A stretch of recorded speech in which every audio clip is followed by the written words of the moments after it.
Hey, how's everybody doing here? We have our countdown clock. We have 38 minutes left on the clock until we get D4 news and Path of Exile 2 news. So tune in and we will be live streaming the news for both of those games. Just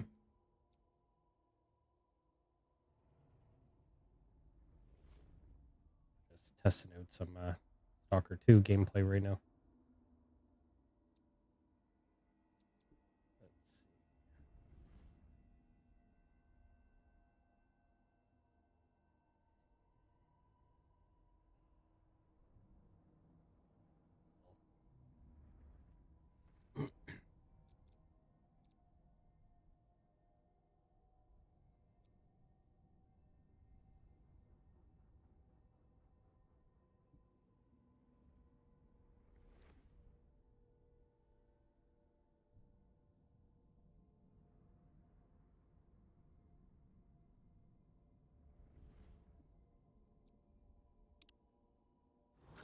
Try out this game until our live feed comes in.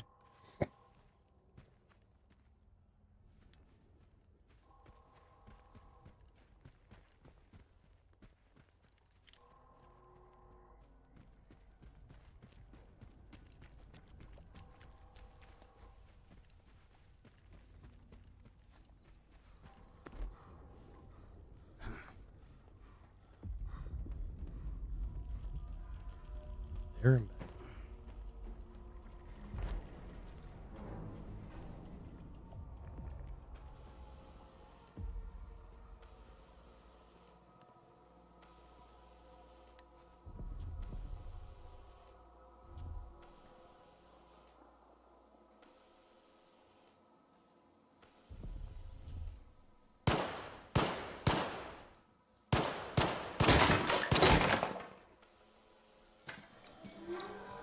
Least on the bullet.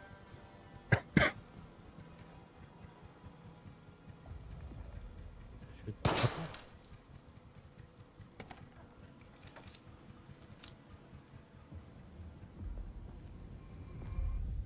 Where's your team?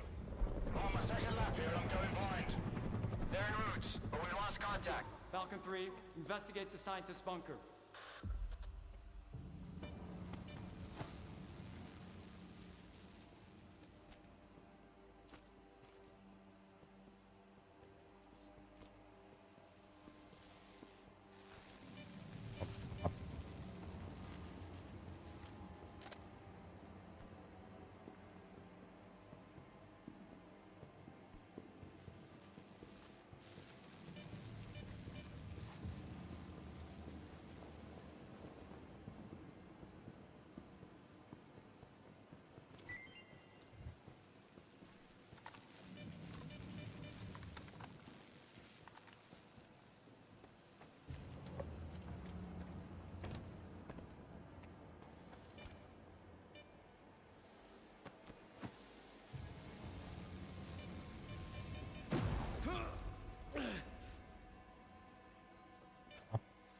Oh.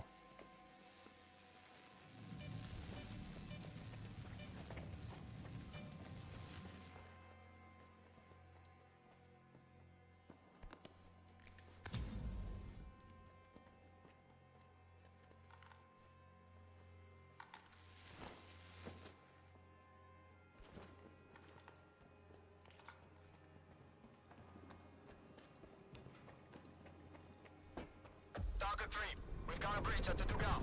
The bunker's off, and now the ground team is on the way. Sal, I still don't have any maps. Stick to the perimeter. Avoid going in. I'll contact the sphere.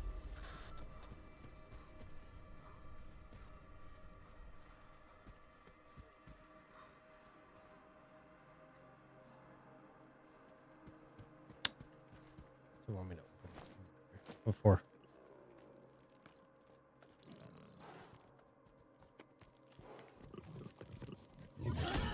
Damn it.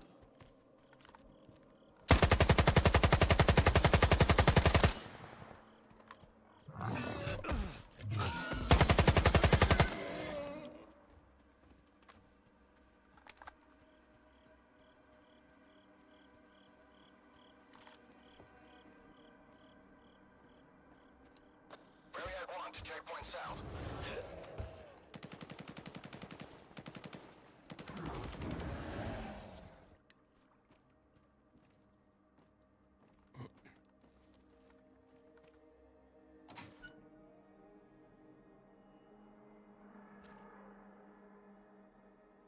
Need more ammo.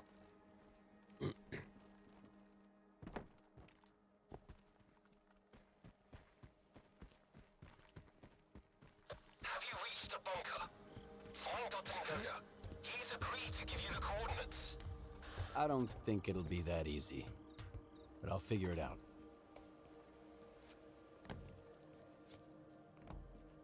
Let me up there. Oh, I gotta go around. Back.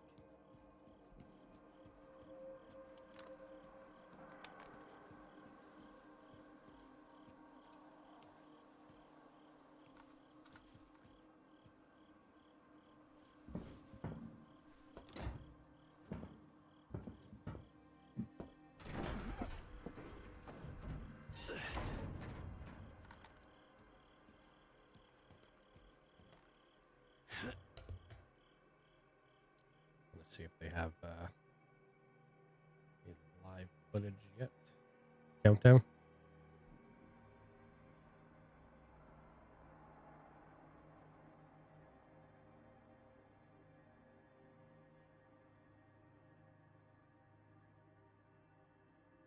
Probably go live 2 minutes.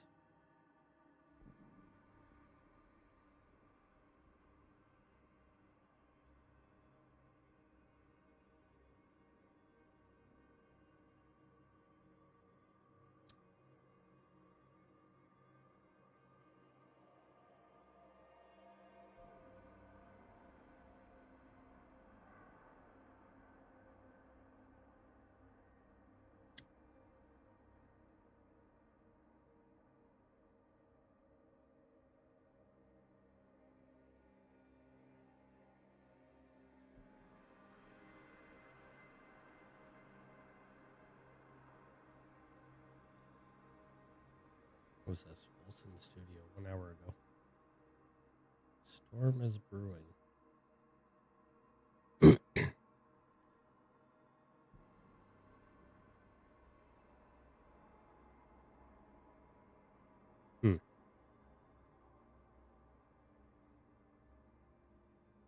Look closer. The storm hides a deadly secret. Squint if needed.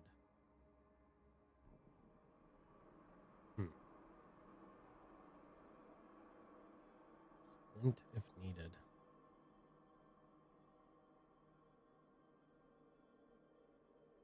What am I trying to see here?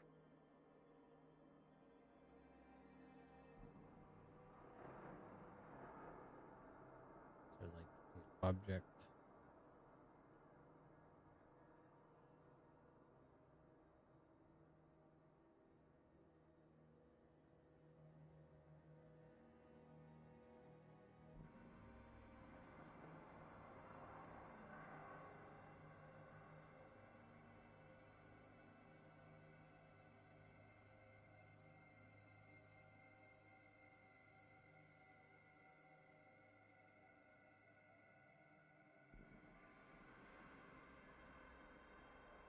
There are people saying, I see what looks like 4.9. Where do you see the 4? 4.9. Oh, like here? So maybe April. Yeah, I see that.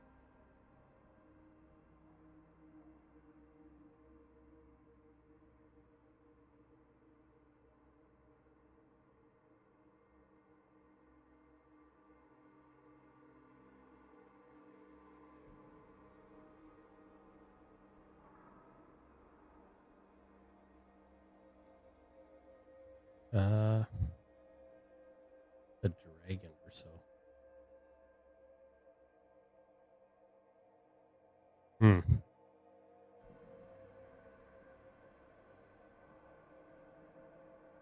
I see a 4.9.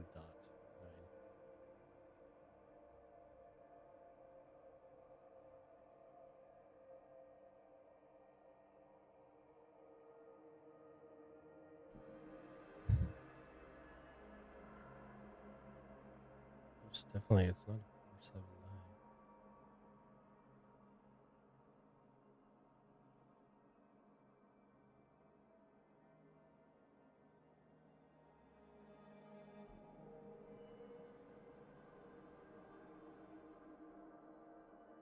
479. $30 ago. Adam Fletcher saying.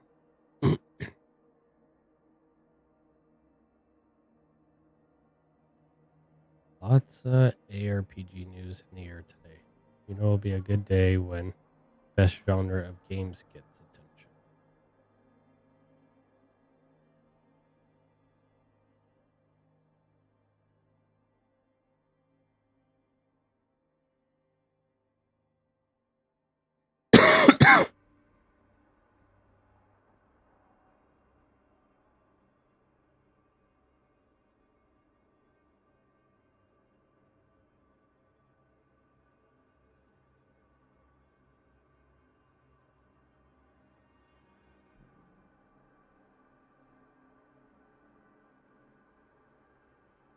Drop the name, level, and class of your favorite character.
Seconds ago.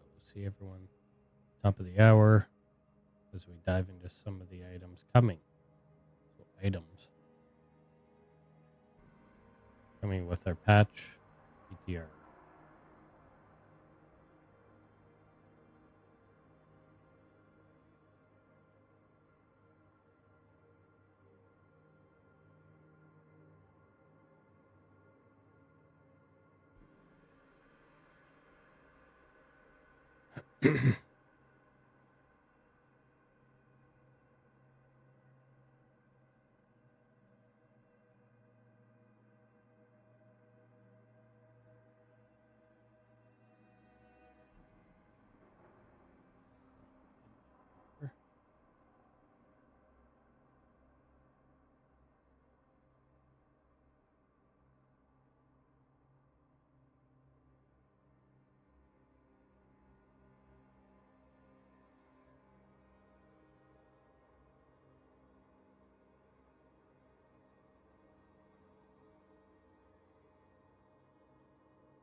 $24 minutes.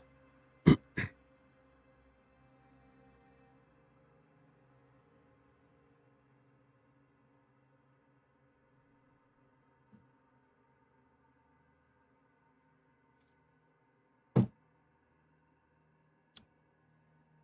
right, let's see.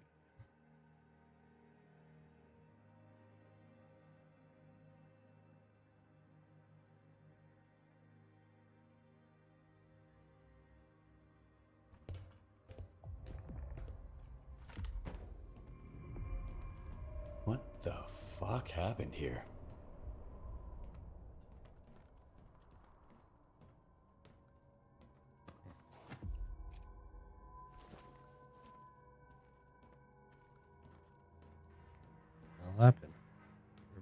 slaughtered. Poor guy. Killed them.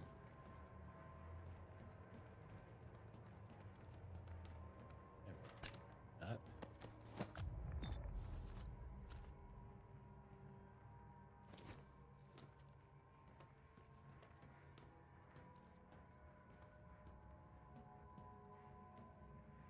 Why not get me out of here? It's not. Where we gotta go? I was home.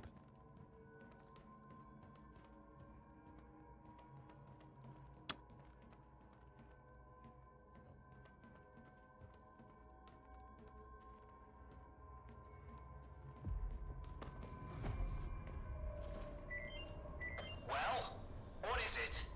Any updates? Nagoda's dead. So are the other scientists. Dead? Oh, God. We're screwed. Get out of there immediately. Freaking out and tell me where the data is stored. Find his laptop. The coordinates should be in there. Find his laptop. Okay, so we gotta head this here.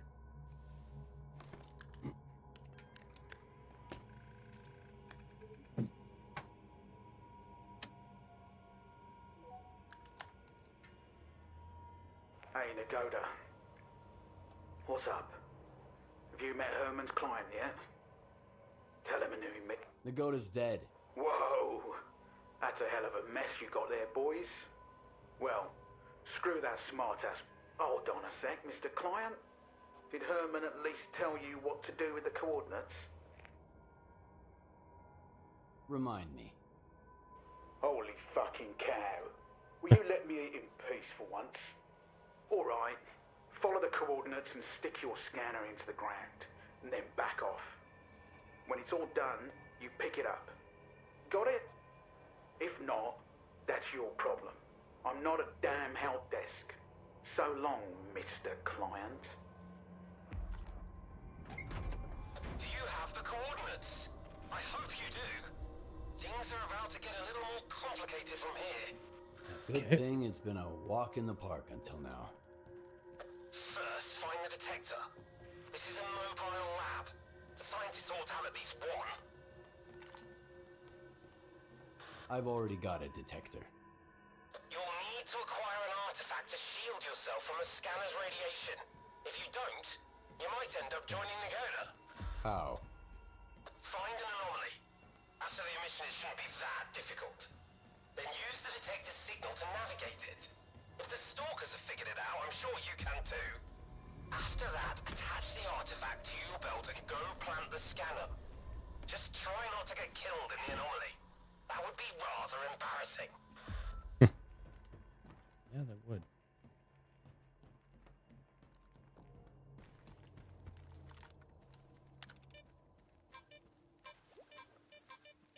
Obviously.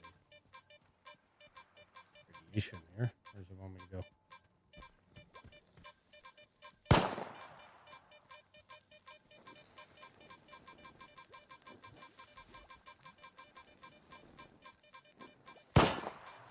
What does it want me to do?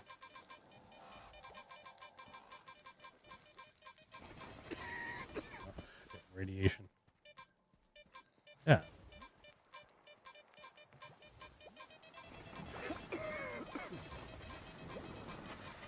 Don't kill me.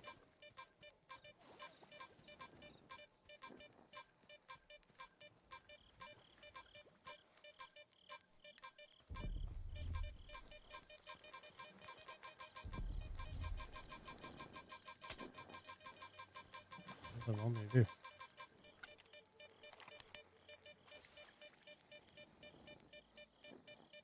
Oh, find the artifact.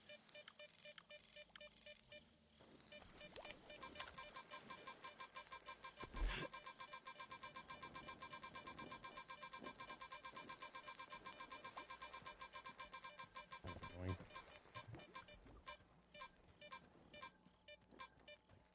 Go here,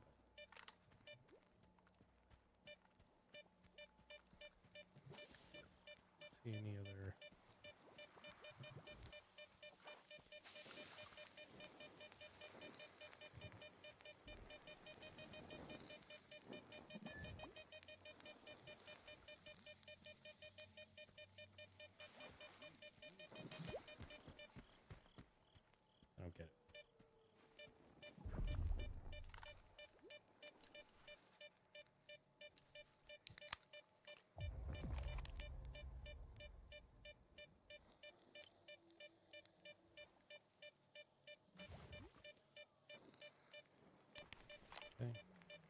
Find the artifact. I don't get it. There's no artifact here.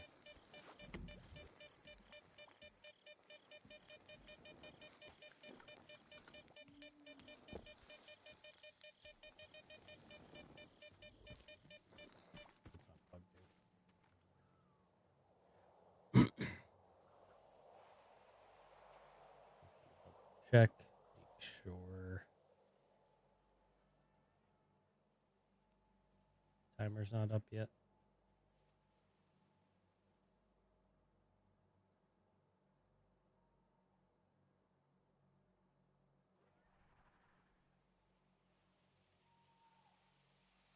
Why wouldn't they have a clock already yet?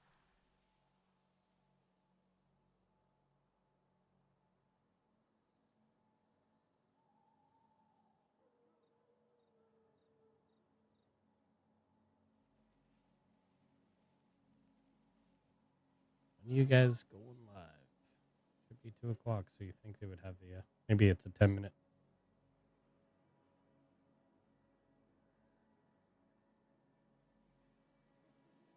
Their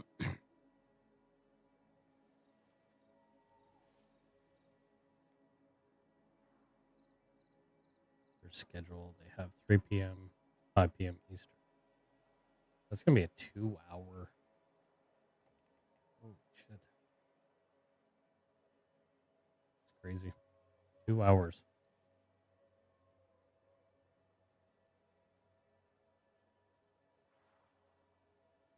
Ah, there we go. Upcoming.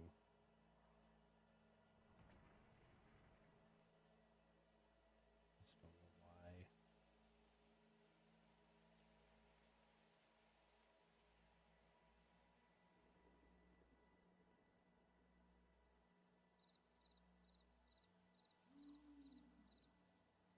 There we go.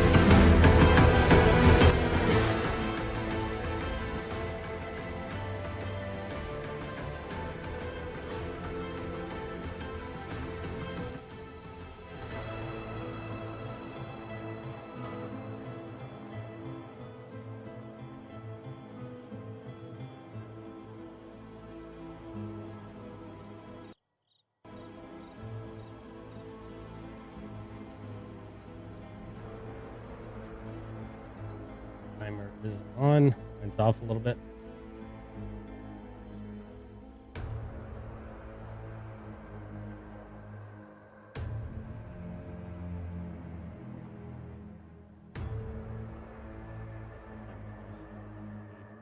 That.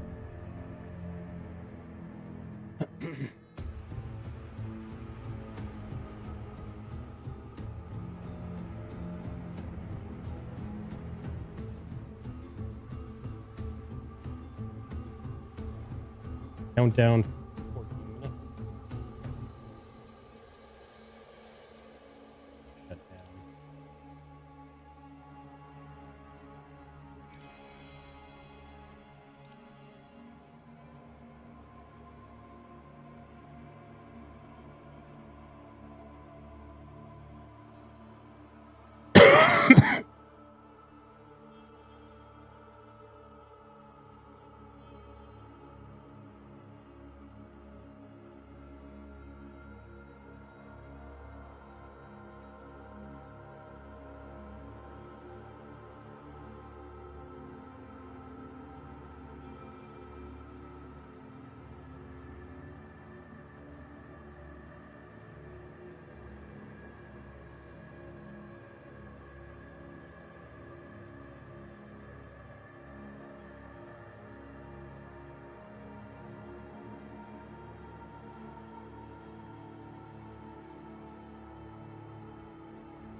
say it just went way beyond my expectation.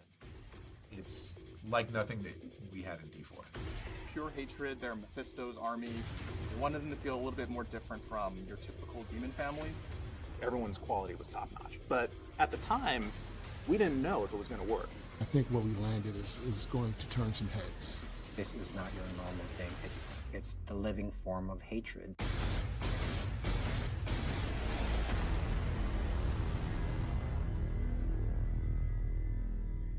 The new monster class that we could introduce, they're called Hollows. These Hollows have actually been around for like millennia. Mephisto at some point did go to Nahantu a long time ago, and these Hollows were a reaction of Mephisto being in Nahantu at the time, and then they went dormant. Bringing Mephisto in the Soul Stone seems like the right thing to do for Nerel, but it has a chain reaction that I don't think anybody was prepared for. The Hollows are really rife throughout Nahantu now that Mephisto is back, and just visually, like, horribly disgusting, and sort of made up of the things that have been consumed by the Hollows. Yeah, they're an extension of evil, infecting wildlife and other monsters and people with this thing called Ichor, and they're just sort of going mad. When we're designing the Hollows, the main thing that we wanted to push was just if hatred came to life, what would it look like? So Lots of we're news. thinking this black goo 10, that's 11 kind minutes of left. like Almost 10. formless, but also have this red anger energy inside of it. And then with concept, we just want to make, cool monsters. What if it's 3 legs? What if it's no legs? What if it has like 3 arms? So we pushed a lot of like options and exploration, and then from then on, like everyone from narrative to design and concept would talk about it. It's like, okay, we like this one, and then we can push it and move it further. The Hollow family is made up of 4 members: the Swarmer, the Spitter, the Caster, and the Brutes. A big thing for me was that the family need to be overwhelming without just relying on pure numbers. So they're going to get stronger over time if you let them fester their hatred, after all. The Swarmer can teleport and attack you from behind, from the sides. The Spitter is a slug with legs. They spew out this vomit stream of goo. The Brute is the big hulking slow guy of the family. He has the shield that's buffing and making the rest of the army stronger. Caster is responsible for creating new swarmers. They also will channel onto a specific hollow and imbue them with extra hatred, makes them stronger and more deadly.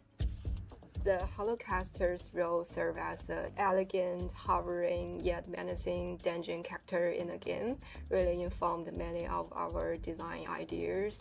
When we want to make a new variant, we want to know in which specific area we would going to see that character or creature. Readability is like the main focus.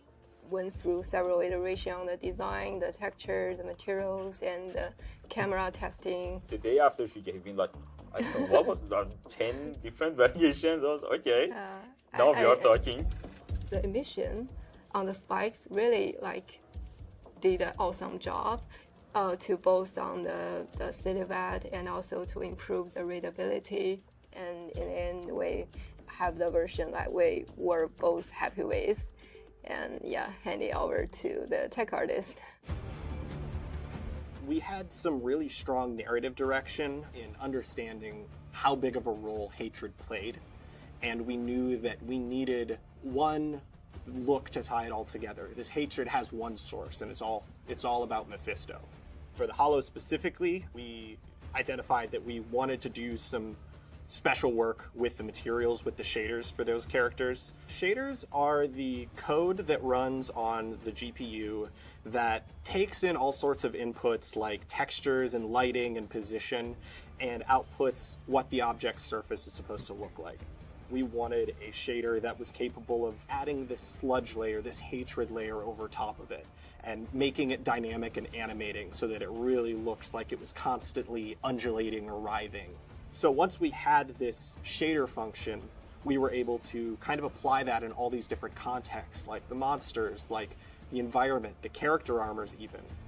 Most of the shader work was done by Alex, who really took that shader function and made it work in all sorts of different contexts. And we also have the hatred add-ons to these characters, these tentacles, these writhing hatred growths all over them, which was a procedurally generated process that was largely run by Sky on our team. The Hollows boss was kind of born of this idea of what does a pinnacle Hollows really look like. We have the Hollows family, and that was pretty well defined by the time that the Hollows boss kind of came up for concepting. Our artist Victor had a lot of cool ideas for horror themes and really wanting to push visuals with contortions and like breaking the neck of this monster all over the place. That's where we had the option to go, like, can we push it and really get that idea of what hatred and the Hollows are all about? This inky black ichor that latched on to a once powerful spellcaster. It was such a great source of power that this particular Hollows monster turned into the Priestess of Hatred.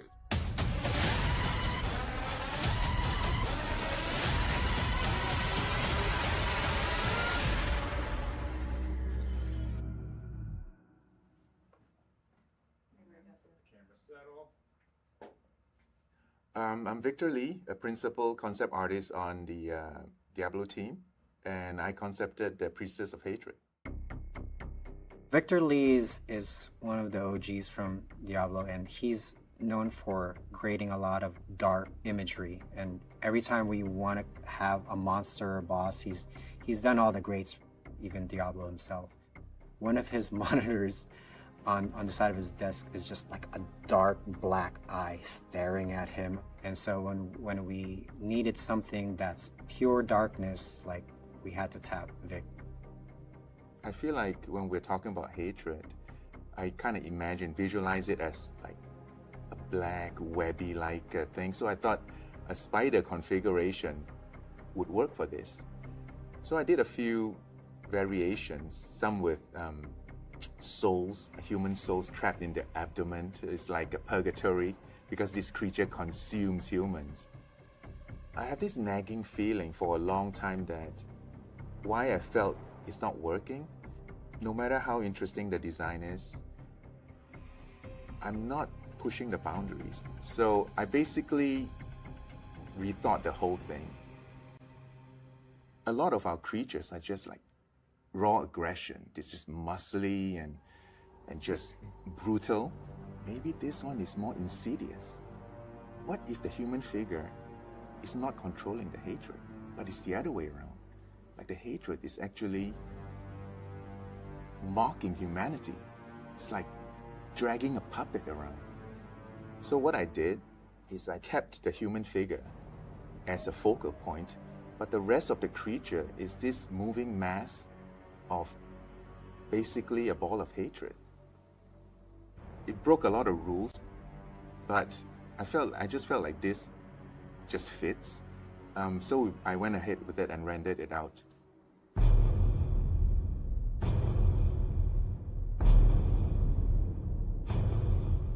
I was looking at the concept for the first time with the designer on the feature, Charles, and we were kind of in this stunned silence for a little bit because it was this reaction of, this thing is so cool.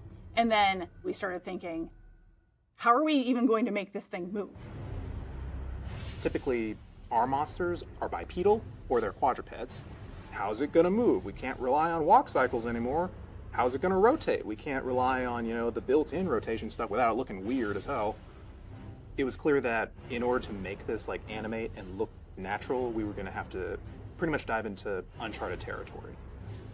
We wanted it to move in a very unique way. We wanted it to somersault through the air and be super unpredictable and zippy and just have like ridiculous animations as those tentacles are flying all over the place. We had that narrative and kind of drive to make it formless, and with our conventional rigging that we couldn't do that. We were doing prototyping before the feature even kicked off. Like, we were already meeting with animation and tech art to say, hey, we have this thing, we think it's really cool, but we need help figuring this out. So we had a lot of early collaboration, which was really what set us up for success. When the animator came back with it, going from post to post rather than your normal animations, I was like, yes, that's it. That's what Hatred should feel like. When you first find the Priestess of Hatred, it's going to look like a lifeless human corpse. And you're like, doesn't look like a boss fight. I'm in a boss arena, what's going on? But as you approach, you see that the body gets pulled into a giant pool of hatred, and then out of that pool of hatred comes this giant mass of tentacles. And that is the boss. So after animation, it gets to come to me, and I get to do all of the really cool visual effects at the end, show what those tentacles are doing when they impact the ground, when they slap something, when they hit the player.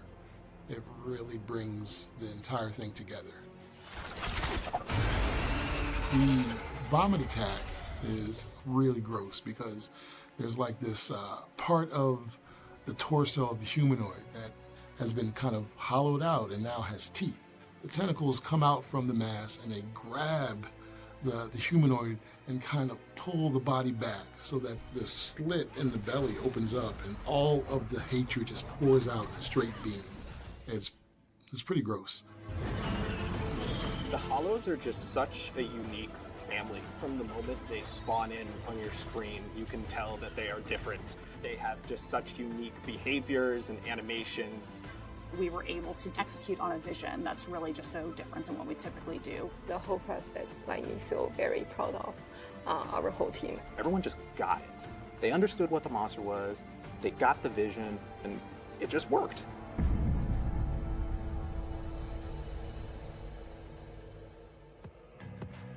The eye on the screen has many functions.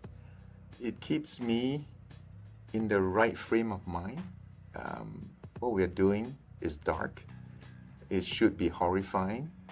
I should feel the fear while I'm doing it. It's a reminder of that.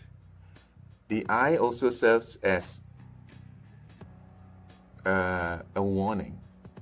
Like, get moving. Don't dwell too long and wander around, you know. Get this thing moving. Get the work done.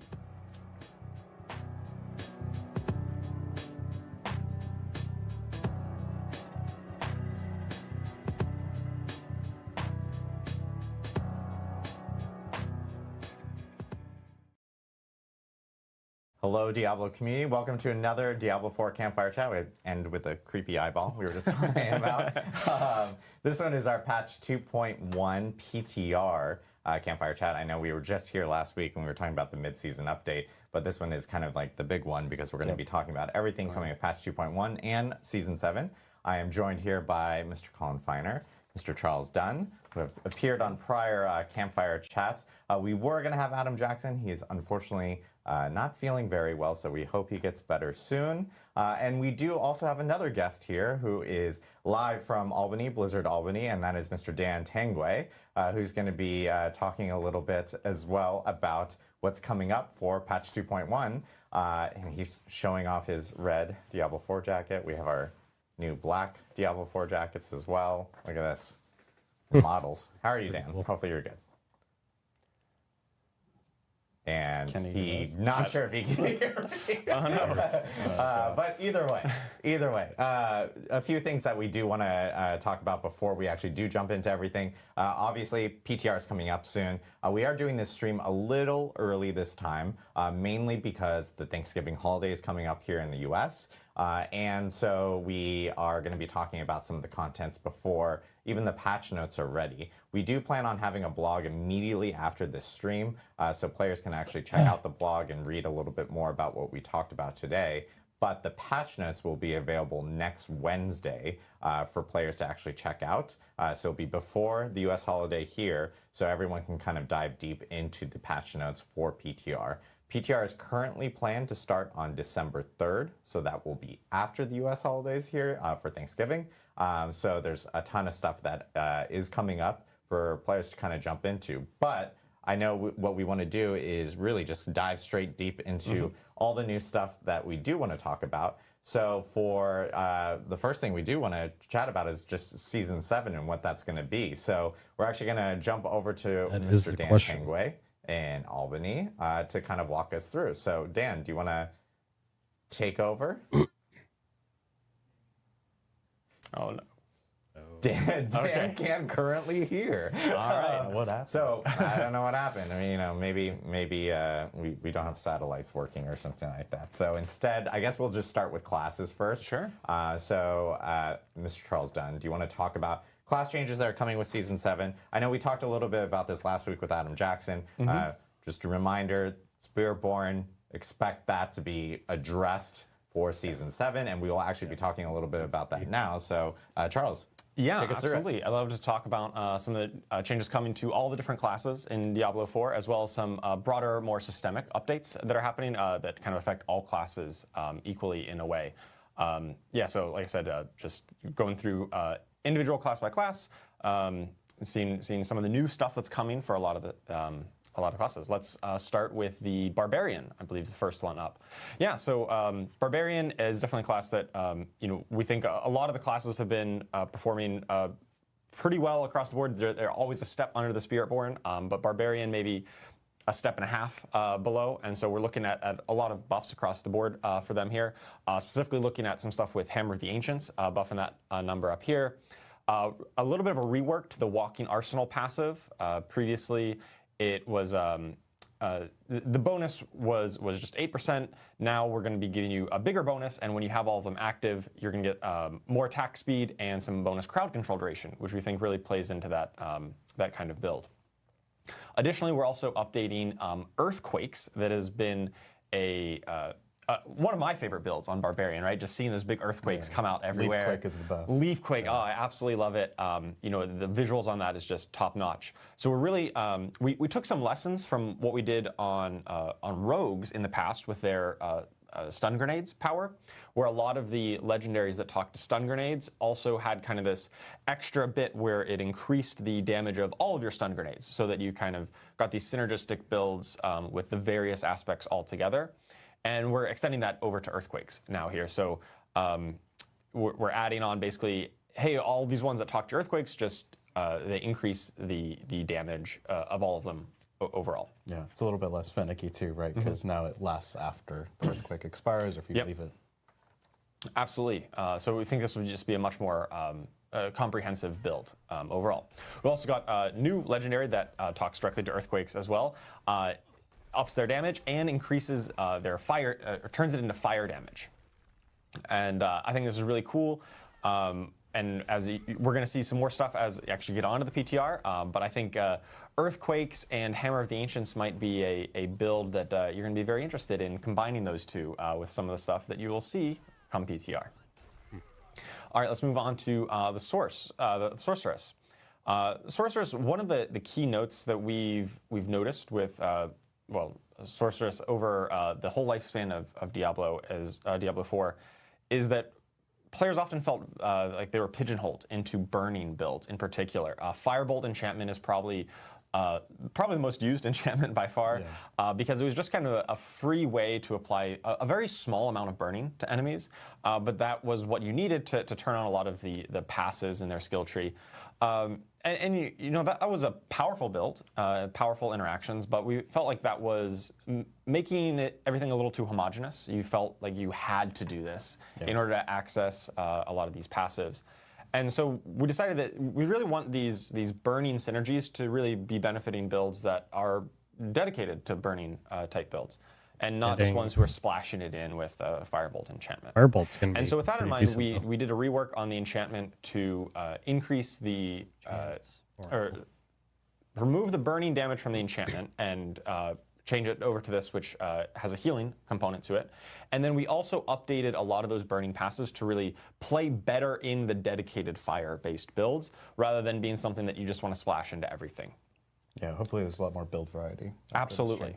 Yeah, that is one of the main driving goals of a lot of our updates is increasing that build variety, so you don't feel like you have to take this checklist of mandatory things before moving on to what you actually want for your build. So an example here on Devouring Blaze, you've got bonus Previously, it was bonus critical strike damage against burning enemies, no matter how much they're burning for. So you just apply that little bit of burning, and you would get this. Now instead, you get a bigger bonus, but it's just for your pyromancy critical strike skills. So it really encourages, hey, you're a fireball build, you're a meteor build, something that wants to do those big fire crits. Devouring Blaze is now even more valuable for those builds, and it's not something that you necessarily need to or feel compelled to splash in other builds. All right, on to the next one. We also did some updates for Ball Lightning. So Ball Lightning, the previous upgrades, like kind of these Mage's Ball Lightning and Wizard's Ball Lightning, were about stunning enemies or spawning some cracked energy with admittedly some kind of complex conditions. You had to jump through a lot of hoops to get these. One of the things we really like to do with a lot of these updates is simplify them down and streamline and really focus in on what the interesting factor is. Yeah, it makes it a little bit more modular too, right? So there's more builds, the less sort of focused that initial step is on that skill. Absolutely. So we've got the Mage's Ball Lightning here that now is just increasing its damage against stun enemies. It's really that payoff for a lot of the lightning stun effects. And then Wizard's Ball Lightning is just always going to be generating more cracked energy, just more consistent generation there. All right, on to the next one. We've got some of the new uniques that we want to show off here on the Sork, talking about Ball Lightning. So this is actually something interesting we're doing this season where we're making 2 uniques that are in the same slot. And they're going to modify the skill in a different way. So they will be mutually exclusive. So you can take either this one here, which turns Ball Lightning into a kind of like a bowling ball, really. You send it forward, it goes pretty fast, and when it hits a target, it's going to explode and kind of splash outward. And I think this is really cool. It offers a switched up play style, so the way you're familiar with Ball Lightning, which was kind of slow moving forward, or if you pick the other unique, you can actually retain the old gravitational aspect. So we can go on and take a look at that one here in the next clip. Right, so a lot of the Ball Lightning builds in the past were using the gravitational aspect that caused it to rotate around you, and we've updated that and kind of reworked the gravitational aspect so that now that functionality is built into this new unique, and also has some additional bonuses. To encourage this kind of play style. And obviously the gravitational aspect that used to do this has been reworked into a new cool effect that you'll be able to demo out on the PTR as well. Unique. Also like a fun trade-off now and sort of how you want to use Ball Lightning. Yeah, it really helps it be a bit more build defining, which is our goal for a lot of the uniques is hey, you get this unique and it feels like it's very foundational to your build. One thing I do want to call out here is the inherent affix on this, right up near the top, that Ball Lightning can be cast while moving.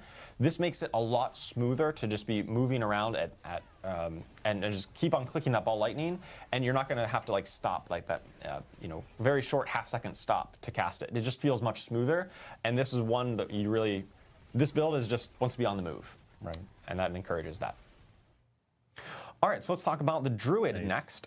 So this one, Druid is this season a lot of werewolf updates. Season of the Werewolf. I absolutely love werewolf builds, and I think they've been, maybe a little bit behind the rest of builds over the course of Diablo's history. And so this season, a lot of our updates are really focused on building, making that build come up to par. Yeah, like pure werewolf, right? Not pure werewolf. Mixing it with other things.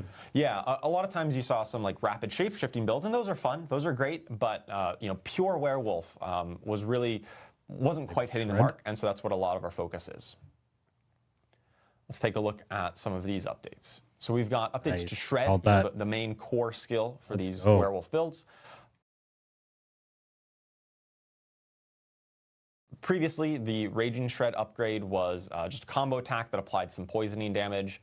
So now it's going to still do that and apply a lot more poisoning damage, but it's also going to cause them to take even more poisoning damage for the next 5 seconds. So this is, your kind of finishing move on your combo or your core combo, but then it also enhances all of the other poisoning damage that you've applied through something like Rabies.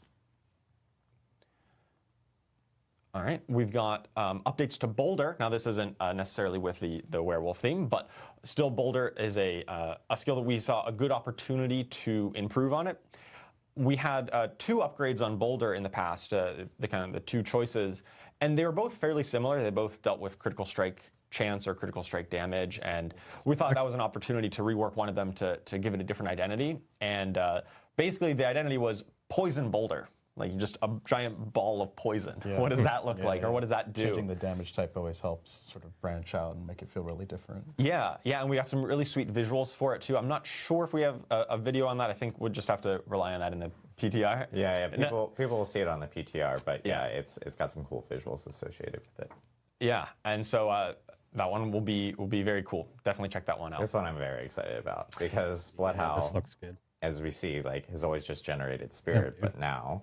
Yeah, it was always just generated some spirit, but you still do that, but now it gives you even more increased damage until you shapeshift out of werewolf form. So going back to what Colin mentioned about really focusing in on pure werewolf, that was an area that we felt, hey, we want to really reward you for staying in the werewolf form and really committing to that identity and just making sure that felt like an appropriate payoff, and this is one of the areas that we're doing that in. All right, so let's talk a little bit about one of the updated legendaries. So the aspect of the Blurred Beast. So this previously was a legendary that just caused your shred to do some bonus damage to poison enemies. It was fine, but it wasn't too enticing. But now with the new update here, you actually still do more damage just all the time. And depending on how far you're traveling for shred, you're going to do some bonus hits. And it looks so cool. Your werewolf is dashing across the screen and then just doing this like multi-hit kind of attack. And so if you're really close, you're just going to get maybe one additional strike. But if you're at this further distance, as you see in this clip, you're going to get the full 4 hits. So it's really about positional gameplay a bit more than it was in the past. And you get very heavily rewarded for it when you do kind of execute that properly. That's awesome. And it's going to be really great for like movement, just moving around across the map, which I know movement is always a big thing that players really, really want. People have always been asking for, so it'll be cool to see people kind of like just bouncing around as a druid with the aspect of the Blurred Beast. So very cool. Yeah, it's always great when we can inject like changing how you play also, right? Because you can imagine like launching into a group of enemies, then picking out specific targets that you really want to launch to, and that's how you optimize that build combat-wise. Absolutely. This is one of my favorite ones in this patch, actually. Big fan of a lot of these druid updates. Aspect of Wolf's Rain. So this is a combo kind of legendary, combining the powers of Hurricane and your wolf companions. So when you cast Hurricane, all of your wolves actually spawn a little mini hurricane of their own. And these will do bonus damage for each of your active wolves. So it really encourages these companion-based builds that already have this wolf pack of 5 wolves following them around. Now your Hurricane affects all of them, and they get bonus damage for how many you got. So you really want to be stacking up as many wolves as you can. They all get Hurricanes, and you just get to shred through the whole screen with that. That's super cool. All right, moving on to Rogue. So this is one that Shadow Clone has been probably the rogue skill that I would say it maybe wasn't quite hitting the mark compared to most other skills.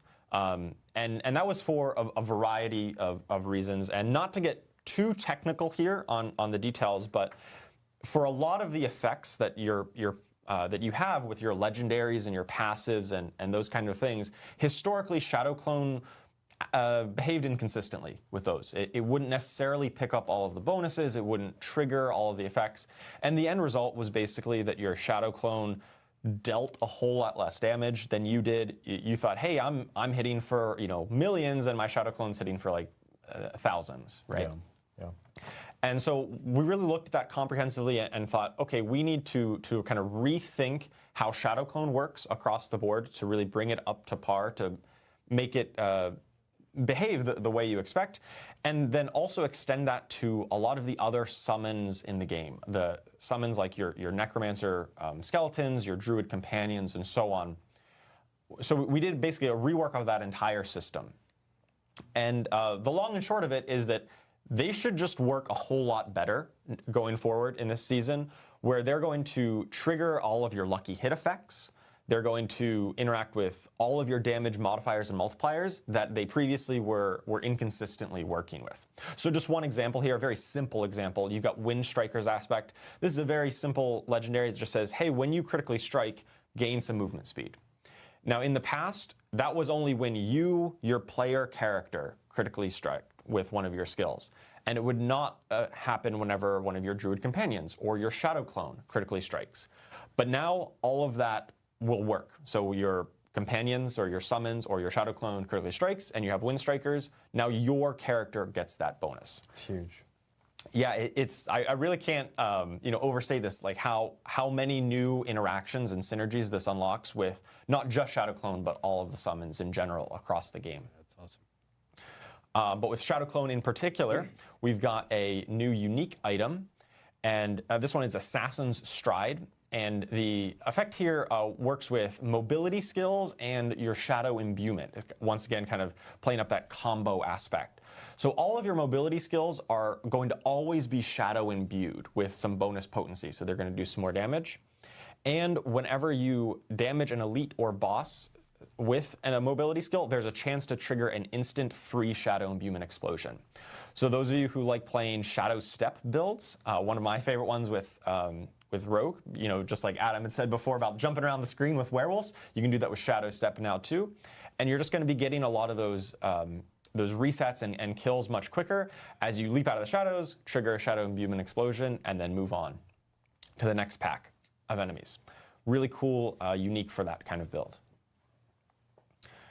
Additionally, Caltrops, maybe the skill that was the most kind of clunky on control-wise to use. Thank God, seriously. If you've ever tried to use Caltrops, it can be a struggle sometimes where your character would leap backwards and you wouldn't go in the right direction, wouldn't hit the enemies. We've updated the animation here to just basically be very similar to the smoke grenade skill, where you just pick a point on the screen, your character throws it, and it just goes where you point it. I am the king of like caltropping one minion out of like 100 and then also falling, like jumping back into like a giant mob and going like, well, I didn't calculate that correctly. Yeah. So that update, we were talking about this beforehand, like before we even went live, and I was like, thank effing God. I was like, oh my God, please. So yeah, I'm excited for that. Caltrop should be so much more usable now, and we think that this is a really good change going forward. Yeah. All right, on to the Necromancer. So Necromancer, we've done some improved itemization and updates to the overpower synergies, specifically the Rathma's Vigor key passive. So previously, it would just give you some an overpower once every 12 seconds, and or when you overhealed for some bonus life. And now we're just tacking on a big chunk of overpower damage to it. We definitely felt like these pure blood-based overpower builds were just not quite hitting that mark. And, just pumping the power into these pure builds through the Rathma's Vigor key passive, I think is going to be very helpful to make these builds really shine. Strong. On to the next. We've got one of the new uniques. So similar to what we did with the Sorcerer, where we had kind of these paired uniques, that we're going to have two uniques in the same slot for Necromancer as well, this time in the pants slot. And they're both going to be working with Bloodwave. So this one, Kasemi's Legacy, will cause, instead of shooting one Bloodwave out forward, you're going to get two that kind of converge on you. And this definitely changes up the targeting of it, the positioning requirements, and really the use case, because it's pulling towards you instead of pushing away. So instead of being a defensive skill, it's much more about the damage and pulling them together.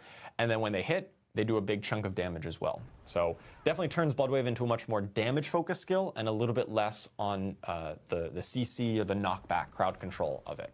Yeah, and it plays super well with that key passive. Absolutely, absolutely, especially if you want to be using this for that big damage moment. Now the alternative is Indria's Memory, where it still shoots the Bloodwave forward, and then at the end of its path, it will trap the targets in a bone prison. So this is a unique that is very much about combining blood and bone. So a little bit less of the pure blood and much more about combining the two. Now additionally, you see we're using some bone spears here, or should I say blood spears, because that is what they now become. Fancy. Blood spears, and instead of costing a bunch of essence, they're going to cost they drain maximum life, still cost essence there, but they drain maximum life to cast additionally from a nearby corpse to fire an extra bone spear / blood spear. So there's a lot going on with this one, but I think it really comes together to be a very strong build when you're using the Bone Spear and the Blood Wave, and then casting Bone Spear reduces Blood Wave's cooldown. That's the inherent affix on these legs. really makes a really cool build that I think synergizes very nicely. Yeah, it's awesome. All right, and so on to the Spiritborn. So we kind of warned at the start. Spiritborn we recognize has been one or multiple steps above most other classes, and players have fun. People love playing the Spiritborn. Very powerful, and we really like that. But we do have to recognize, for the long-term health of the game, it's important that we have a bit better class parity across the board, so you don't feel like you're doing it wrong if you're not playing a Spiritborn. Yeah, and we have like a lot of the classes outside of the Spiritborn are actually in a really good spot. They're pushing pit tier 100 plus, which is great. And again, we're not looking to really buff every class up to clearing pit 150 easily, right? We don't want to create that arms race where we just have to continuously sort of ask you, the player, to chew through 20 different torment tiers because we're just arms racing that power so much.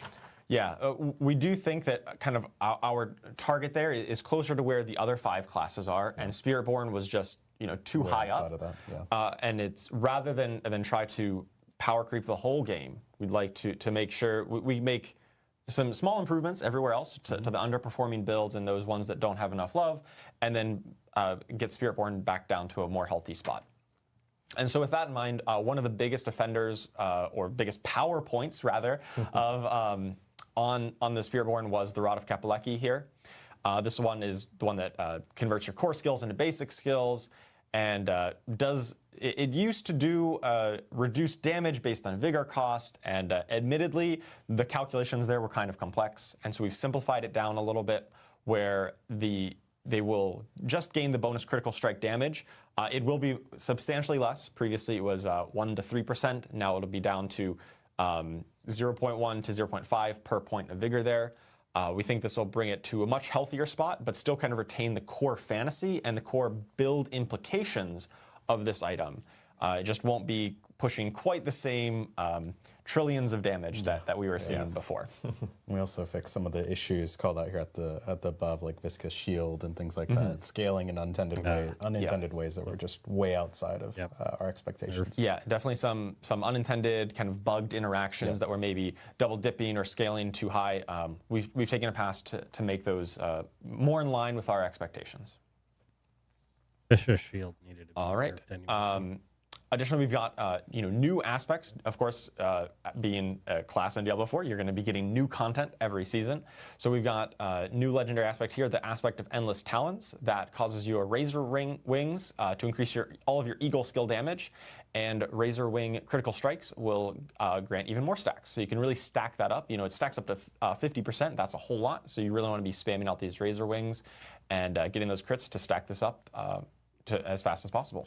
Yeah, and this goes back to just the prior slide where we talked about how Razor Wings and Centipede builds are getting some extra love in this specific season, which were more so underutilized in Season 6. So with Season 7, players will be able to see these new legendary aspects, of course, and then and how they actually tie back in with some of the changes that we're doing for those builds. Absolutely. All right, we've got some updates to some of the underused uniques as well. Ring of Writhing Moon here. This one would trigger a Pestilent Swarm every 10 seconds. We felt like that was a little too long given the pace of combat in our game, and especially compared to some of the other options at the unique slot, the ring slot. So we've reduced that down to every 4 seconds. You'll spawn a Pestilent Swarm, and the vigor generated goes up from 1 up to 3. So a lot more resource generation, because your rings are often resource generated ones, so we want to make sure this is a compelling option compared to your other choices at the ring slot. All right, so let's talk a little bit about some of the broader updates that affects all classes. So the one I'm excited about here is the ultimate updates. So in the previous season, we introduced skill ranks on ultimates, right? So you can now rank up your ultimate up to rank 5, and that was good, gave you some cooldown reduction, some damage. But now when you actually fully invest in it up to that rank 5, every ultimate in the game is going to get a new rank 5 bonus. So for example here on Lacerate, we've got at rank 5, Lacerate's damage is going to be increased by 40% of your critical strike damage bonus. It gives it this scaling factor. So you can see on the left, Lacerate at rank 1 is doing about 38,000 damage, but you rank it up to 5, and it goes crazy high up to 119,000 damage because it's now getting that critical strike damage scaler. And so if you really want to build a dedicated Lacerate build as kind of your your core damaging effect, this is going to be a great way to build around it and a good reward for investing all those extra skill points into it. Definitely. I love to see us add more things that incentivize you to actually put some points into skills. Yeah. So often, you know, sometimes you'd see, if you just wanted the access to the utility of the ultimate, hey, it's fine to put in 1 point, right? You get 1 point, you get the utility, maybe you get some buff from it. But if you really want to invest in it, we want to make sure that that investment in those skill ranks feels meaningful. And we think these rank 5 bonuses on ultimates in particular is going to be a really good way to pay off those ultimate builds. Definitely. All right, we've also got some new generic legendary aspects to really support this style that talk directly to ultimate skills. So we've got the Vehement Brawlers aspect that causes casting an ultimate skill increases all of your damage output by 10 to 30% for 8 seconds. And you also gain additional skill ranks in your ultimate. So, hey, we just talked about skill rank bonuses. Now we've got you know, a legendary that will give you some bonus skill ranks. Nice.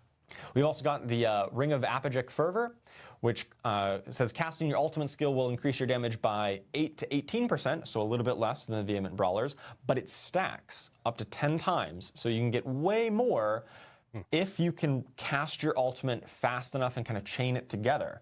So this will be really good for like rogues that use preparation to really get that ultimate cooldown reduction, or any build that really wants to focus around casting your ult many times in a row. This one is going to be a great legendary for those style of builds. All right, we've also done some updates to the rune words. And so rune words, Vessel of Hatred feature, has been really well received. We think that they've really spiced up some build variety, and we're going to add some new runes here and update some of the old ones. So all of the invocation runes have overflow. So the cost of many of them have also been adjusted to allow you to proc this overflow effect when you generate more offering than needed much more often. And then also the ritual runes, the ones that generate the offering, some of them have been redesigned to have some larger potential moments of this overflow. So an example here on the Seer rune, this generates a ton of offering, 300 offering at once. And you get that by casting 5 skills. But then, instead of just casting 5 skills and then generating all of it and then casting 5 again instantly, we've added in this exhausted period for 3 seconds. So you can get that 300 offering at once, but then you got to wait 3 seconds before you start building up those stacks again. Yeah, so it's like getting like large buckets every like couple seconds instead of offering now with these. Yeah, this is a good tuning knob to kind of make sure that, hey, we can give you the strong moment of power, but then it is followed by a little bit of a weaker moment where you can't generate that, rather than every rune always just being a steady amount. We would like to have those peaks and valleys. I really think that leads to more interesting moments of gameplay. Yeah, it's about potency versus frequency. Right. So you get really strong effects, but you can't do it as often. Right. And that'll play right into the updates with a lot of the overflow to make sure that when you do overflow, it feels really good and feels really rewarding to get that.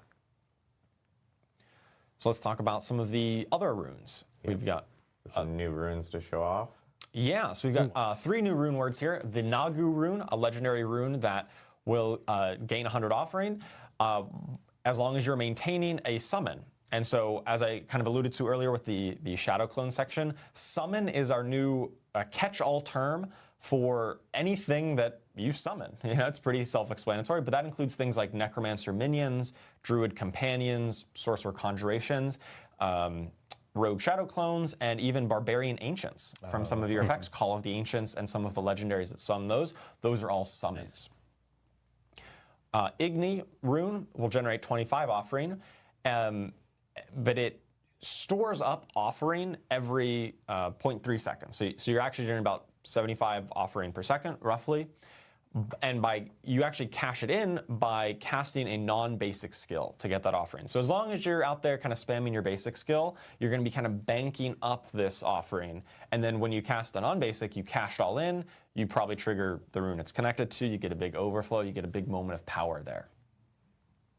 And finally, we've got the Chak rune that generates, or requires 20 offering rather, and this will invoke Druid's Lightning Bolt. That's one of those it's not the core skill, but Lightning Bolt is kind of that other power in the Druid's kit, similar to like Earthquake or Stun Grenades. Yeah. So enable those kind of builds to really tap into that effect. Awesome. Lots of runes. Yeah. Lots of rune updates. Lots of changes coming to classes. You know, there's more changes in the notes that we'll have that will be hitting next week. So players can look into those. These are just a few examples that we have for PTR. And of course, really need feedback on a lot of these changes. I know there's some people going in chat going like, hey, I'm noticing like, you know, maybe you're giving a lot of offering and then there's a little bit of a cooldown period or something like that. Let us know. Like, we want people to try those out, like test it out so that we have the feedback so that before we go live with patch 2.1, we can end up making any feedback changes based off of community feedback. So lots of cool stuff. Thank you so much for walking us through all the different class changes and everything like that, Charles. Good stuff. Do we have Dan available from Albany? We do have Dan. Dan is I can hear you now. Oh, there we go. Hey, I was like, Dan was just like staring blankly at the camera, and I was like, yes, I was. Dan is actually going to be talking about all the new content that's coming in patch 2.1 with season 7. So, Dan, do you want to take it away and talk to us a little bit about it? Absolutely. A couple of technical difficulties could not keep me from sharing this with everybody. So, this PTR for patch 2.1 is a PTR of a couple firsts at this point. I think I missed most of it. Time that we're bringing the you can realm, check it back out. PTR. So what does this I'll mean? have it back We've up in a few minutes. A lot of seasonal content coming up in season 7. I'll fill you in on and the we want details. to be able to get all of your feedback on this content. It's pretty important for us to, you know, like Adam was saying, really have those iteration cycles where y'all are able to test and, you know, show what's working and what isn't. This is also going to be the first time since season 2 that we're bringing back seasonal character powers. So if you remember in season 2, Season of Blood, they were vampire powers, and you slotted them into your Sanguine Circle. And so for season 7, it could be a little bit different. Not vampires this time. This time it's going to be witchcraft. And so I'm excited to really dig into that right now and tease out what y'all can play in a couple weeks. So witchcraft enables you as a practitioner to call upon the power of the swamp to do your bidding.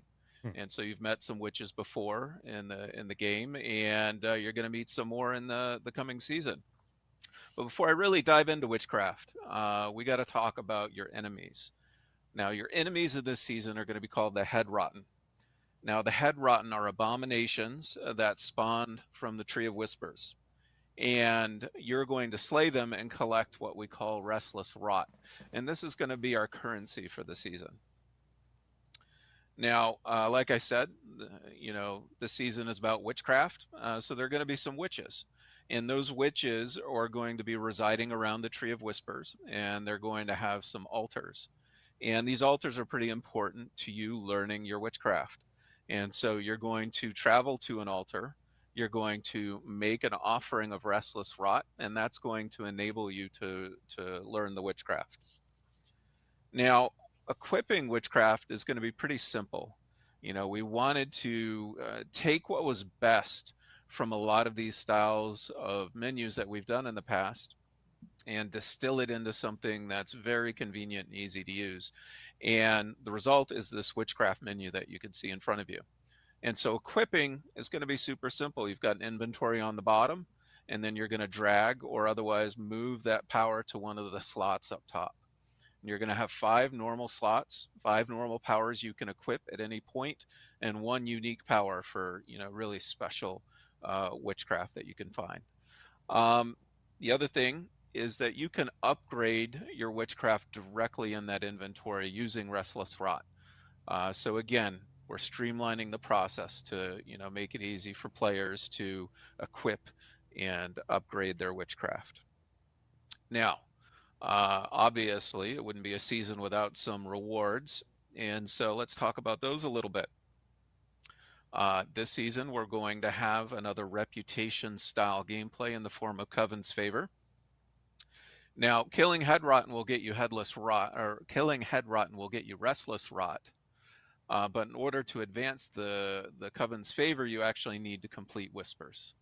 And completing those whispers will increase your rank and allow you to unlock rewards, including items and materials and things like that. In addition, new to this season, you're going to also unlock at certain ranks new witchcraft. And then you will have new things you can learn from those altars.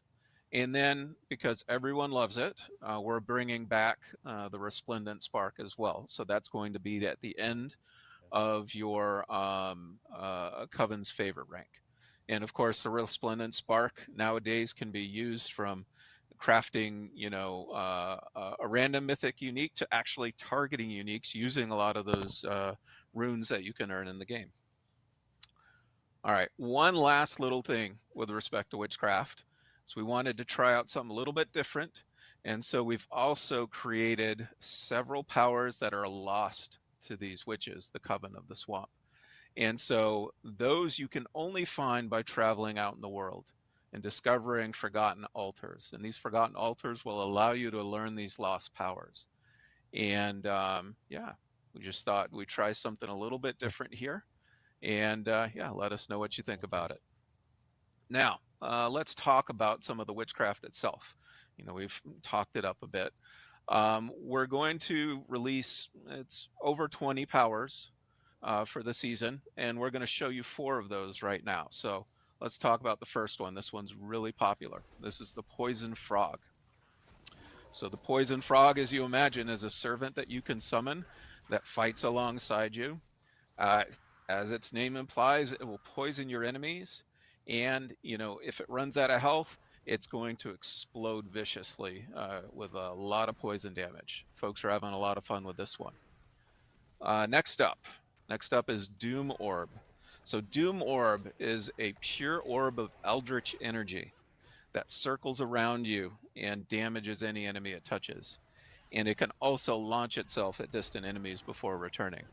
Also another favorite at this point. Vengeful Servant.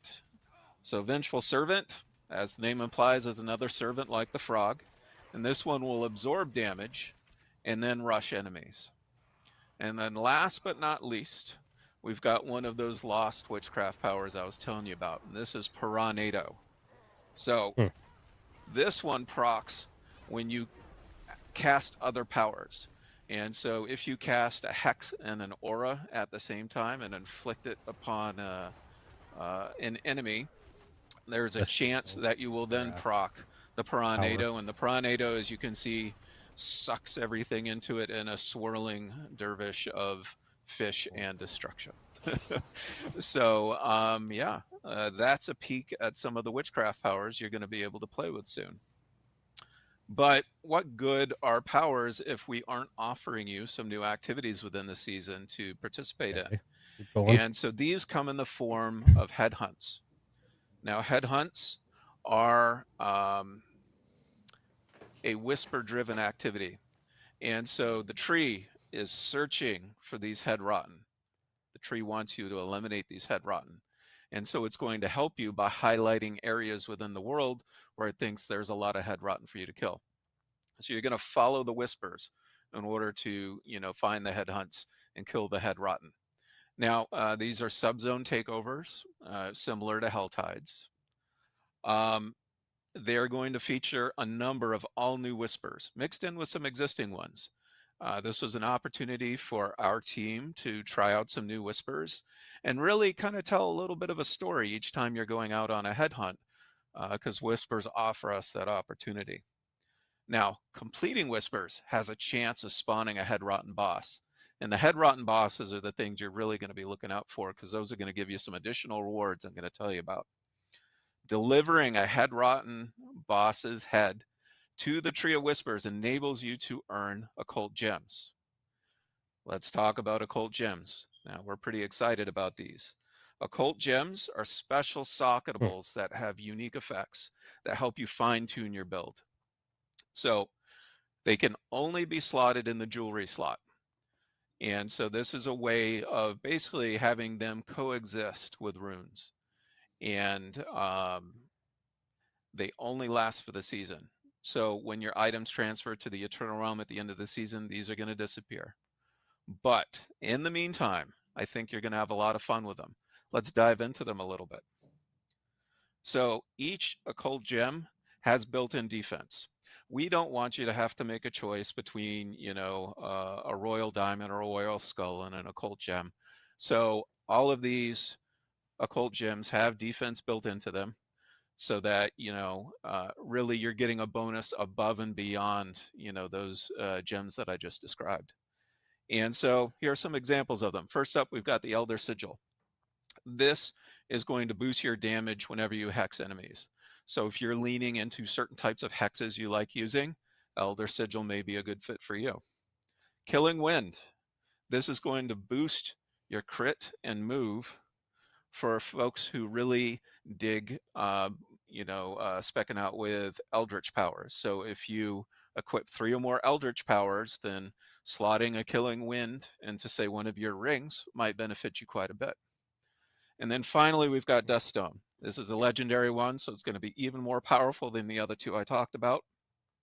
This is going to boost when you use Hex and Aura and afflict other enemies with those. So each time you do that, not only do you have a chance to proc that Piranado I talked about before, but you're going to increase the damage that you output per affliction.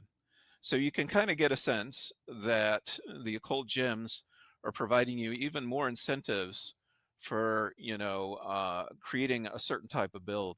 And, we are just really excited to see what kind of combinations y'all come up with. I think, yeah, it's going to be pretty exciting. So final thing is, we were doing a lot with the Tree of Whispers. We've got the witches around them, so we thought, well, we should, take some of the quality of life feedback we've heard from players and try and address it. So the first thing we've done is we've updated the town around the Tree of Whispers. We added some more services to it because we expect you to be returning to it a lot more this season. And we've changed the layout a little bit to make it a little more convenient to navigate and move the waypoint so that it's just quicker to get to the Tree of Whispers to turn in things. But sometimes, you're in the middle of a headhunt we found, and you're getting a lot of grim favor, but you don't want to leave. You want to try and go fight the boss that you just summoned, right? So we've also implemented what we call the Raven of the Tree. And the Raven of the Tree appears in every headhunt zone, and that allows you to turn in your grim favor on the spot so that you don't have to go back to the tree town. Now, you're not going to have access to all those other services, so you hit your inventory limit, you'll probably want to go back to town. But in the moment, when you're in a flow, you can go to the Raven of the Tree, get your cash, and then keep fighting. And then finally, we felt like we wanted to expand the rewards a little bit more for the Tree of Whispers. So we've added ancestral caches. It's a pretty low probability of getting one, but they're there. And these guarantee you getting an ancestral item from a cache. So obviously you see this pop up. I have a feeling you're probably going to select it. So yeah, I think that's all I have to talk about for the upcoming PTR. So I'll kick it back over to you, Adam. Awesome. Thank you so much, Dan. Talking about a ton of new stuff coming for patch 2.1 PTR and, of course, Season 7. I'm super excited for all the Tree of Whisper updates. I know a lot of people in chat are, especially with the Raven, not having to go back to the Tree of Whispers every single time, being able to turn in Grim Favors right there through the Raven. On top of that, also just the rework of the zone, so everything's a little bit closer. You don't have to walk all the way across, to walk all the way back to the waypoint, or to get to the vendors and everything. So there's a lot of big changes with that. And please do choose the ancestral cache. Yes, like, so powerful. Why would you not? Yeah. And I think it's important to remember we added the ability to favorite waypoints as part of Season 6 or of the last patch that we did. So it's super helpful with that Witch Town. Yeah, most definitely. And of course, people have been seeing some of the the new witchcraft powers and noticing some familiarities of like past Diablo lore. And I will say we'll be talking more about the story of Season 7 as we get closer to launch, so players can hear more about kind of like the origins of all of like what we've been kind of talking about here with this story with Diablo 4. So thank you again, Dan, for walking us through all the content that's coming with Season 7. And of course, It's going to be a lot like Season 2. We want to talk about some big quality of life changes. One really, really big one that we're really excited to talk about. And Mr. Colin Feiner will talk and walk us through everything. Yeah, thanks, Adam. So most of these are sort of systemic updates, so I'll talk through them. Paragon migration is more just a reminder on how the new Paragon system works. All of the Paragon experience that you've earned in a season is actually at the end of Season 6 going to be added to your Eternal Realm Paragon. So what that means is, if you're Paragon level 230 on a season, all of that 230 worth of experience is going to get added to your Eternal, which probably is going to level up your Eternal Paragon. And I mention this because we added the really cool Soul Stone. I kept calling it the Vessel of Hatred Crystal, but it's the Soul Stone. That really cool Soul Stone that you get at Paragon level 300, you can actually earn that on Eternal. So if you're not willing to sort of put in hundreds of hours to get that in a season, you can work your way there on the Eternal Realm as you sort of cash in these seasons. So we think that's going to feel pretty good. It's going to be really nice as you're like playing through multiple seasonal characters, and then eventually you'll end up just getting enough XP to actually earn those rewards at level 300 Paragon. So that's actually, it's not like, I have to have it in this season or something like that. You probably end up getting it in a couple seasons if you play pretty extensively and you level up your Paragon. 300 Paragon. Definitely. That thing. The second one here is now we are essentially tying the unique power. So if you think about like the Fists of Fate, that random damage roll from 1 to 200, that's going to be tied. The floor is going to be tied to the amount of greater affixes that are on that item. So if you have 1 greater affix, the floor is going to go up a little bit from the 1%. When you get 4 greater affixes, it's going to go up quite a bit. It's not exactly perfect because we wanted to maintain the sort of specialness of a 4GA with a perfect unique roll. We've seen some of those on Reddit, and I think it's always such a cool moment to sort of see those Probably drop. Going to be but it's going to be a substantial increase to the power of the floor. So it's going to be nearly impossible to get a 4GA with a really crappy unique power roll. Yeah, it's always great getting a 4GA and then like and then rolling 1%. Yeah. That always just feels bad. You never want to be comparing like, oh, I got a 4GA. Well, my 1GA1 is maybe better because it has a better unique roll. That wasn't a moment we felt was really enticing. So we wanted to make sure that the more GAs you get, just the better the item is comprehensively, just better. Yeah, absolutely. So that should help quite a bit. And then I'm going to talk about one thing previously on that, which is ancestral legendaries. They are now going to, when an ancestral item drops, it's going to drop the top end of the legendary aspect roll. So if you think in Season 6, we added 5 more ranks to compensate ancestral being added. Rank 21 is usually where they end up landing. Now ancestral items, when they drop, they're going to be at the top end of that. So you should always be pretty excited when an ancestral drops because it's always the best sort of top end ranks of that legendary power that could drop. We saw lots of conspiracy theories on Reddit of people going like, hey, I think like my Codex of Power is not getting updated correctly or something like that. And we totally understand. Like there was a lot of confusion behind it. We admit that on our end. And this just makes it easier and better for players in being able to grab it. It's not Colin behind the scenes on a computer like it was. It actually was. He was literally just like making sure you got the lowest aspect rolls or anything like that. Grind harder. So that most definitely will address a lot of the confusion there, as well as just make it better for players overall. Yeah, definitely. And then the second point here is we've pretty substantially increased the ancestral drop rate across the board. They're not going to be raining from the sky, but it's definitely a pretty substantial increase that we think is just going to level up all the different activities in the game, and that should just feel a lot better. We don't want to go too far where they're no longer special, but we thought that we were a little bit too conservative on our first swing. And this will affect all Torment tiers, right? Not just tier Torment 4? Yep, exactly. So all Torment tiers are going to get this increase. Great. And then the next one, so we saw that gems were dropping a little too frequently, constantly getting stuck on the ground, and players were capped on them. So we are doing a pass to reduce them overall, but to compensate, we're actually adding a sink for them. So you're going to be able to take gem fragments and craft random legendary amulets and random legendary rings. Those all obviously have a chance to be ancestral. once you get into the torments. So it's a really nice way for us to sort of make sure that you're never hitting a point where you just have so many gem fragments. They're worthless, right? Awesome. Yeah. And then the next one I think is going to be I'm super excited about, and that's class quest updates. They're going to work similar to Altars of Lilith, right? Do you have more details on that? Yeah. So class quests. So most classes, or every class, has this special mechanics. So like on Sorceress, you've got your enchantment slots. And in the past, when you hit level 15, you'd get a quest where you had to go and help out a mage to find a lost tome. So for players who have already completed that, you are going to, if you do need to log into that character first to kind of unlock it across your account. But once you've done that, any subsequent sorceress that you make, once you hit level 15, you're going to immediately unlock that first enchantment slot. And then once you hit level 30, you'll unlock the second one. Now, for every class, the exact level is going to be different. It depends on when that would normally unlock, but you won't have to go through the whole quest line to do so. But for those of you who really enjoyed doing those quests, there will be a pretty juicy reward if you do choose to do it, but you're going to get that mechanic right off the bat. That's awesome. And you could still just log into your seasonal character and do it to unlock the class mechanic. We don't require you to log into your eternal character to get this. Cool. So I think that's going to be awesome. I always check the time, oh, I'm level 40. I should probably go do my class quest. I have definitely forgotten to unlock my golem on my necromancers for a little longer than I would like to admit.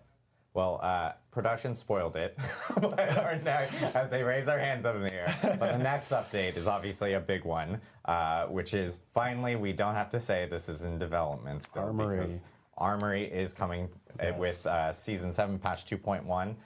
So, Colin, want to go through it all? Absolutely, yeah. This one was a really niche request. We had to dive super deep into the forum. So that one guy who asked for this is for you. I'm just kidding. This has been a super hot requested feature. We're excited to bring it to everybody. So everybody's going to get this update. Armory is going to allow you to save builds. It's going to save all your equipment, time they added all of your this. skills, all of your Paragon, And they're getting Armory. glyphs. You can even name it.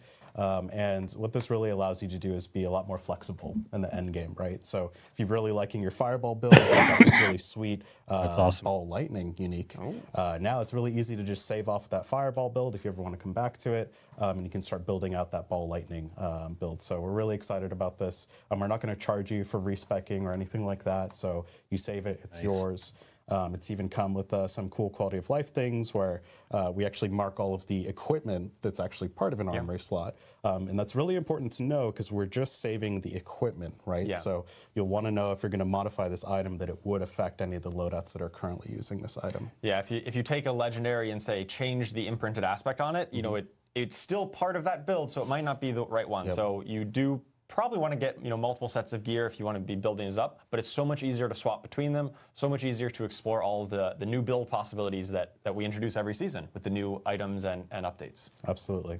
And it's in all the main towns, it's even in the training rooms, which is very nice. And it's important to note that we will swap it from anywhere. So if the equipment is in your stash, or if it's in your inventory, you don't have to worry about it. We'll just swap it out for you. Yeah, it'll just it's auto-magically does it, which is really nice. Absolutely. It makes it as easy as possible for players to be able to really utilize the feature, which I think is great. Cool. So yeah, we're super excited. We're really leaning into the flexibility. That's why we've just removed a lot of the cost to switch around. And we think this should open up, if you're playing a druid, you don't have to go make another druid or go through 300 clicks to change out your Paragon. So yeah, and I think one thing I do want to note is because this will be in PTR, we really need people to actually test it. It's a brand new feature. There's a lot of complexities behind it. Obviously, it's pulling things from your stash, pulling things from other inventories, etc. So want to make sure that players actually do get an opportunity to actually test it during PTR. Give us feedback. It's something that we're going to continuously iterate. One thing I do want to call out is in PTR, it won't have controller support. It will have controller support when we do launch it with patch 2.1, the final patch itself. But for the PTR, it won't actually be, there won't be controller support on it. So I just want to caveat that now for players that are actually going to, that do play on controller to note that it won't be there for that specifically. So tons of changes coming for Season 7. Obviously, all the class changes, the ultimate changes that Charles talked about, the balance and items are related to that. New rune words, reworked rune words as well. We have, of course, all the Season 7 stuff that Dan talked about with the witchcraft powers, and of course our new gems, the occult gems. So we want players to actually jump in and try those out, and with all the quality of life fixes that we do have. So I know we do want to jump into Q&A before PTR updates. I forgot. Sorry, I forgot about PTR updates. I can't even follow my own agenda that's like sitting here on a piece of paper, Adam. 3 minutes until POE 2 announcement. We do have some PTR updates really quickly that I do want to talk about. We'll be switching over as you guys remember, as we got most of the bulk of the stuff there. The prior PTRs, we did character copies before, or account copies from your main accounts. Things are going to be a little different for patch 2.1. This is way better for players. If you guys remember back with even the patch 2.0 PTR, we actually did an account copy, and it was like weeks and weeks in advance, and people are like, whoa, this is like my barb from like, you know, it feels like yesteryear or something like that. Now we are giving the flexibility of players being able to account copy on demand, essentially, for PTR. So with patch 2.1 PTR, there will be a kind of a new button on the UI where you'll be able to actually account copy over to your PTR account. So it'll take all your characters from your normal account and move them over. There are a few caveats we do want to mention, though, is that it does replace everything once you do that, and you can do it multiple times. So, but each time you do that, it does replace it all. So if you do bounce between, you know, PTR and like your main account on the normal game servers, and let's say you get new gear, you can move those things over. Just note it's going to wipe everything on your PTR when you do that. If you also utilize let's say you don't actually utilize the account copy over, and you actually use the account boost or the character boost that we actually have within PTR, just note that if you do account copy over afterwards, it will also replace those. So just be careful with that. We'll make sure to note that all in the blog so players are aware. But it is just a caveat that we do want to mention for players, but it does allow for way more flexibility of being able to carry that stuff over. Definitely. There we go. But new additions for the boosts and that we have for PTR. Obviously, we'll end up having the new unique items within the character boost that will be available in Season 7 PTR. We'll have, you know, witchcraft powers, the witchcraft progression items that we had talked about earlier as well. So those will be all part of the PTR boost. So it gives you guys the tools of being able to test everything and getting us feedback for anything that you guys want to change before the Season 7 and patch 2.1 actually kicks off. Cool. Now we can go into Q&A. Okay, so they're just doing Q&A. They're just taking questions. We're going to switch over we will have a blog to immediately after the stream for PTR. Patch notes will be next. So nothing more in particular.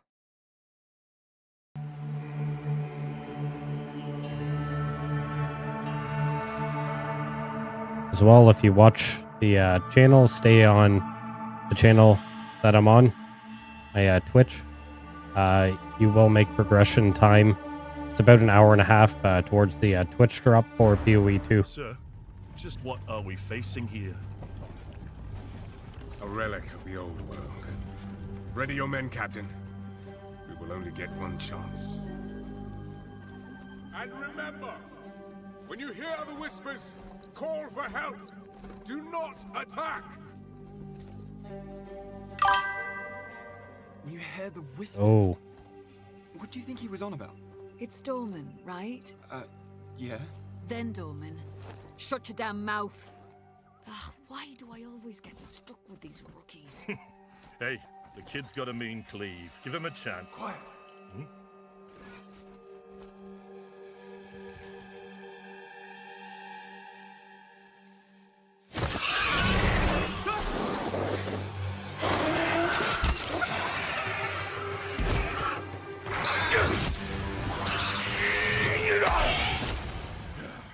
Sullen!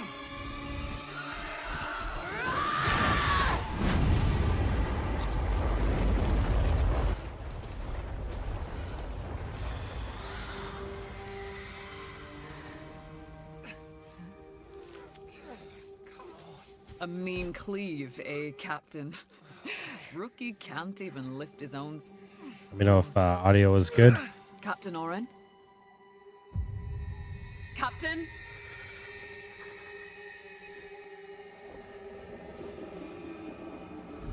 It's here. Rain! Send the signal!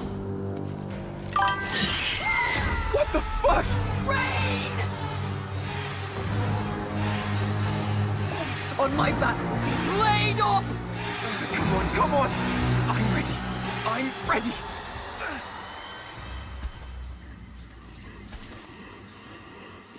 This. It's a man. No, it's not.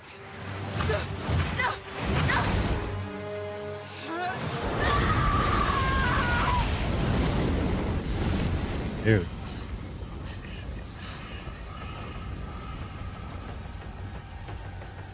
Run.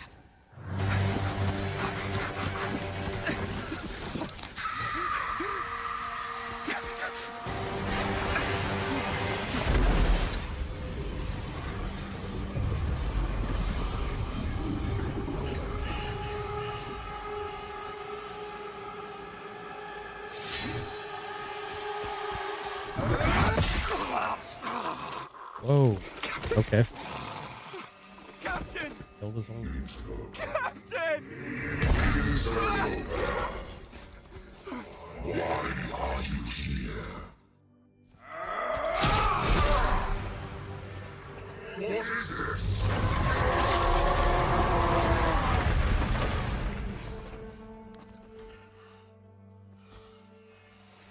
Stop!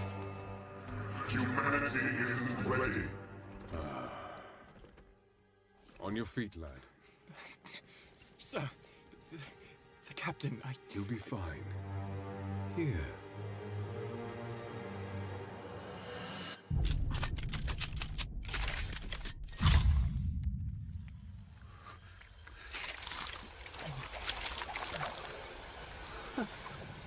What is it?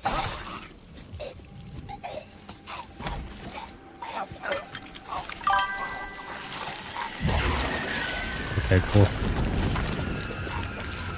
Oh, dope. Get the body. Stop. Mortal. It can still be contained. You don't know what you have unleashed. Your kind no longer control this world. We cannot destroy your body, it's true. But you will watch as we destroy everything you have built. Bind him!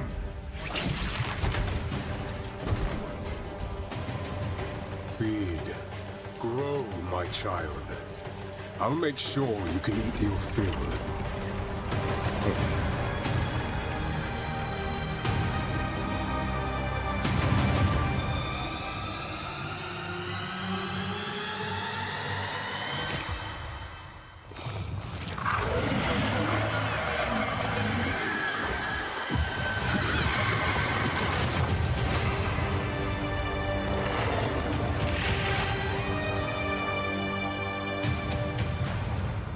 Let's go. It was awesome. Hi, I'm Jonathan Rogers, Game Director on Path of Exile 2. Now, Path of Exile 2 is going into early access in around 2 weeks on December the 6th. But even though it's early access, this isn't just some small taste. The game is huge. In this livestream, we're going to be introducing everything you can expect. So without further ado, let's roll the gameplay trailer. Existence is a thing of beauty. Precious, but impermanent. Life and death are mortal enemies, and yet bound to one another. The continuation of life must be protected at all costs. Some have said, my methods are brutal.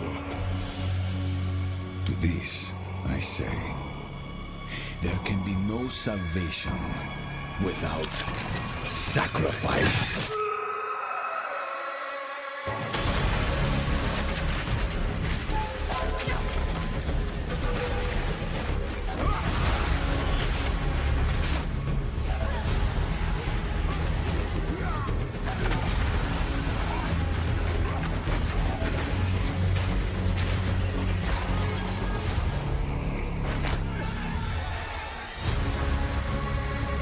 Look at that.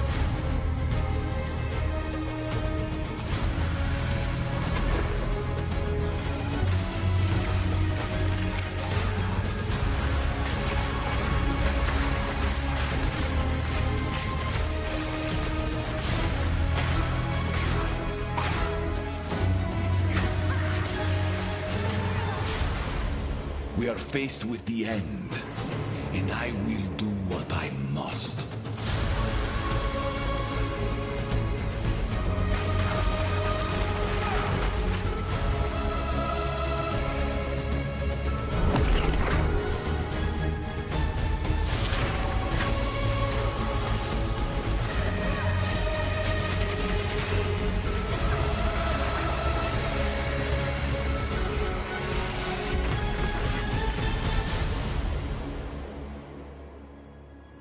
Those who obsess with death,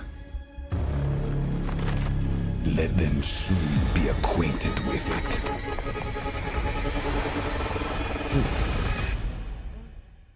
Now, as you just saw, even in early access, Path of Exile 2 is a big game. It's actually been 5 years since we announced POE 2, and over that time we've revealed a lot, but it's been in bits and pieces. It's pretty hard to keep track of it all, so today we're going to do a full rundown of all the content that will be available at the start of early access. Classes, character progression systems, and for the first time, a full overview of the end game. This is going to be a big one, so get comfortable. For 20 years, Rayclast has been free from any sources of corruption, but the Count of Ogham, tempted by promises of power, intends to harness it once more. The dead are rising, monsters are mutating, and madness is spreading. Under the dark influence of corruption, the Count doles out sentences of death to any who would question him.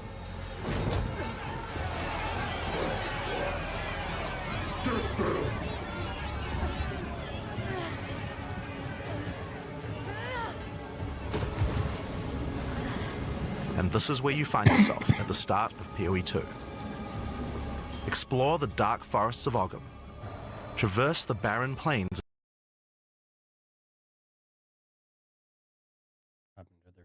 of the Vasteri Desert, and delve into the jungle ruins of Utsal, an ancient Val city. Everyone's saying F. What? There are challenges. That's hilarious. Help. Challenging monsters, hidden runes. That's not my feet, guys. Lost camps and treasures. Roaming merchants, and of course, unique bosses. No two areas are the same. It falls to you to track down the seed of corruption, the source of all this devastation.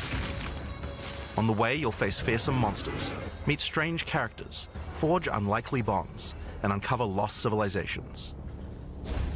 But first, you'll need to pick a class. Now, early access will initially have 6 classes available. Let's have a look at them. The Monk is a fast and furious melee fighter. He dashes in and out of combat, and his mechanics involve building up and keeping momentum. Like all classes in POE 2, you'll want to use a wide variety of skills to mix and match different combos. To get new skills, you will first need to find skill gems. Using a skill gem will open the gem cutting menu, which shows all the active skills available in POE 2. You can choose an existing. Oh my goodness. They are having some troubles. Trouble in paradise.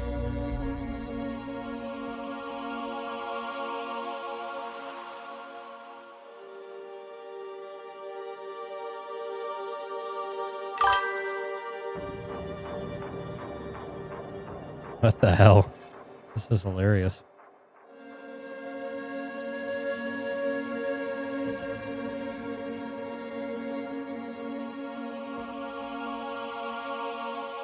I'm saying, holy crap, come on.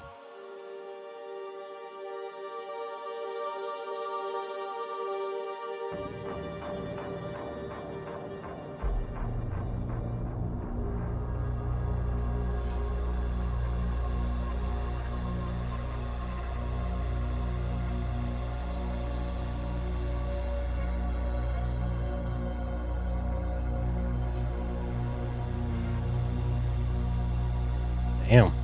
I guess we gotta wait.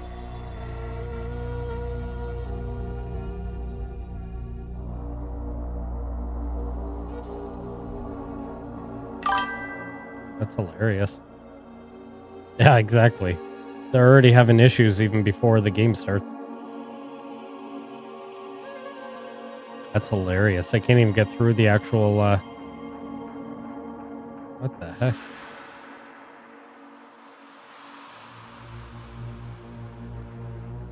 Is this a bad sign to what's to come?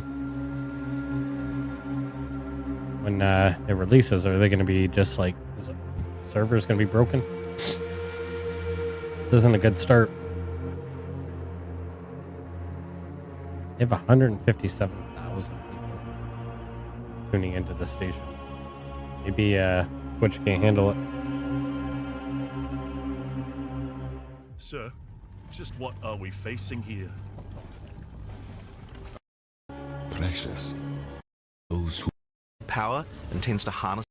Oh god. There are 21 active skills for quarterstaves, so this just scratches the surface of the options that you have. By endgame, you'll be dashing from pack to pack, spewing where you find yourself at the start of POE 2. Rough. Explore the dark forests of Ogham, traverse the barren plains of the Vesteri Desert, and delve into the jungle ruins of Utsal, an ancient Vaal city. There are challenging monsters, hidden runes, lost camps and treasures, roaming merchants, and of course, unique bosses. No two areas are the same. It falls to you to track down the seed of corruption, the source of all this devastation. On the way, you'll face fearsome monsters, meet strange characters, forge unlikely bonds, and uncover lost civilizations. But first, you'll need to pick a class. Now, Early Access will initially have 6 classes available. Let's have a look at them. The Monk is a fast and furious melee fighter. He dashes in and out of combat, and his mechanics involve building up and keeping momentum. Like all classes in POE 2, Let's you'll go, want to use a wide Josh. variety What's of up, brother? skills to mix and match different combos. There's my To monk. get new skills, you will first need to find skill gems. Using a skill gem will open the gem cutting menu, which shows Those look all the dope, active dude. skills available in POE 2. You can choose an existing skill to level up, or choose to engrave a new one. Since this is a level 7 skill gem, even if you pick a new skill, it will immediately be level 7, so there's no harm in trying out something new. The Monk primarily uses the quarterstaff. There are 3 schools of martial arts: lightning, ice, and wind. But don't think you have to Whirlwind. stick to just Whirlwind. one. I The see best it. combos are Monk's gonna gonna be involve mixing whirlwind elements all of day. all 3. Let's go. Let's try Killing Palm. Like many monk skills, this can be used to quickly take advantage of a specific situation. If there's an enemy on low life, you can use Killing Palm to dash to them and kill them instantly. This will provide a power charge. Then we could use a different skill to consume that power charge for a much more devastating attack. The Monk also has powerful combo skills. Tempest Bell, for example, is a skill that places Yeah, a dude. giant resonating bell. Hitting the bell causes it to ring, dealing damage to all enemies around it. You can also do things like freeze or shock the bell, which will add elemental damage to the strikes. The Monk also has a variety of abilities to empower his staff. If an enemy is close to being stunned, you can use Staggering Palm to punch them down. After that, any attack you do will shoot out wind projectiles. There are 21 active skills for quarterstaves, so this just scratches the surface of the options that you have. By endgame, you'll be dashing from pack to pack, spewing projectiles and obliterating screens of enemies with huge combo attacks. Now, if you like a style of melee that's a little slower but hits much harder, then the Warrior is for you. He pounds the ground with big chunky attacks and can shrug off the hits of small enemies with large amounts of armor. Even though the mace slams are slow, you never lose control. Longer attacks can be retargeted as you go, and if you find yourself committed to a long attack, you can dodge roll out of it at any time. Among the skill option for maces, you will find a variety of slams, fire attacks, war cries, and shield skills. Here, I'm going to slam the ground, rending it apart with lines of fire. Any slam skill will then cause these fissures to erupt with lava. I can even run through them with a skill like Stampede to do huge amounts of damage. The Warrior can also use war cries, which can empower your next skill. Seismic Cry, for example, will double any slams from your next attack. The Stampede counts as a slam, so I can double that for even more craziness. If you want to go a little faster and be a little more defensive, equip a shield. In POE 2, you can raise your shield at any time to block all damage from the front, even spells. While holding up your shield, your stun meter will build as you take damage, so be careful. If it reaches 100%, your stance will break and you will be vulnerable. Some enemies also have unblockable attacks, which are indicated by this red flash. If you see one of these coming, make sure to dodge out of the way. Using a shield also gives you access to shield skills, like Shield Charge, which allows you to charge towards enemies and stun them. While charging, you're also blocking the whole time, so you have full damage immunity from the front. The warrior also has access to totems. Some totems have built-in abilities, like Shockwave Totem, which can be placed to stun nearby enemies and trigger aftershocks like those from the earthquake. But you can also get Ancestral Warrior Totems, which allow you to use any slam skill in your repertoire. This is a meta skill, which means that it's a skill you can put other skills into. I can take a slam like Sunder and socket it into my Ancestral Warrior Totem. Now when I summon him, he'll sit there and slam the monsters from a distance. There are 20 active skills for maces, so there's a lot more to try out. But by endgame, you're going to be dropping hammers from the sky, leaping fearlessly into combat, and separating the very earth you stand on. Time for some ranged attacks. The ranger is primarily about the bow, but we wanted to make sure that she feels agile as well. In POE 2, you can shoot while moving. Combined with all the skills the ranger has that allow you to jump around, you will have a lot of mobility in combat. Bow skills have a variety of lightning, poison, ice, and physical attacks. Lightning attacks bounce around between targets. You can also stick lightning arrows in the ground which explode when hit by the bouncers, or electrocute enemies to take them out of combat. Ice attacks allow you to slow and freeze enemies to keep them away from you. Using poison, not only can you slowly damage your enemies from afar, but also grow some interesting plants. With 21 bow skills and all the mobility and combo tools the ranger has, you can take advantage of every situation. By endgame, you'll be creating hundreds of arrows, be they falling from the sky, bouncing around between enemies, or spraying out tornadoes. You might have noticed in the bottom left of the screen that the flask slots look a little different. In POE 2, you have one dedicated life flask slot and one mana flask slot. Flasks gain charges as you kill enemies, and typically allow you to heal 6 or 7 times if they're full. But that's not the only thing you can use charges for. Charms are a new item type that will automatically defend you from various debuffs or damage types. Having trouble with getting frozen? Equip a Thawing Charm. When it's fully charged, it will make you immune to freeze for 3 seconds if you get frozen. To recharge them, just kill more monsters. You can gain more slots for charms by upgrading your belt. The Mercenary wields a crossbow that can be loaded with different ammo types, offering versatility, power, and mobility. All classes in Path of Exile 2 can be controlled with WASD, which makes this class play exactly like a shooter. For the crossbow, you will find skills that work like shotguns, sniper rifles, assault rifles, and even grenade launchers. But not only that, there are a wide variety of more interesting elemental ammos too. It's very fast to switch between ammo types, so long as you already have them loaded, which makes the Mercenary able to combo abilities together for devastating effect. Use Glacial Bolt to create walls of ice to separate enemies, then switch to Fragmentation rounds to explode the ice, dealing massive AoE damage. If I come across an armored enemy, I could use armor-piercing rounds to break their armor, and then high-velocity rounds to take them down. Or perhaps I could fire a gas grenade to poison enemies before detonating the cloud with an explosive shot for massive damage. If you want to call in some suppressing fire, you can summon artillery ballistas. These have a minimum range, so you'll want to prepare your position carefully before moving in. There are 22 active skills for crossbows. By endgame, you'll be calling destruction down from the sky as you litter the battlefield with grenades and pepper your enemies with your automatic shotgun. If you're looking to take a backseat and let your minions do the work, then the Witch should be your choice. She can call forth hordes of undead monsters to fight for her while casting powerful chaos spells that debilitate her enemies.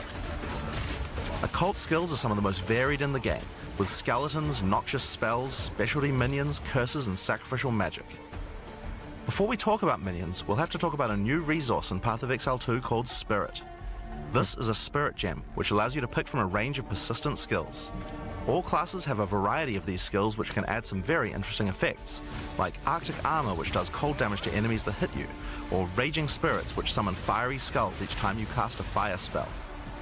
For the Witch though, we'll want to be using our spirit to create permanent minions. These minions will be revived automatically when they die, so you don't have to worry about resummoning them all the time. Here I'm using the skill screen to allocate which minions I would like in my horde. You can see the spirit cost of each one. Skeletal warriors are cheap but weak, useful for tanking damage and distracting enemies. But I want more heavy hitters in my army, so I'm going to unsummon some warriors and instead add skeletal arsonists. Permanent minions come with special active abilities called command skills. You can order these guys to detonate your own minions for even more damage and area of effect. If you want a bigger army, you'll need a scepter. This new weapon type is imbued with even more spirit, allowing you to summon even more friends. And if you want an even bigger army than that, you can take advantage of corpses to summon true hordes of minions.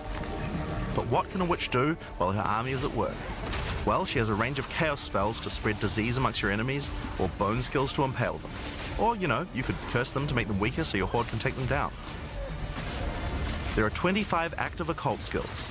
By the endgame, you will be the leader of a fearsome army of the dead, consuming everything in its path. The sorceress bends the elements to her will, using them to unleash devastation on her foes. This classic spellcaster weaves a flurry of elemental magic from afar. Chain lightning. The elemental skills have everything you might expect and more. Fireballs, icy explosions, lightning storms, you get the idea. Each spell is unique and has many different ways to build and combo with others, even between different elements.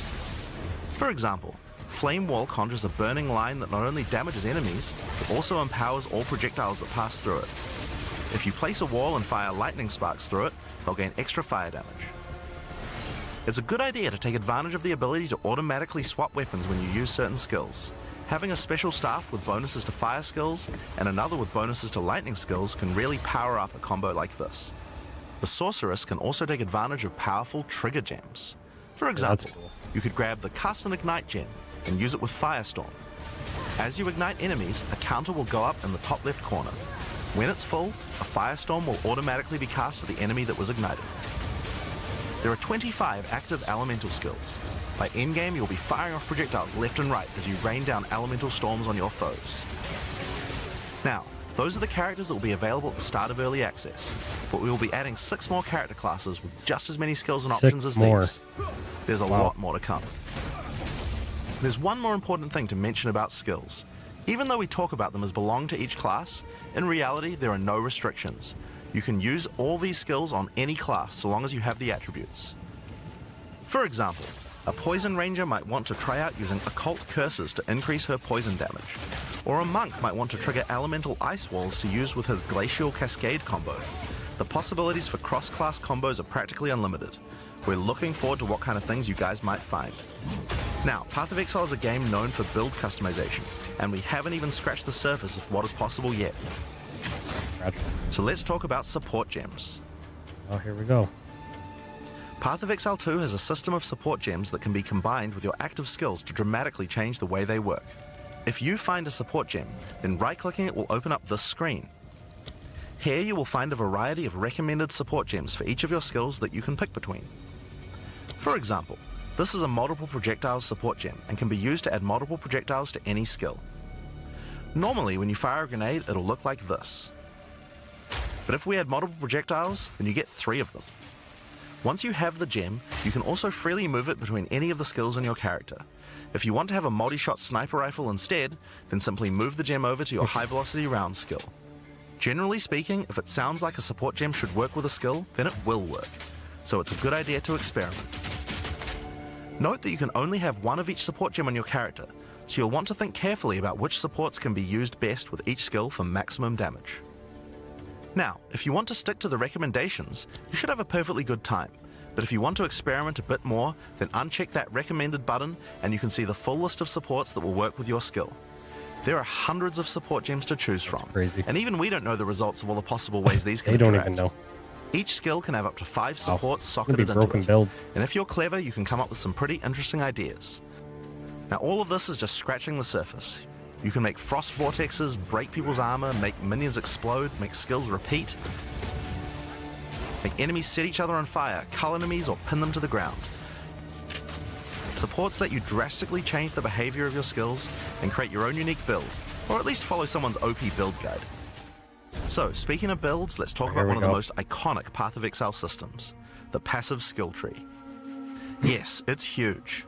There are over 1,500 nodes on there. 1,500 Now, nodes. a lot of people open the tree and can get a little intimidated at first, but try not to be scared. There are lots of options, but at its core, it's pretty simple. Each level you get 1 point to put into the tree. Each class starts at a different location, but they all share the same tree. Around your section of the tree, you'll find relevant bonuses for your character. You should be safe in the knowledge that there aren't many wrong choices here. Almost all the starting nodes will be useful for your character in some way. But if you do happen to make a choice you regret, you'll be able to respec any nodes you've taken by spending a little bit of gold. I know, so much, The tree dude. is It's generally divided insane. up into clusters which have similar Wow. themes. In each cluster, you will find small nodes that give simple bonuses like increased damage, but the real power comes from notables. Notables normally have much more interesting bonuses, and they tend to care a lot more about how your build works and what skills you're using. For example, in the mercenary area of the tree, this one gives a 25% chance for crossbow skills to not consume a bolt. And here's one that gives grenades a chance to blow up a second time. This one gives a chance for projectiles to rebound off terrain, as well as giving you some pierce chance to make that more likely. Note that even though this is in the mercenary section, this would work with projectiles from all classes, so there are often reasons to go to different areas of the tree. In order to get between these clusters, you will generally have to allocate nodes in the attribute highways. Attribute nodes allow you to pick which attribute you would like to use, so it's very easy to get points for any attribute that your gear might need. You can change which attribute these nodes give you for half price at the respec vendor. In addition to notables, you will also find even larger passives called keystones. Keystones have both an upside and a downside, and often require changing your entire build to design around them. A great example is Giant's Blood, which allows you to wield two-hand weapons in a single hand, but doubles the attribute requirements of them. You can use a two-hand mace with a shield, or even dual wield them. Or how about Mind Over Matter, which makes all damage go to your mana pool first before your life pool, but you lose 50% of your mana regen. Skills like these can be tough to build around, but if you're up for the challenge, they can be very rewarding. As we showed you earlier on the Sorceress, you can swap between weapon sets on the fly as you use certain skills. One of the new features in Path of Exile 2's passive tree is that you can choose to have your passive tree change as you switch between weapon sets to take advantage of specific bonuses on the tree. For the Sorceress, you might want to change between fire and lightning specialization. Or you could switch between one hand and a two-hand setup in order to be able to block boss attacks while following up with heavy hits from your bigger mace. Or perhaps you could have a full curse setup on your witch to debuff enemies before switching to a chaos degen build for maximum damage. If you want to stick with just one weapon set, you can just use these specialization points as bonus points to invest however you like, but creative players will find plenty of opportunities with this system. You can get weapon specialization points throughout the campaign from optional bosses and quests. For example, if I manage to defeat the Crowbell, I'll get a weapon specialization book. There are lots of other permanent boosts available from the campaign too. On the map you can see icons that indicate the many optional encounters you can find. Some of them have permanent character boosts, and others have powerful items. If you're having trouble getting past a boss, it might be a good idea to explore and see what you can find. For example, if you defeat Blackjaw the Remnant, you'll gain a permanent increase to fire resistance. One of the most important finds are spirit bonuses. You can find the first one here in the canopy in Act 1. Defeat the boss in this area to acquire a permanent addition of spirit. The permanent buffs you gain from spirit are very powerful, and every class will find a use for them, so make sure you hunt down these upgrades. There's one in each act. Now we haven't even talked about the most important element of character progression, items. That's why we're all here, right? Items in Path of Exile can be broken down into 4 rarity groups: normal, magic, rare, and unique. One of the things you're going to want to do as you play through the campaign is upgrade the items you find, and you can do that with currency items. An Orb of Transmutation will allow you to upgrade a normal item to a magic item with 1 mod. You can then apply an Orb of Augmentation to add a second mod, then use a Regal Orb to add a third mod, and upgrade it to a rare. Finally, you can use some Exalted Orbs to add more mods to your rare to a total of 6 mods. One of the things we think is really important is to make these options available to use as you play. All the items that add mods are much more common than they were in Path of Exile 1, so that you can use them throughout your campaign playthrough. We want you to find things on the ground that can be crafted into upgrades much more frequently. As well as making the drop rates on these items much more common, you can also get them by disenchanting unwanted gear at the magic item vendor. If you disenchant magic items, you can build up to an Orb of Transmutation, and by disenchanting rares, you can build up to Regal Orbs. Another important area of crafting items in PoE 2 is sockets.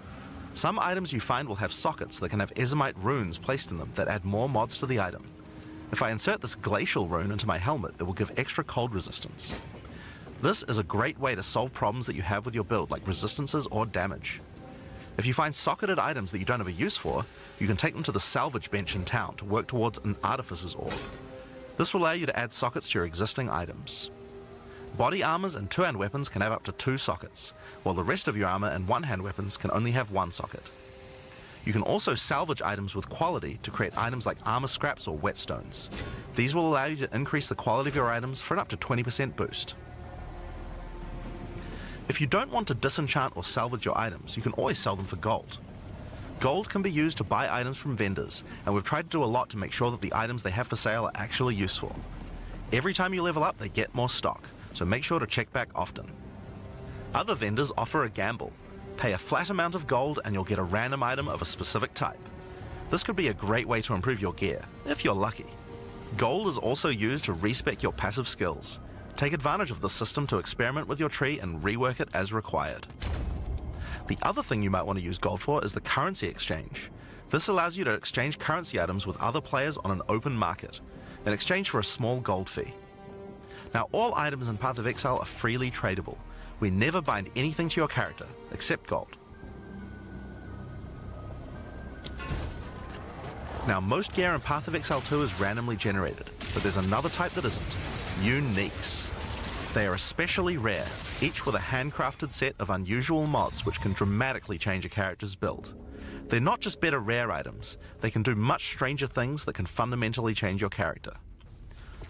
Corpse Wade will make any corpses you run through explode into clouds of poison. The Sands of Silk is a body armor that changes your dodge roll into a blink, morphing you into sand as you teleport past your foes. And of course, some uniques are just pure hits of dopamine, like Quill Rain, which just turns your bow attacks into full auto by doubling your attack speed. Each unique is something that you can build your character around. We try to make sure that most unique items have a potential use at endgame, even if you find them early on. And as you can see, every single unique item comes with custom art to match. The last character progression system that you can do during the campaign is Ascension. Starting in Act 2, you will come across Ascension trials, tests that you must complete to unlock your Ascension class. We'll explain these trials soon, but first let's take a look at what Ascending can do for your character. Each class has access to 3 Ascendancy classes, but at the start of Early Access, only 2 per class will be available.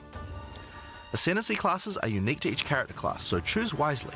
They can drastically affect how you build your character. As a sorceress, you could become a Stormweaver, a master of the elements. Tempest Caller causes elemental storms to be summoned each time you do a critical hit with a spell.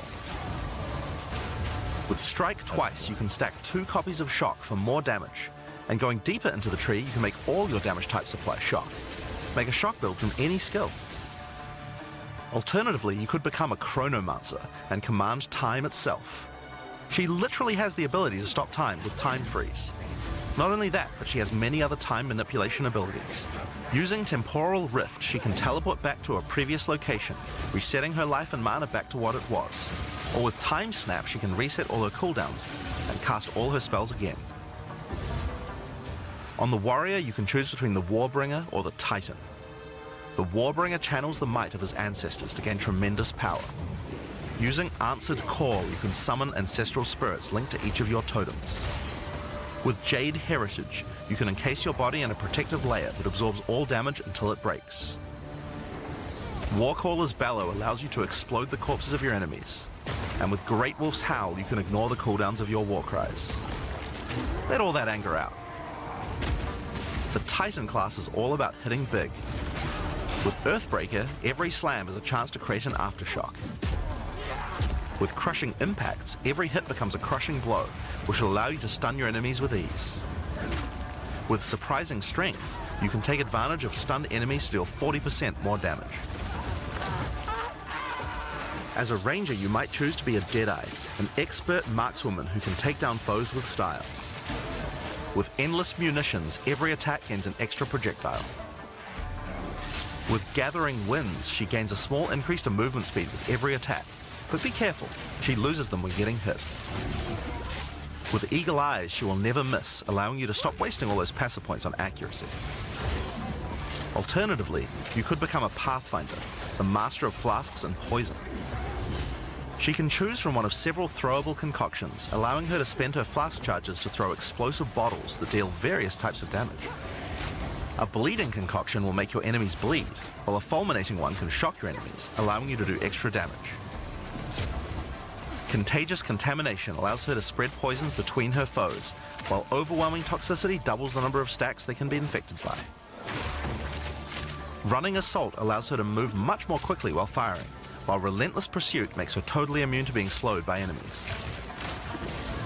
The Witch can ascend into the Infernalist or the Blood Mage. As an Infernalist, she can summon a loyal Hellhound companion. The Hellhound sets enemies on fire, as well as taking a percentage of the damage if the Infernalist gets hit. With Pyromantic Pact, you can turn your mana into Infernal Flame. As you cast more spells, the flame builds up, and if it overflows, you'll take damage. Using Bringer of Flame, you'll want to make sure you keep the flames topped up. While your Infernal Flame is above 30%, all damage from you and your minions will ignite enemies. She can also transform into a literal demon. While in demon form, she takes an increasing amount of damage, but her cast speed and damage increase rapidly as well. So if you're planning on transforming into a demon, make sure you stack a lot of life recovery. She can also become a Blood Mage, a master of life and energy. All Blood Mages must pay the price of making skills cost life as well as mana, but in exchange, every monster they kill will drop life remnants, which allow them to quickly gain back that life. With Crimson Power, she can gain large amounts of extra life, and with Vitality Siphon, she can use her spells to leech life back as well. Once you've got a significant amount of life, you can use Gore Spike to make your critical hits deal incredible amounts of damage. A monk who is in tune with the elements might become an Invoker. With Elemental Expression, the Invoker will create waves of elemental power each time he does a critical strike. Like an airbender. With Faith as a choice, you gain the ability to meditate, allowing you to double your energy shield. Choose between I am the Blizzard or I am the Thunder to specialize in cold or lightning. And I Shall Rage will allow you to turn into an unbound avatar. Each time you apply a status ailment to an enemy, you gain Unbound Fury. When you have enough, transform into an avatar to deal way more damage and inflict even more elemental ailments. Some monks choose to reach into the darkness instead. The Acolyte of Chayula can exchange their mastery of spirit for darkness, a resource that can be utilized to both absorb and deal damage.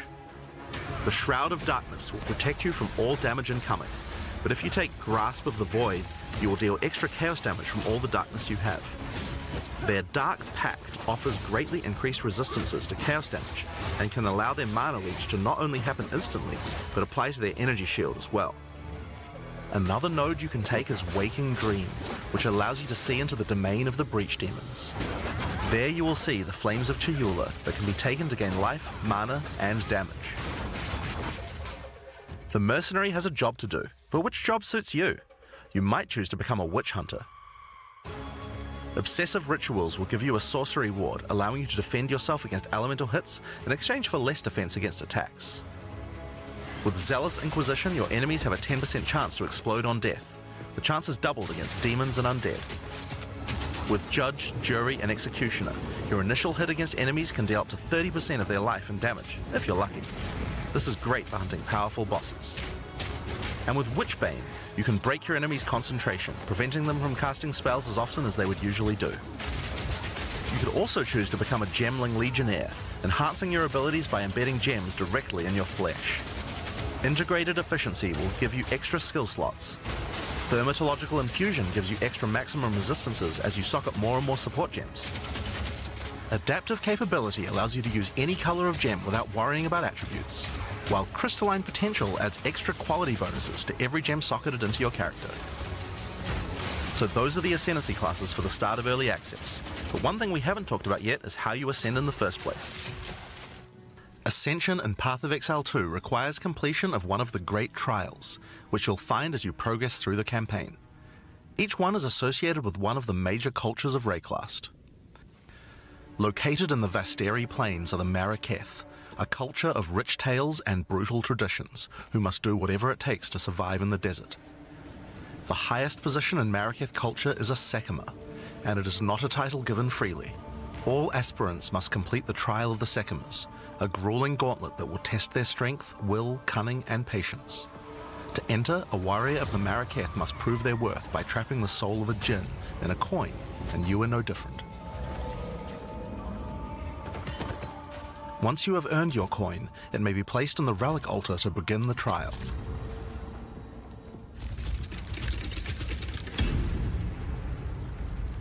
In the Trial of the Sekimas, each room has its own challenges to overcome. In this room, each rare monster you kill will send its blood to the chalice in the center of the room. Once the chalice is filled, you will be able to proceed. While fighting monsters in the trial, you will need to be very careful. Each hit will not only hurt you, but will damage your honor.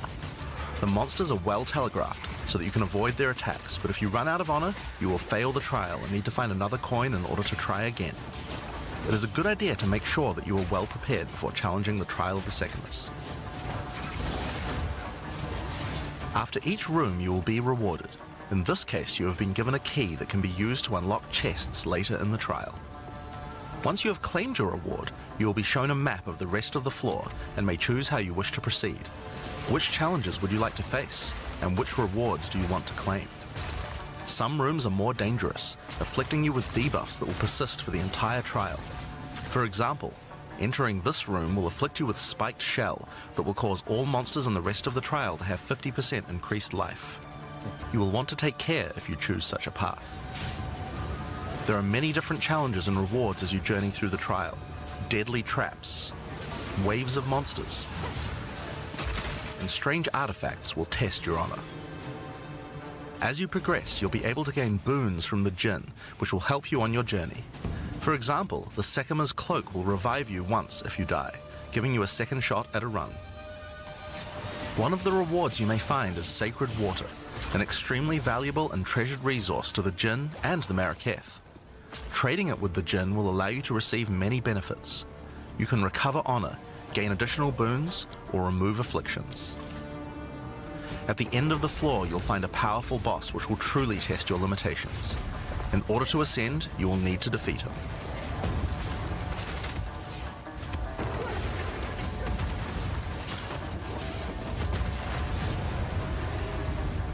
Having defeated the boss, you've earned the right to ascend. But first, the loot. The keys you have found may be used to open the various treasures in the vault at the end of the floor. We only have a single bronze key, so we'll just have to open one of these small chests. If you want to open the better ones, you'll need silver or gold keys. Let's use the Altar of Ascendancy. Your first ascension will allow you to pick your class and grant you 2 points to use in the tree. Now there are more floors and many more rewards that can be found within the Trial of the Sekimas, but we'll save that for the section on the endgame. For now, let's talk about the second Ascendancy trial, the Trial of Chaos. In Path of Exile 2, you can choose whichever trial you like to earn your ascension. Each culture on Rayclast had their own methods to ascend. If the Trial of the Sekimas is not your kind of playstyle, or you're finding it too difficult, you could try another. You can gain all your ascension points from just one, or mix and match them. It's up to you. For early access, we will have 2 trials as options, with a 3rd trial coming later for the full release. While exploring the Vaal jungle, you'll discover the Temple of Chaos. Before the Vaal embraced the science of corruption, their civilization worshipped chaos. This ancient trial was once used by the Vaal to test their high priests. A high priest of the Vaal must show willingness to risk everything to gain power. Entry to the trial requires a token from a strange entity known only as the Trial Master. For those in which he sees potential, he shall inscribe an ultimatum. Many have attempted these trials in search of greatness. Most have perished. Will you be able to defy the odds? Before you begin each chamber, the Trial Master will offer you a reward and a choice. Choose one of 3 tribulations to affect you through the rest of the trial. These modifiers might beef up the monsters, curse the player, or add environmental hazards like turrets or trap runes. In this case, we'll be picking shocking turrets. As you enter the room, the Trial Master will fill it with hazards to test your commitment. In this case, you must destroy all the monsters that fill the room, while dealing with the lightning projectiles from the shocking turrets.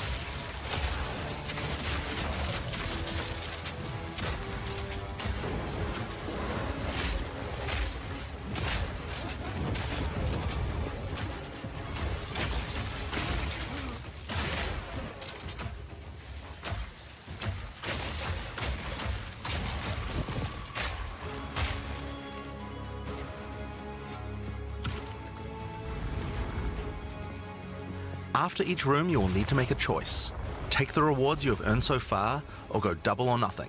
Increase your rewards, but take on more risk.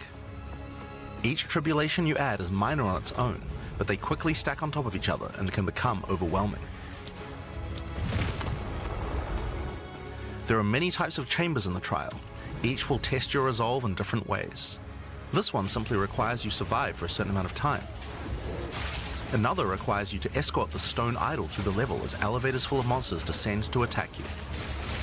Should you be able to get through the first 3 chambers, you will face your first boss.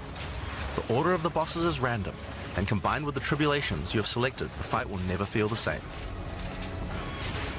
After defeating the boss, you may claim your rewards. Of course there are the items, but you also gain the right to ascend.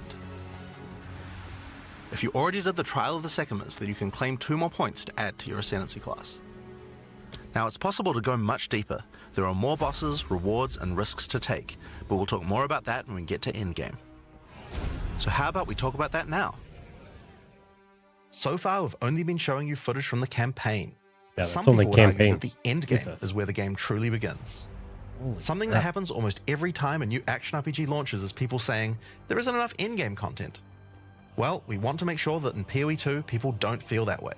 And we actually only changed our development priority for this recently. The first 3 acts of PoE 2 already take around 25 hours to complete if you're a new player. This is already a pretty significant campaign. On the other hand, people spend hundreds of hours in endgame each league.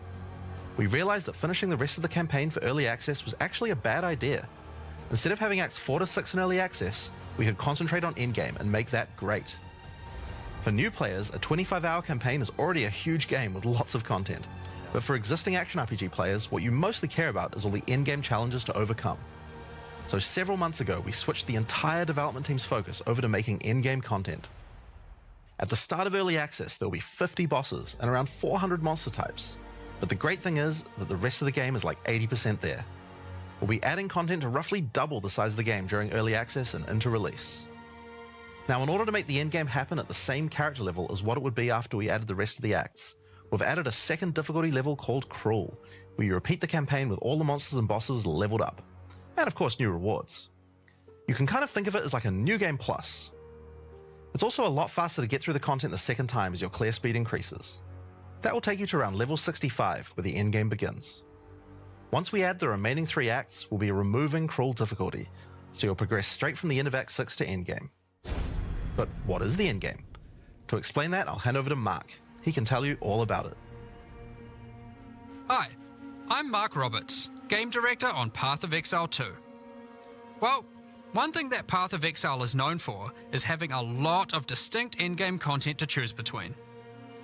Each endgame mechanic needs to have its own progression system, areas, bosses, rewards, and player power that can only be gained from that content. We are going to be adding a lot more over time, but for Path of Exile 2 we decided to start with 7 distinct systems you can progress through. This is the Atlas, and it serves as the core of the endgame for Path of Exile 2. It's infinite and expands in all directions. Now, we are not going to spoil the plot too much here, but corruption from the beast has blighted the land, and your objective is to help fight it. In the center of the Atlas you will find the Ziggurat, a temple in which the Vaal research the fundamentals of space and time. Here, we can open portals to nearby locations and begin cleansing corruption and finding resources. In order to power the portal device, we will need waystones. Each waystone has a tier which will determine the level of the monsters that you will face. To go to an area, simply click one that is adjacent to an area that you have already completed. Insert the waystone and click Traverse. Portals will open, allowing you and your party to travel to the area you have selected. All the areas in the endgame feel distinct from the locations in the campaign, and we have dialed the randomization up to 11. The monster packs you will face in each map are totally random, and the combination of them can lead to some very interesting combat situations. There are over 400 monster types in early access, and they have a lot of varied and interesting abilities. Depending on which combinations you face, you might find some serious challenges. In order to cleanse the corruption from the area, you will need to defeat all the powerful rare and unique enemies in it. Once you have done that, the area will be marked as completed and you will be able to travel past it to progress deeper into the world. If you die, then the map can no longer be run, and you will have to find another way around to get to the areas behind it.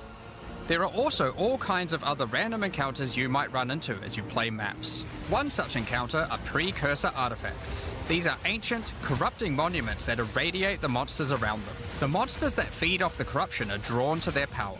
If you defeat the monsters and cleanse the artifact, you will get a powerful temporary buff. Some of the buffs make you faster, others rain lightning or fire around you, and some even give you increased experience or help you find better items. You can also find strong boxes. These enigmatic chests guard piles of treasure, but are always a trap.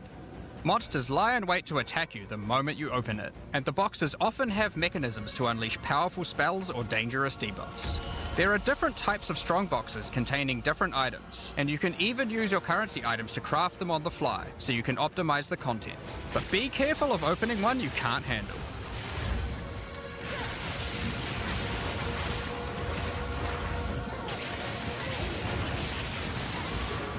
Sometimes you'll discover monsters frozen in essences, solidified crystalline corruption.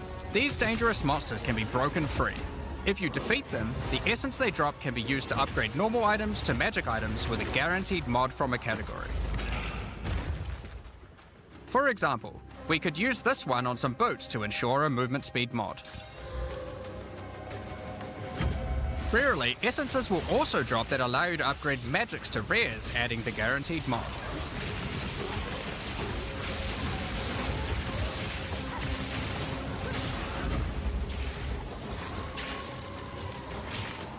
This is incredibly powerful, since it allows you to get a second deterministic mod in your crafting projects. Combining these with the currencies that are commonly found in Rayclast for modifying items, and we can get a very nice pair of boots indeed. Waystones, like all items, can also be crafted using your currency items. Adding prefix mods will improve the rewards, while suffix mods increase danger. The more dangerous a map is, the more waystones will drop. Adding mods to your waystones is key to progressing to higher tiers and sustaining them, but it will require you to take on larger challenges. There are a variety of factors you'll have to consider when crafting your waystones. Some maps will have higher density, some lower, some have more magic and rare chests, or monsters, some are more linear, and others more open. Make sure you explore and think about what makes certain maps good if you want to maximize your returns. As you cleanse corruption from higher and higher tiers of the Atlas, you will gain points that you can spend in the Atlas tree. This tree allows you to juice the danger and rewards of all areas in the endgame. You could increase the number of monsters, the number of rares, the number of precursor artifacts or strongboxes, even the quantity of item drops. As you explore the endgame world map, you'll notice various different biomes, from snow-capped mountains to dense jungle valleys. Most maps are restricted to certain biomes. As you continue to explore deeper into the Atlas, there are all sorts of things to discover. These cities are constructed by different peoples of Rayclast, and have specific items that can be found there. These strange structures marked on the map don't appear to do anything for now. Perhaps you'll work out how to use them later. You might find unique maps like Untainted Paradise, an undisturbed island full of beasts that give an extreme amount of experience. You may even find a lonely man just enjoying his retirement who will give you a unique item for free. In addition, you can find special areas that would make a good spot to set up camp. Clear these areas of their hostile inhabitants, and you'll be able to claim them as your own hideout. You can decorate your hideout as you see fit and invite various NPCs to join you there to create your own personal base of operations.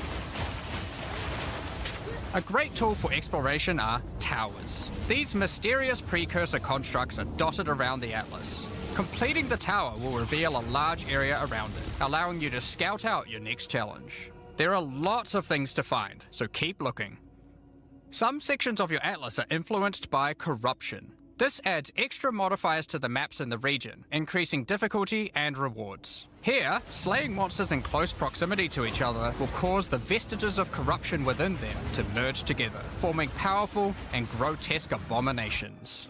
You may have noticed while looking at the atlas that some of the areas have these icons above them. The icon indicates that the area contains some kind of special encounter. This icon indicates that the area has a powerful boss. Because only 1 in 4 maps contain a map boss, we are able to make them very powerful and very rewarding.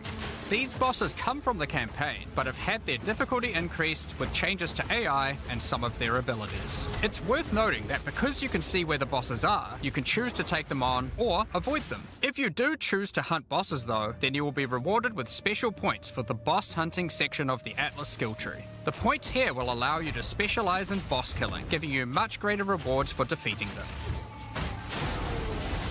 For each different type of content in the endgame, we are adding specialized trees in order to make it so you don't feel the need to respec your points when you change between different types of content. We will be showing you 7 of these by the end of this presentation, so there is still a lot more to come. Bosses are not the only icon you will see on the Atlas. Let's take a look at one of the endgame systems, Breach. If you played POE 1, you might be familiar with Breach. For POE 2, we have created sequels to several POE 1 leagues. While the mechanic is familiar, the monsters, bosses, rewards, and progression are all new. A breach is a tear in the fabric of reality. Opening it will allow you to see the demons and otherworldly monstrosities that lie in wait on this other plane of existence. By engaging with a breach, you'll create a bridge between their world and Rayclast. In order to keep the breach open, you will need to kill the demons that pour forth. The faster you can kill the monsters, the more monsters you will fight, and the more loot you will find. You can also find clasped hands that will open and drop more items if you run over them. These can be a good boost to the rewards of the breach, so keep an eye out. One of the rewards that you may find while fighting monsters from Breach are tablets. Tablets are special items that can be used with precursor towers to add more encounters to the Atlas. Breaches will drop breach tablets. Clicking on a completed tower will allow you to consume the tablet to add more breaches to areas within range of the tower. This makes all the content in the Atlas self-sustaining. Want to do more breaches? Find the tablets, add them to your towers, get more breaches, getting more tablets. Soon your Atlas will be covered in otherworldly domains. In addition, like all items in PoE, you can craft them. Use your currency to add mods to your tablets, allowing you to upgrade all the breaches in range. Tablets can have up to 2 mods. These mods do things like adding extra rare monsters, extra clasped hands, or even monster density of breaches, allowing you to keep them open longer. Often, you will find multiple towers near to each other with overlapping areas of effect. This can allow you to rarely juice the mechanic by stacking the mods from multiple tablets. In your fight to hold the breach demons at bay, you may want to use the powers of their world against them. Each endgame mechanic always has player power that can only be gained from that mechanic, and Breach is no different. In Breach, you will find catalysts, items that can increase the quality of rings and amulets by improving specific mods. You can also find Breach Rings, a special base type that can have its quality improved by catalysts up to 50%. In this case, you could create a ring with around 170 life. Breach Rings can become some of the strongest rings in the game, giving you some good motivation to face the demon hordes. In addition, each endgame mechanic needs to have a pinnacle endgame encounter. While killing Breach monsters, you may find Breach Splinters. Collect enough of these and you'll be able to create a Breach Stone. Using a Vaal technology called the Realm Gate, you can use your Breachstone to access their domain and bring the fight to them. In this twisted domain, you will find nothing but a single massive breach. Triggering it will reveal hordes of breach inhabitants.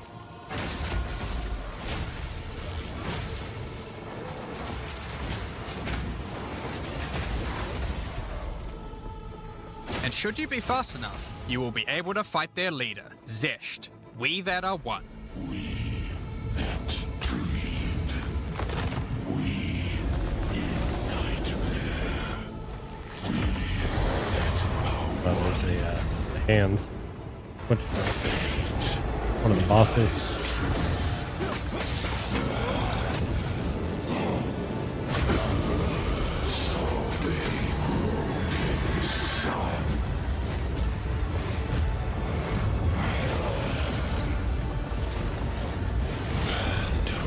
This is just one of the pinnacle encounters of POE 2. We won't be showing the rest of them, so you will have to discover them for yourself. But rest assured, this is some of the hardest content we have ever made. All these encounters have specific uniques that can only be found from them, but that's not all. We still have the progression system. Defeating Zesht will give you points to allocate into the breach section of the Atlas tree. Allocating these points will make breaches and the breach domain even harder, but will give you more rewards. The small nodes will increase the difficulty of the twisted domain, while the large nodes have more specific bonuses. For example, this node adds more clasped hands to your breaches, and adds a pack of magic monsters that can guard them. Get some more points and you can allocate Waking Nightmare, which will double the number of splinters you get from clasped hands, and inflict you with a mysterious debuff. In order to earn more points, you will need to defeat Zesht at a higher difficulty, and some rewards from Zesht can only be found by increasing the difficulty of the Twisted Domain above certain thresholds. Defeating Zesht at difficulty 4 will be a challenge indeed, but there are many more threats in Rayclast. Ritual altars are sacrificial sites built by the mysterious King in the Mists. If you encounter this symbol on the Atlas, then you know that the area contains ritual altars. Ritual altars demand tribute. Every monster you slaughter in the circle will feed the altar. After the sacrifice, touch it to begin the ritual. The monsters you just killed will be resurrected by the King of the Mist's dark magic, and you must fight to survive.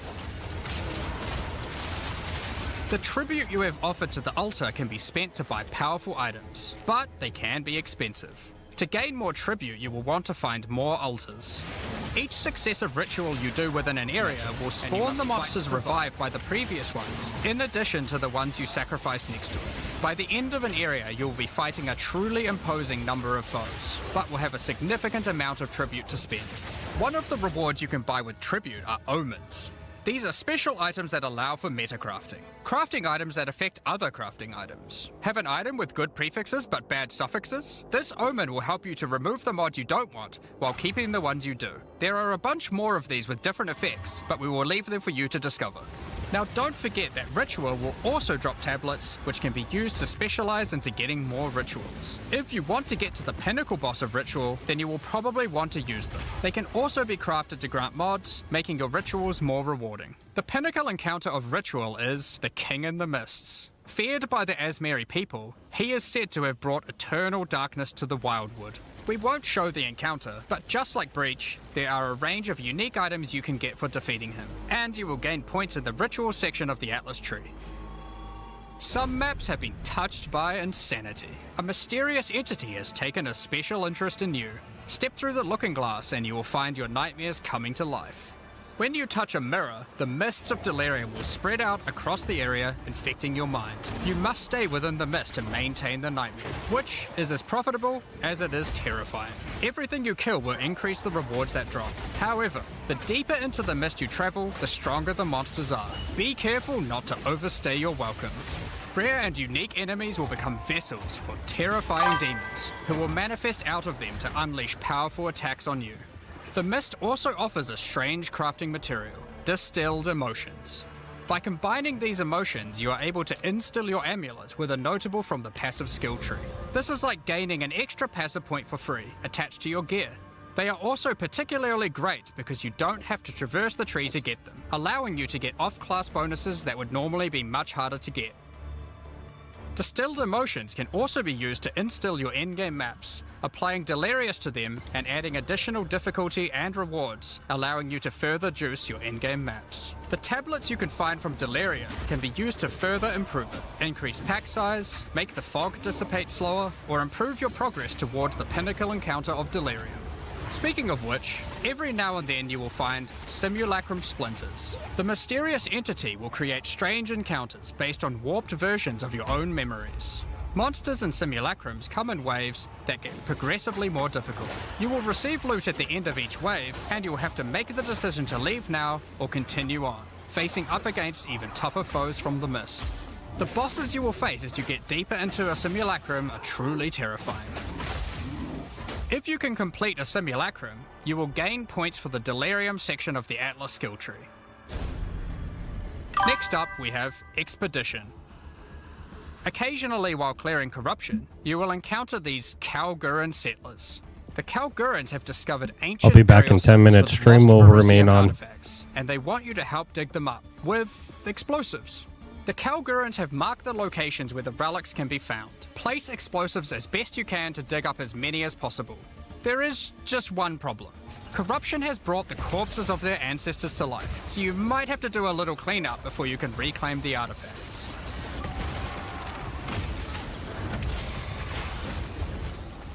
You can also find remnants, the destruction of which will further anger the restless dead. Each one you blow up will make the subsequent monsters more powerful, but also more rewarding.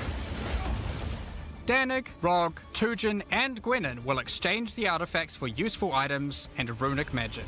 You can also find tablets to increase the number of expeditions and the rewards. This one increases the radius of explosives, while this one increases the number of remnants you will find. Eventually, you might discover a logbook. These are special maps full of buried treasure and relics, essentially one giant dig site. Here you can create an extremely long chain of explosives and go through a very high number of remnants. But be careful, many remnants have mods that can really brick your build, so you will probably want to avoid these ones. If you add too many remnants, you could easily make the encounter harder than you can handle. There are all sorts of interesting things buried under the ground in logbooks. You might find dripping caves and hidden pirate caches. But the most powerful encounter is Olroth, the ancient undead commander of the Knights of the Sun. Defeating him will grant you unique rewards, as well as points to spend in the expedition section of the Atlas tree. So those are the in-game systems on the Atlas, but we are not done yet. The trials we talked about earlier have much more content when you get to endgame too. Just like the other endgame systems, they also have progression mechanics, unique rewards, and player power that can only be gained from them. As you get higher level coins for the Trial of the Sycamores, you will unlock more floors to explore. Each floor has its own challenging rooms and a floor boss that you will need to kill.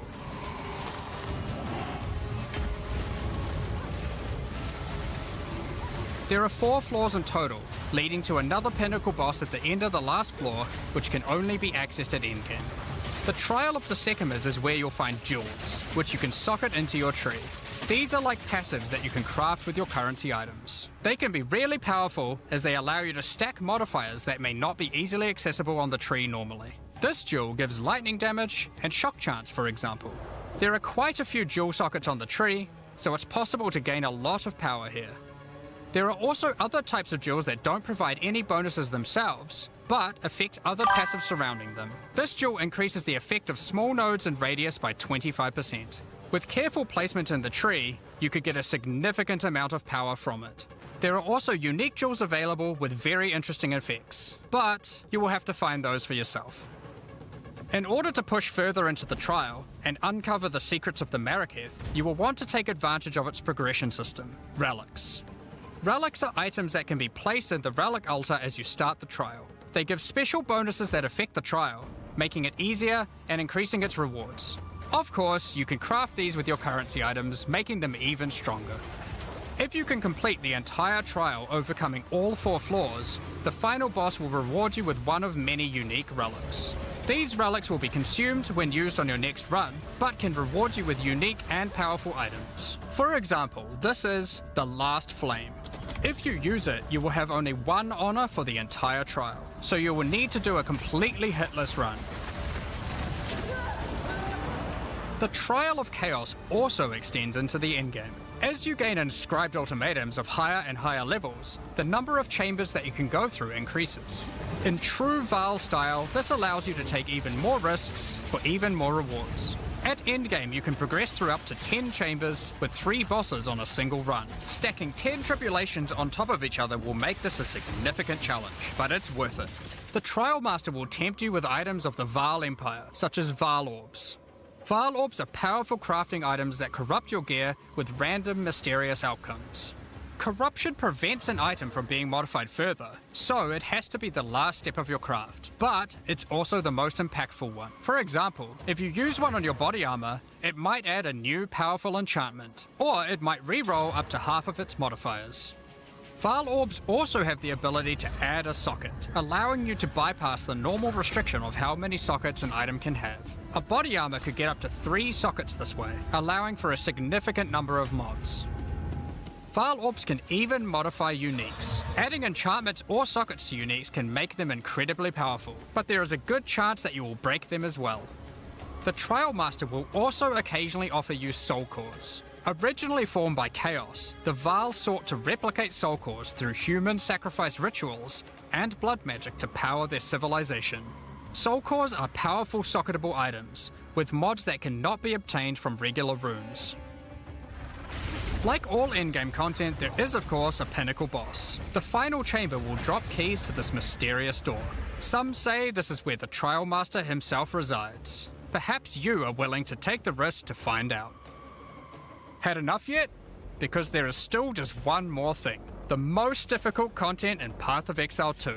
While mapping, you might come across this fortress that has emerged from underground, surrounded by an enormous maze riddled with danger. Is the maze preventing something from getting in, or something getting out? This fortress is of ancient origin, and its construction has similarities to the towers and tablets that you have been using on your journey through the endgame. It is clear from the entrance that there are 3 keys required to enter. Local factions are vying for access to the fortress in order to seize the power they believe will be inside. Each of the faction's leaders have managed to get their hands on one of the keys, so you will need to defeat them. Each faction is led by an Uber Act boss.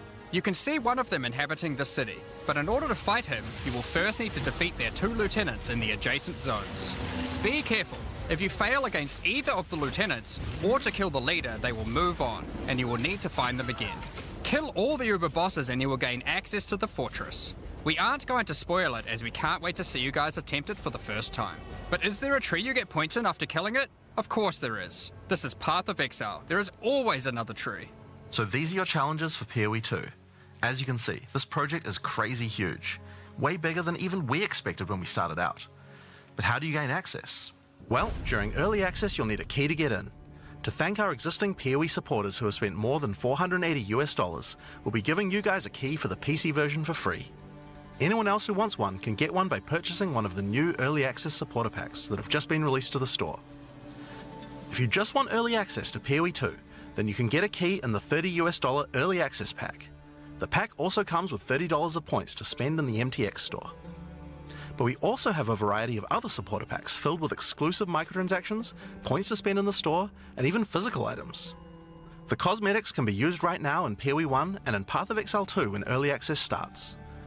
Most of this footage has been recorded in Path of Exile 1, since that's where you can use them immediately. The Lord of Ogham supporter pack contains a cosmetic armor set befitting of the Count of Ogham himself. There is also a matching back attachment which has an alternate variant depicting the influence of corruption. Also in this pack you can find a portal formed of the rusted armor of the fallen soldiers in the Red Vale of Ogham, and the offspring of a vicious crowbell boss found in the hunting grounds. This one doesn't look so vicious though.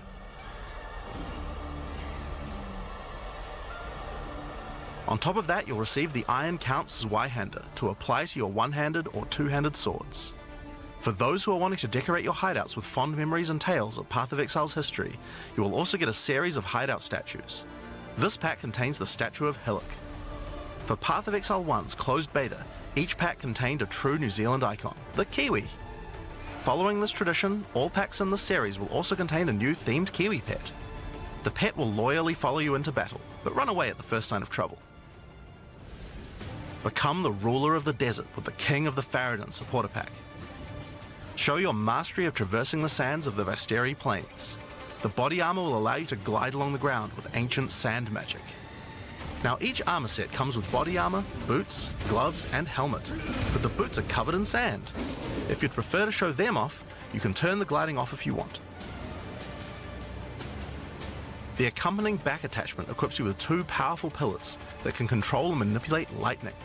They will periodically release their energy in a powerful blast while in town, and hover in a circle around you, arcing lightning between them, forming a barrier of energy. Replace the appearance of any bow with the Faradin's Glory skin, or replace the appearance of a spear with the Tyranny's End spear skin. This spear skin can be applied to staves and war staves in Path of Exile 1. If you want to truly show your worth as a king of the Farad'n, then you definitely need your trusty moving entire city fortress known as the Dreadnought to travel across the Vasteri Plains. In Path of Exile, you can decorate your hideout however you like, and it's no exception here. It comes with a variety of thematic elements to use, or use decorations from elsewhere in the game. Additionally, you will get the Deshret's Blessing level up effect, the King of the Farad'n Kiwi pet, and last but not least, a statue depicting the Vaal Oversoul from Path of Exile 1. For those who don't know how supporter packs work, each pack comes with all of the cosmetics from the previous tier, so you'll get all the items from the Lord of Ogham supporter pack as well. The Thaumaturge of the Vaal supporter pack features an armor set and back attachment themed around the Vaal and their pursuit of science and progress. You can find the Soul Core weapon effect in this pack, which causes thaumaturgic energy harnessed from sacrifice to spill from your weapon. This pack also contains Doryani's Idol. It replaces the default appearance of any foci to an ancient relic once used by Doryani, and this can be applied to shields in Path of Exile 1. That's not the only Vaal weapon you'll find. It also contains the Wand of the Thaumaturge skin, and the Royal Sacrifice Dagger skin. You wouldn't think to put sacrificial gems on a Kiwi, but the Vaal did. Thaumaturge of the Vaal supporters will receive the Thaumaturge of the Vaal Kiwi pet, and the Statue of Dominus. This is also the first pack in the series with a physical item. When purchasing this pack, you'll receive a Path of Exile 2 logo t-shirt, but if you don't want one, you can opt out in return for additional points to spend in the store. Becoming a Warlord of the Karui supporter will grant you an armor set and back attachment adorned in jade carvings and iridescent feathers resembling power, enough to even impress the ancestral gods, specifically Tukohama, the Karui god of war. Overkill, you say? I think the Karui people would disagree. Why not drop a gigantic totem on rare enemies you slay to crush them to a pulp? Replace your crafting bench in your hideout with the Ancestral Canoe crafting bench, where Ancestral Chief Mata will summon a giant canoe manned by Karui warriors to aid in your crafting desires. We must all start somewhere. You'll also get a pair of weapon skins. Equip Akoya's Felling Axe skin to your one-hand or two-handed axes, or Tukohama's Crusher to your one-handed or two-handed maces. A true Karui warlord is always accompanied by their trusty Kiwi. Equipped with armor and harnessing ancestral magic, they make the perfect sidekick. Once one of the most feared beings in Rayclast, Malachi was slain by a powerful exile. May the statue commemorate the virtue of exiles past, present, and of the future. Of course, it's not all about dressing up in game. You'll want to look good in real life too. By becoming a Warlord of the Karui supporter, you'll also get a Path of Exile 2 hoodie. Our final tier of supporter pack in this series is the Liberator of Rayclast supporter pack. The Liberator of Rayclast armor set and back attachment come made with the finest materials in Rayclast, and shattered glass mosaics suspended in divine power. Set up your base of operations in the Beacon of Salvation hideout. Why restrict yourself to just one island when you can liberate more? The Beacon of Salvation hideout comes equipped with your own collection of small islands and personal operators of boats that you can use to row between them. Just walk to the piers, click a boat to enter, and navigate as you choose. Decorate each island as you see fit to best represent your well-earned hideout. Everyone in your hideout can use their own boat. Why not have some races? You can also get the Window to Twilight portal effect, a beautiful mosaic piece of art that shatters and reveals a gateway to your desired destination as you approach it. As you walk away, the glass magically reforms back to its original form.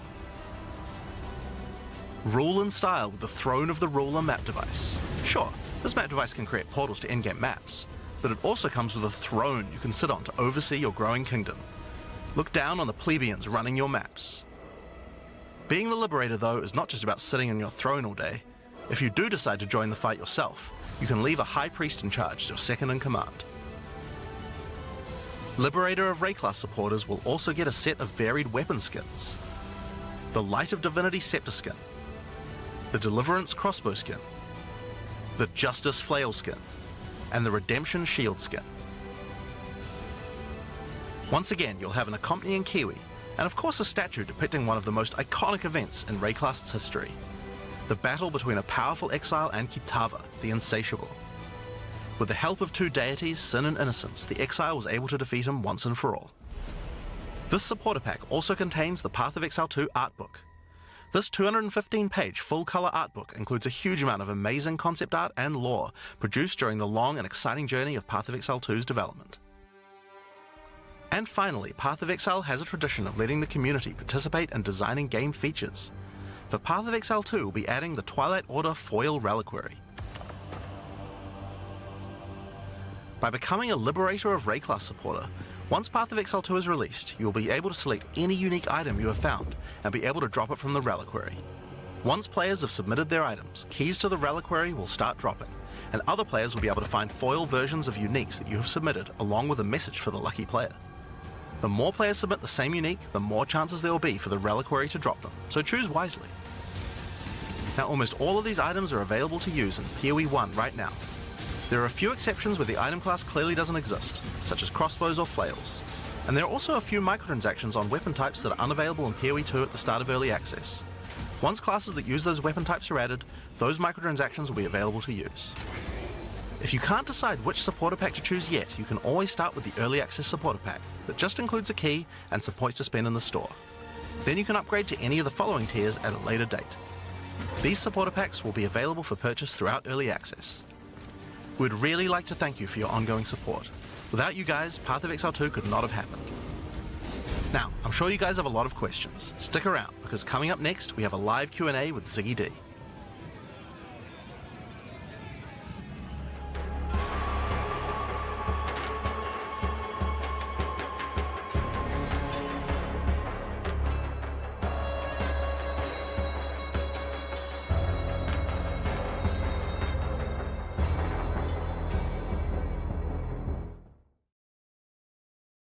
To the post-show discussion and Q&A. I hope you all enjoyed what you've seen so far. It's been pretty exciting for us here as well, as you guys have been inspired already just watching things.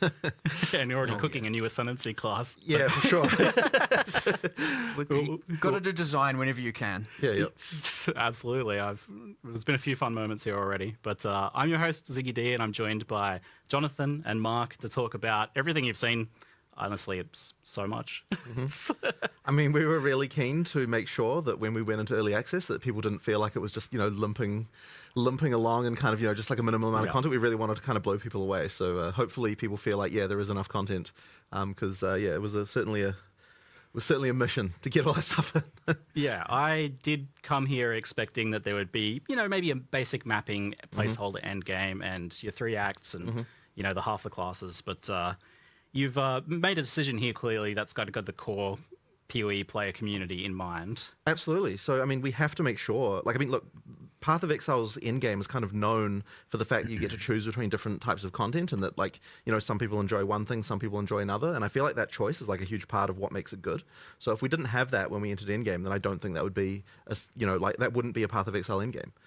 So that's kind of what we have to make sure of. So we kind of said, okay, well, what is the minimum number of different in-game things you need to be able to have in order to be able to actually have a viable in-game that we feel like you get different choices. And that's how we ended up with what we have here. I definitely feel like a lot of games nowadays release, and their campaign's intact and real good. You get to the end game and it just falls real flat. Yeah. And it was certainly a very important moment for us when we were like, hold on, that's the wrong thing to do. Let's not make the same mistake as everyone else. Let's pivot.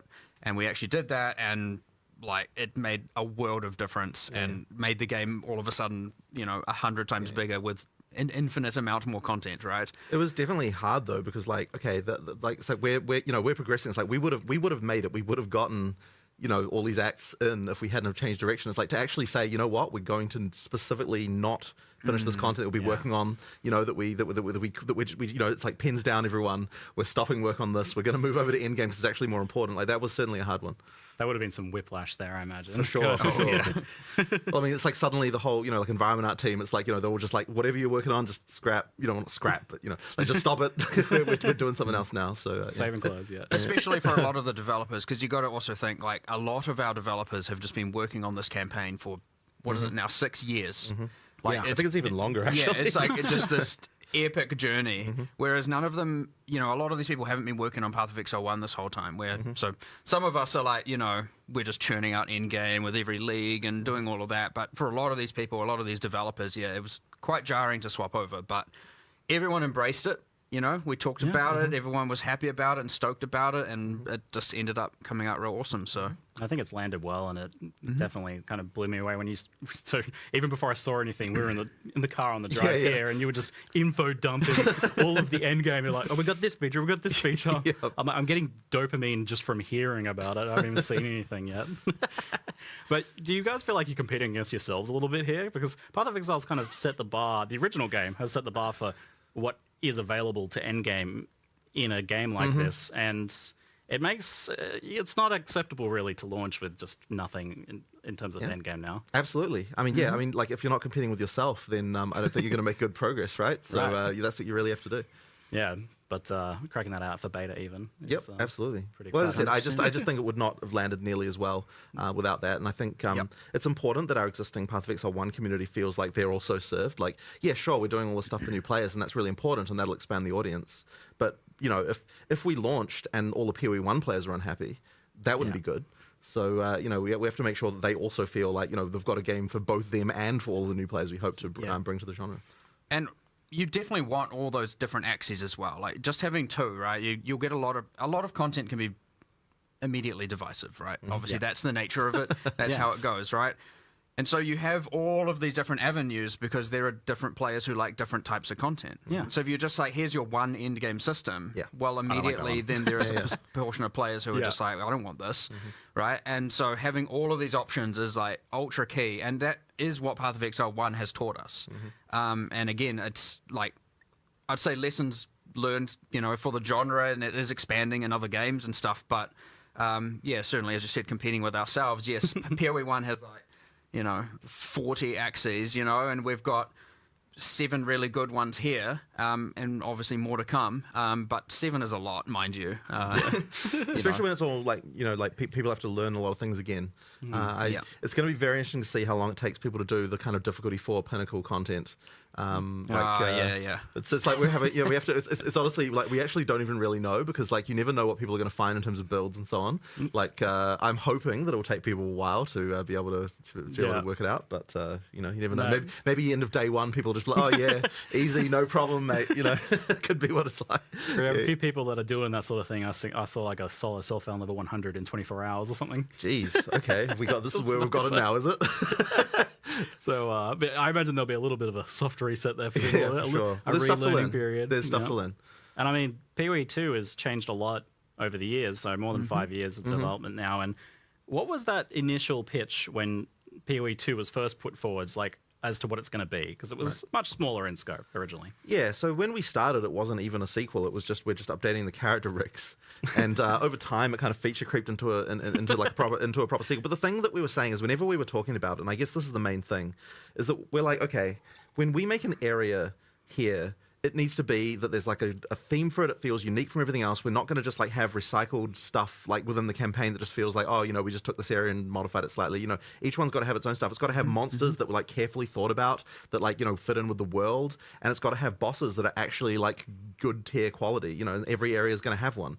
So those decisions have kind of been things that have meant that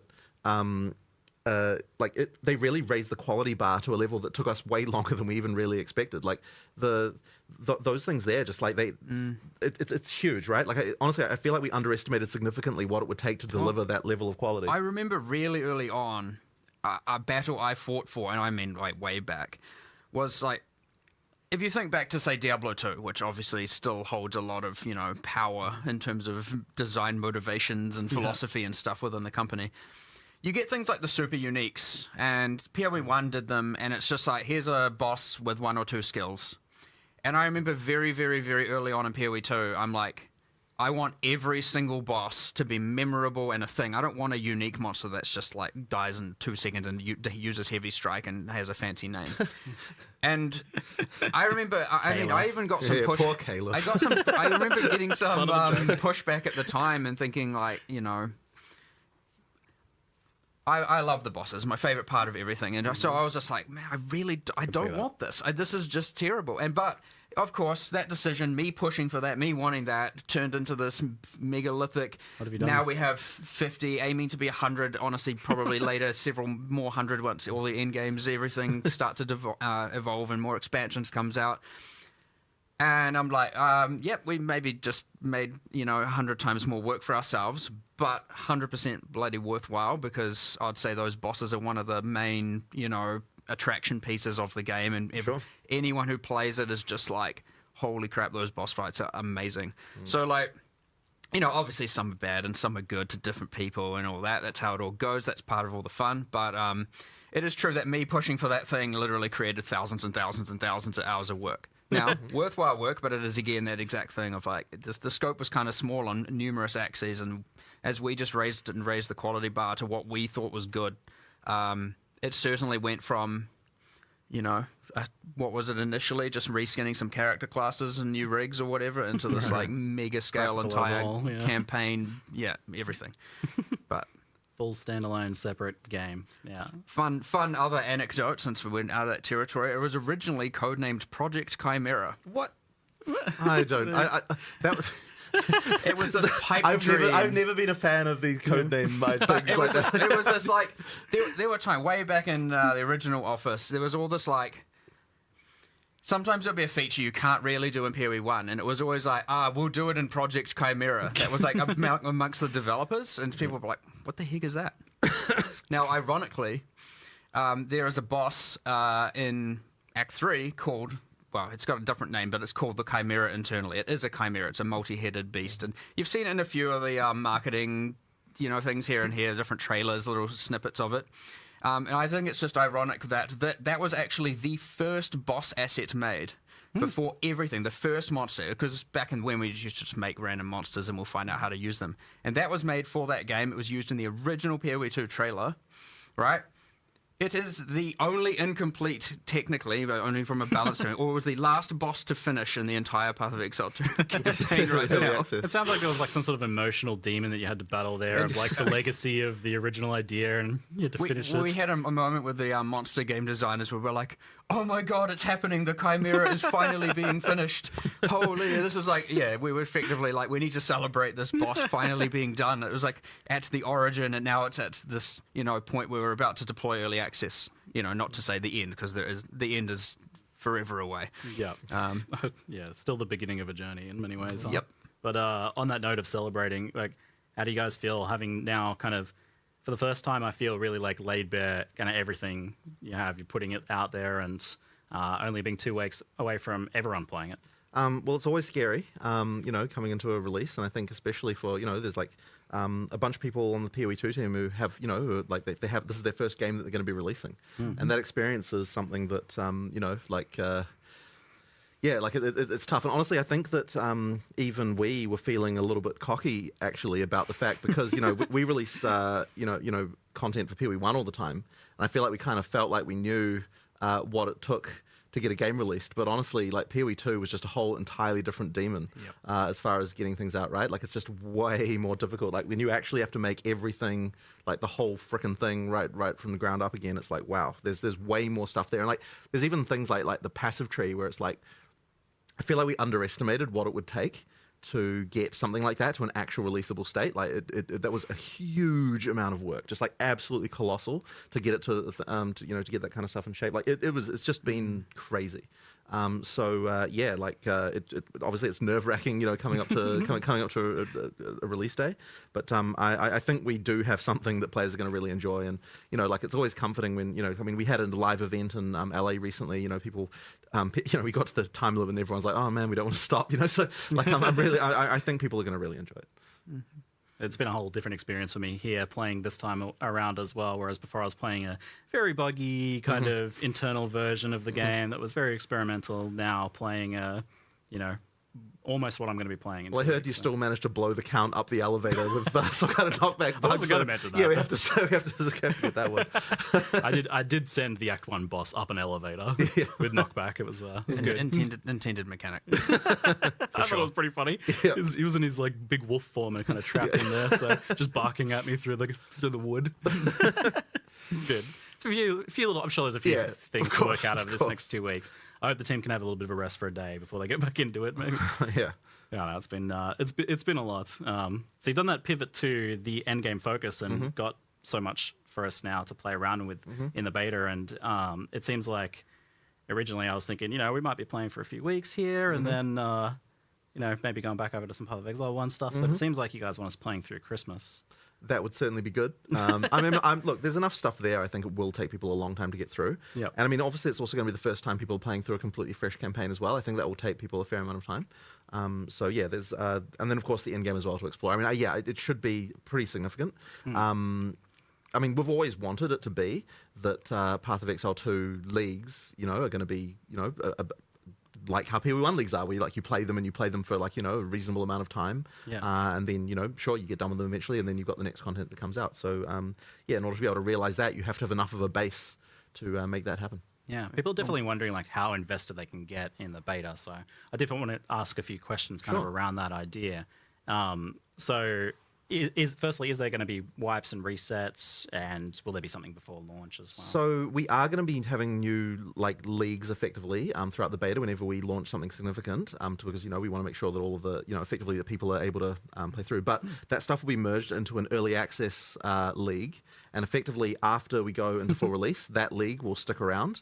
Now, I can't promise that everything about your character will function exactly like how it did in that thing. I imagine it'll be a glorious kind of snapshot of all of the here's all the broken stuff. Yeah. But effectively, we can contain all that stuff in the sort of early access league, and then if you still want to play those characters, then you can go right ahead and do that. But the action is always going to be in whatever the most recent league is, and then of course after that point there'll be a standard that everything goes into, which all our economic sins will forevermore be archived in the in standard. So that's. No doubt what will happen. Well, it's nice that it's not going to be affecting what will be the standard league. Yeah. Also, that's the idea. People will be able to kind of get invested in their characters. Because, absolutely. I mean, there's even something kind of cool about the idea of making something that will be like that little historical piece. Yeah, absolutely. A little collectible. Absolutely. And I'm sure there'll be some handful of legacy things that only exist in early access leagues. So, I guess we'll have to see what gives a unique balance. You talked about the, playing for a week or how long are we expecting. Yeah. Well, we also got to remember, and a lot of the POE 1 players will be thinking very differently to people who are obviously going to experience this as a new game, but it is a new game, right? You don't have all these predefined, hyper-refined builds to play to immediately, go through things. You don't have people coming in with fully detailed 7 million line build guides of exactly what to do with what items. The discovery is going to be there. The discovery takes time, and the discovery is honestly ultra fun for me. I love it. Yeah. Now, those things will emerge after time. Of course they do. Completely fine. But you just got to remember, there's a lot of game to play here to discover, to learn about the world, the new narratives, the new world building, the new unique items, the ascendancy classes, the massive passive tree, which is bigger than POE 1's, the, end game systems, the bosses, it's not going to be this, I personally, when a POE 1 league comes out, for example, I play for a month, sometimes a bit longer, sometimes a bit less. It ultimately also depends largely what's going on here and how much I need to invest here. So, and there are other people who play for more 3 and whatnot, but there's certainly going to be a much longer time period you can play this for while still discovering new stuff and not feel like you're finished, you know what I mean?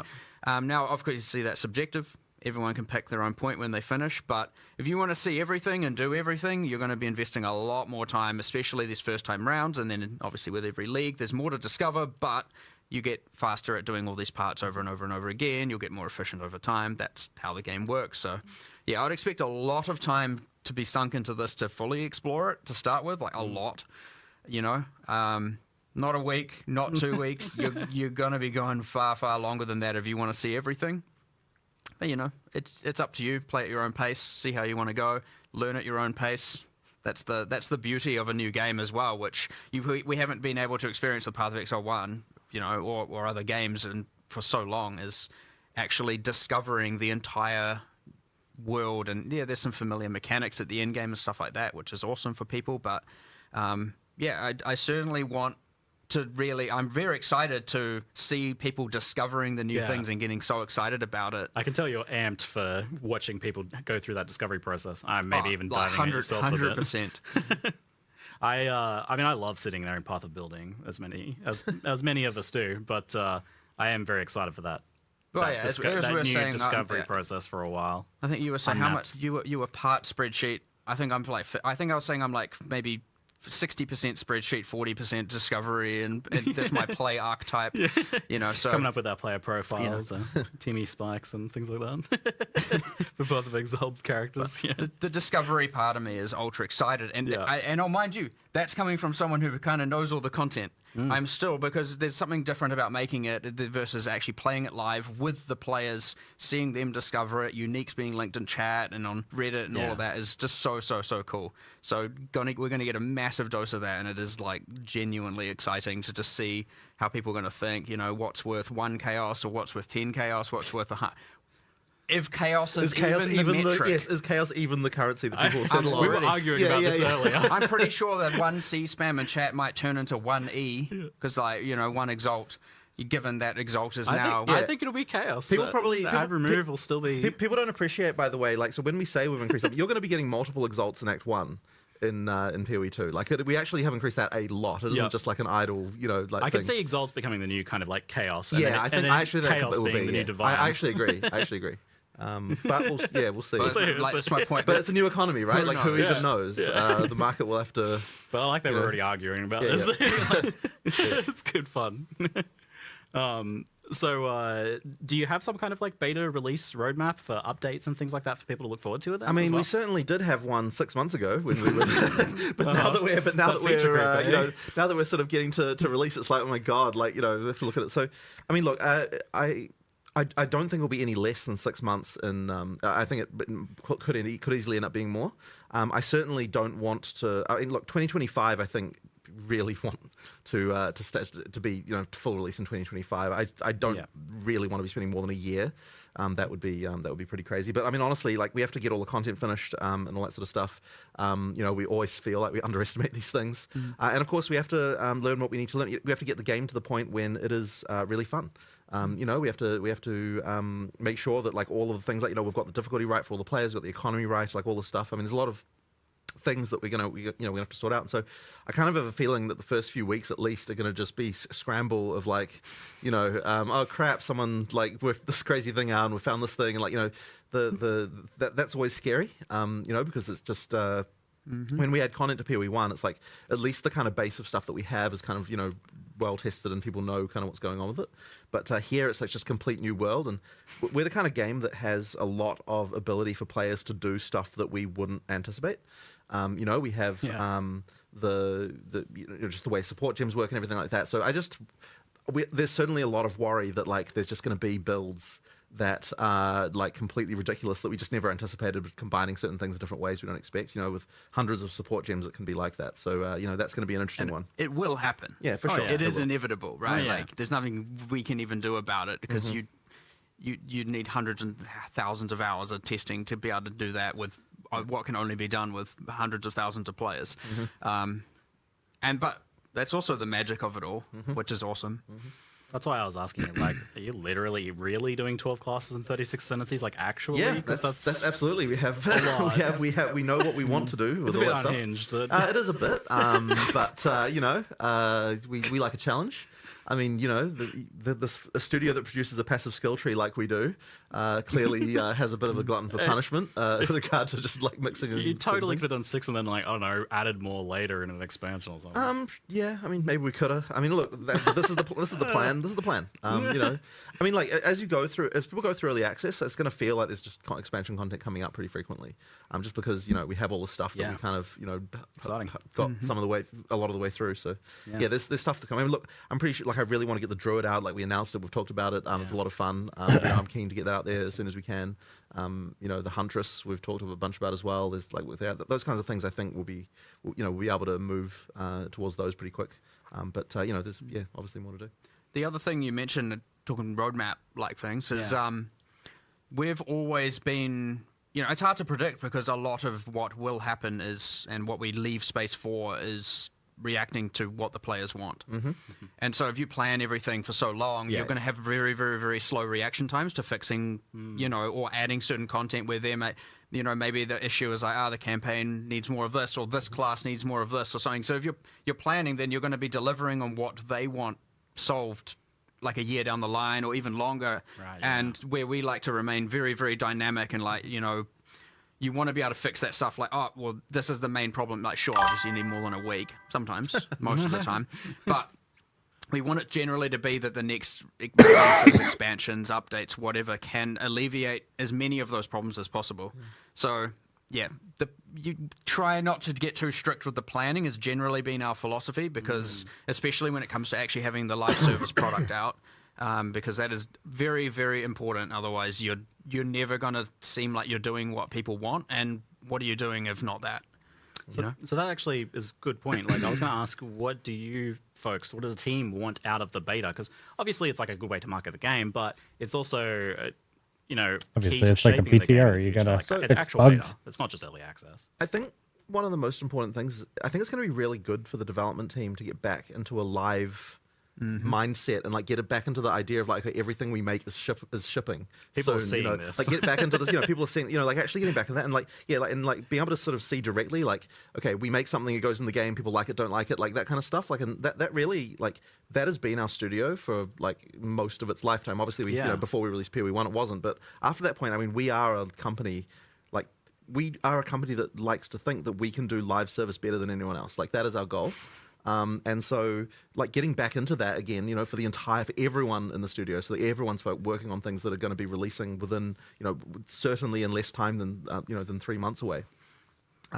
Is I going to think be really, really good for us again. I look forward to just being able to do that because these long term, like really long term things, like that span over years. It's like you go so long without proper feedback, like stuff kind of gets made, and then like you know, it's not really in a real game, and so it doesn't get probably tested lose properly. perspective, And you absolutely lose perspective on this stuff. So I think that that's just going to be a really great to get back to that again. Yeah, I honestly, as you said, it is early access. It is a beta period, and I'd say, you know, personally speaking, the thing that, and we mentioned it briefly about the character balance and the builds that are broken and all that, that's obviously pretty useful to me, right? Yep. Plus we have other systems in there like, you know, the checkpointing system, right? You have to kill the boss in one life. You know, these are things we haven't mass tested, and obviously other games have, and they work, and that's awesome. There are other things like, you know, the end game system is a little bit less forgiving in that if you die, you fail the map, right? These things are things that we obviously need to test and iterate on in the future by adjusting the difficulty and stuff like that. And you, especially as you get towards this point of, you know, the end game, like, okay, Act 1 has been tested like crazy. Yep. Right? And you get less and less testing as it goes on because you get less people, you know, they've just been around for less time.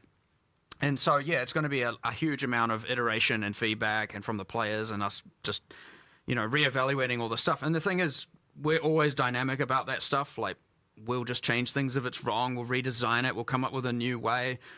Jonathan's a firm believer of if A doesn't work and B doesn't work, then we'll find C, we'll find option C, we'll find option D, and we'll keep changing things and we'll make it work. So, yeah, it's going to be a lot of that iteration on our design decisions, how forgiving, because, like, the game is pretty hard. You know, it can be pretty hard. And so when you're on that fine line of, like, you know, if things are difficult, you know, it's not too easy to know if you've tilted one way or the other. So, you know, finding what everyone agrees should be the common corrected difficulty is something that I will obviously be paying very, very, very close attention to. It's a pretty hard thing to nail down when you are making the game. And so we've seen that a lot where you folks have been pretty willing to change and then rechange and rechange again some of the core features like flasks and the waypointing system and portals. And you're keeping that kind of mindset going into the beta then? Of course. I mean, look, we're always willing to change stuff. Like that flask thing, like the most recent change to that was like ultra recent. Like, have we even had like a closed beta of that yet? Was it? No, I think we haven't. Yeah, but I mean, I think it's way better than it was. Like, it's the things have improved a lot. And honestly, like that's one of those things we've been wanting to do, something to sort out flasks for ages. Yep. And it really came about because when actually looking at what new players were having trouble with when they were playing, Flask piano was actually like, even from the very beginning of the game, actually ended up being one of those things that like people just had probably just like just the manual dexterity required to like hit all your different flask keys, and then you have to know when one of your flasks has run out so you can move to the next one, and like various things like that. Like all that stuff actually was like just a large amount of mechanical complexity right from the very beginning. Yeah. And then even at endgame, I don't think it was really that satisfying either, because you ended up with like, just like having to press all these buttons all the time, and obviously it's all utility flasks that people are using at endgame. And then we kind of tried to band-aid this in PoE 1 with the some of the flask automation stuff that was added there, but there was still this idea that that you're still more powerful if you don't automate. So therefore, there's that trade-off there. So you're just more powerful if you get mage blood. Really, sure. I guess. Sure. And then it's all automated, and you're very powerful. Yeah, sure, all right. But so the point is, effectively, that the charm stuff that we're doing effectively means that you no longer, the game is making that decision of like, that stuff will be automated. You no longer have to do that like crazy flask piano to get the best, the best out of your character. And I think that is definitely a step in the right direction. And the other thing as well is it actually makes the crafting more meaningful, I think, on the flasks, because when you've got like 5 slots, then like the individual mods and the individual stuff like seems to tend to not matter as much. I mean, obviously, people want instant recovery and things like that, but like but like now it's like it's much more meaningful. Like on your life flask, the choice between do I want instant or do I want way more life, like that kind of stuff actually can be a lot more meaningful once you've only got one. So yeah, I think it is a lot better personally. You have we'll jump ahead to Floss since we're on the topic. You have locked in effectively the fact that there's a mana flask there now, so that there's always going to be a mana flask slot. And how does that tie into your design for mana? And are we always going to be using a mana flask slot, or if we solve another way, what does it do? You can absolutely solve another way, and then you'll just have a flask slot that isn't doing anything for sure. But I think it kind of has to work that way, because we really don't want. Because like once you sort of start to get into changing that around, I feel like the system sort of starts to break with regard to like the feeling of like I know where mana is, I know where my health is, like that kind of stuff. That being said, we've always got uniques and stuff like that. I believe there's already there is a unique that allows you to equip 2 flasks. But the thing is, then that's a build choice that you're making, so it's a little bit different, and that's fine. But I think the system as it works now it's a lot easier. So it does sound like on the mana side of things then that there are going to be multiple angles of solving mana, not necessarily flasks. So we've got Leech edition number 475 of how it works, and we've finally got it right this time. I think it works. So I think it's good. So I think that Leech will be more common. I'm not going to have to like crack out the Leech diagram showing the different buckets and things like that. I was saying I think that Leech might be. No, I think I was going to say Leech is one of the topics in the studio that has wasted the most designer time of anything in the industry. But I actually don't think it's that. I think the actual worst offender is what stats should Dex give you. I think that is like that one has wasted there's so many arguments about that. I feel like that one's never come to the fore. Like we know about the Leech one, but no one is happy about giving accuracy. But no one has a better idea than what accuracy that it can give. And then, like everyone's going to come up with like in chat a bit. I bet they'll be like saying, it can give this or this whatever. But there's like seriously, there's been endless arguments about that topic. It's like it's outrageous. Yeah. You've got me thinking about it now. Yeah. I mean, speed would be good, but then that's probably too much. Something like Dex, you just can't. Dex stacking speed. We can get all the designers down here right now. Yeah, I know. But we'll just have it out again. The longest Q&A of all time. Yeah. It's already going to be that. Sometimes you're just you start the day, and you're like, all right, here are the problems we need to solve, and then you're like, what about? But then accuracy on Dex comes up again. No, it's 3 p.m. and we're still discussing dexterity. Yeah. So go home. Just make it accuracy again. Exactly. That is literally how it comes back to accuracy every time. Okay, this is okay. Yeah. Rewinding a little bit, we can't forget our roots with Path of Exile 1, of course. So for the PoE 1 enjoyers, what is the plan for PoE 1 during the course of this beta? Is there going to be leagues launching?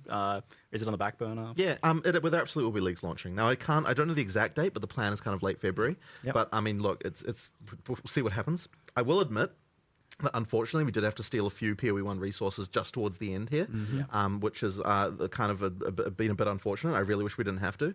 But yeah, as I said, we kind of underestimated some of the stuff. But everyone is going to be going back to POE1 again for the February League, and you know, we're going to make sure that we can do that. Like one of the things that was a big problem for our studio when we had a long-term project and a short-term project, is that. You know, you've always had that thing of like, you always want to work on the short-term thing. Yeah. So now that we've got 2 short-term things coming up, I actually think it's going to be a bit easier to prioritize in some respects because, Funnily enough. you know, it's just like all that stuff is then, you know, is like coming up soon. So, but we'll see how it goes. But yeah, we need to get that POE1 expansion out next.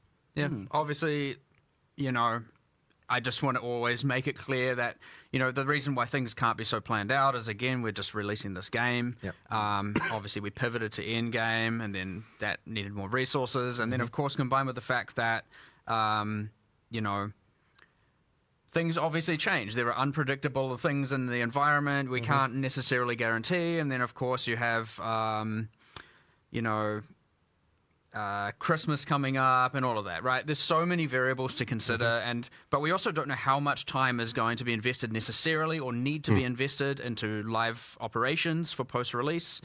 How many problems are going to go wrong? How many builds are there? How many of the uniques are broken? How many, you know, and where do all these resources go? There are like just millions of variables here to consider, and so like it can get very, very difficult, especially at this time.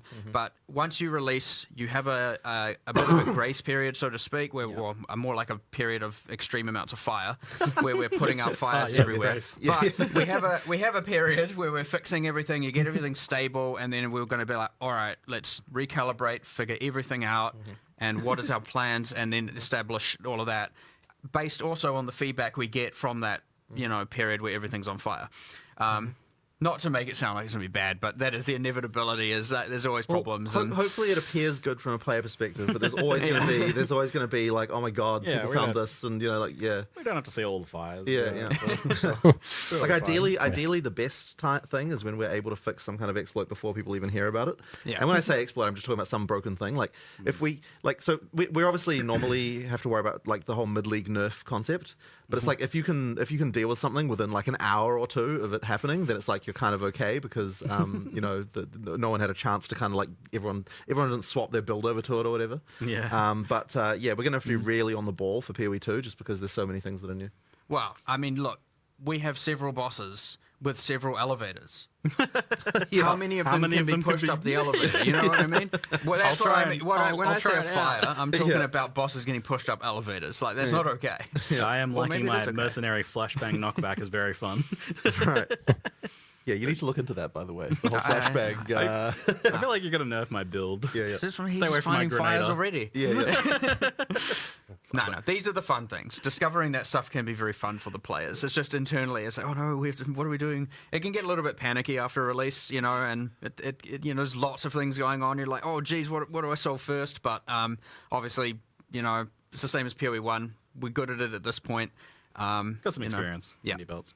You aren't going to be torturing us with like releasing beta stuff at the same time as POE2 league launch, POE1 league launches. Yeah, the plan is to keep them separated a bit from each other so that you know, you get a chance to play. Don't with make me both choose. Yeah.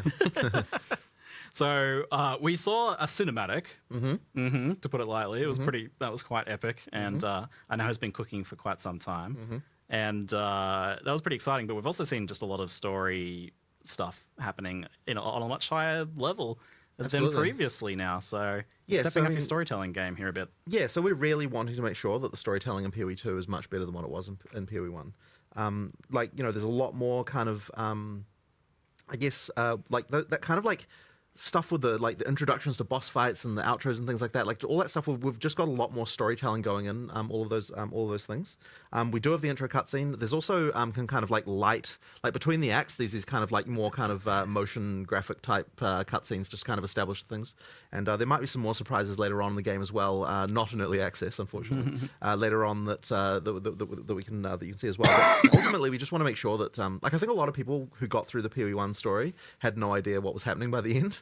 And so effectively we want to make sure that is not the case this time around, that people are able to absorb things. But one thing I will say, though, is that it's ultra important to us that we don't break the feeling that like when you're playing a second time, that it feels like we don't want it to feel annoying the second time. We were talking about this morning. About Yeah, we don't take the control out of the player's exactly. hands. So yeah, I'm personally a believer of the fact that if you just change, when you change the camera position for a cutscene, immediately it feels way more annoying. Like, because there's this whole thing of like if you click on an NPC and like the camera changes position, like sure, when you're playing through the campaign the first time, that kind of thing is like, you know, like that can be cool.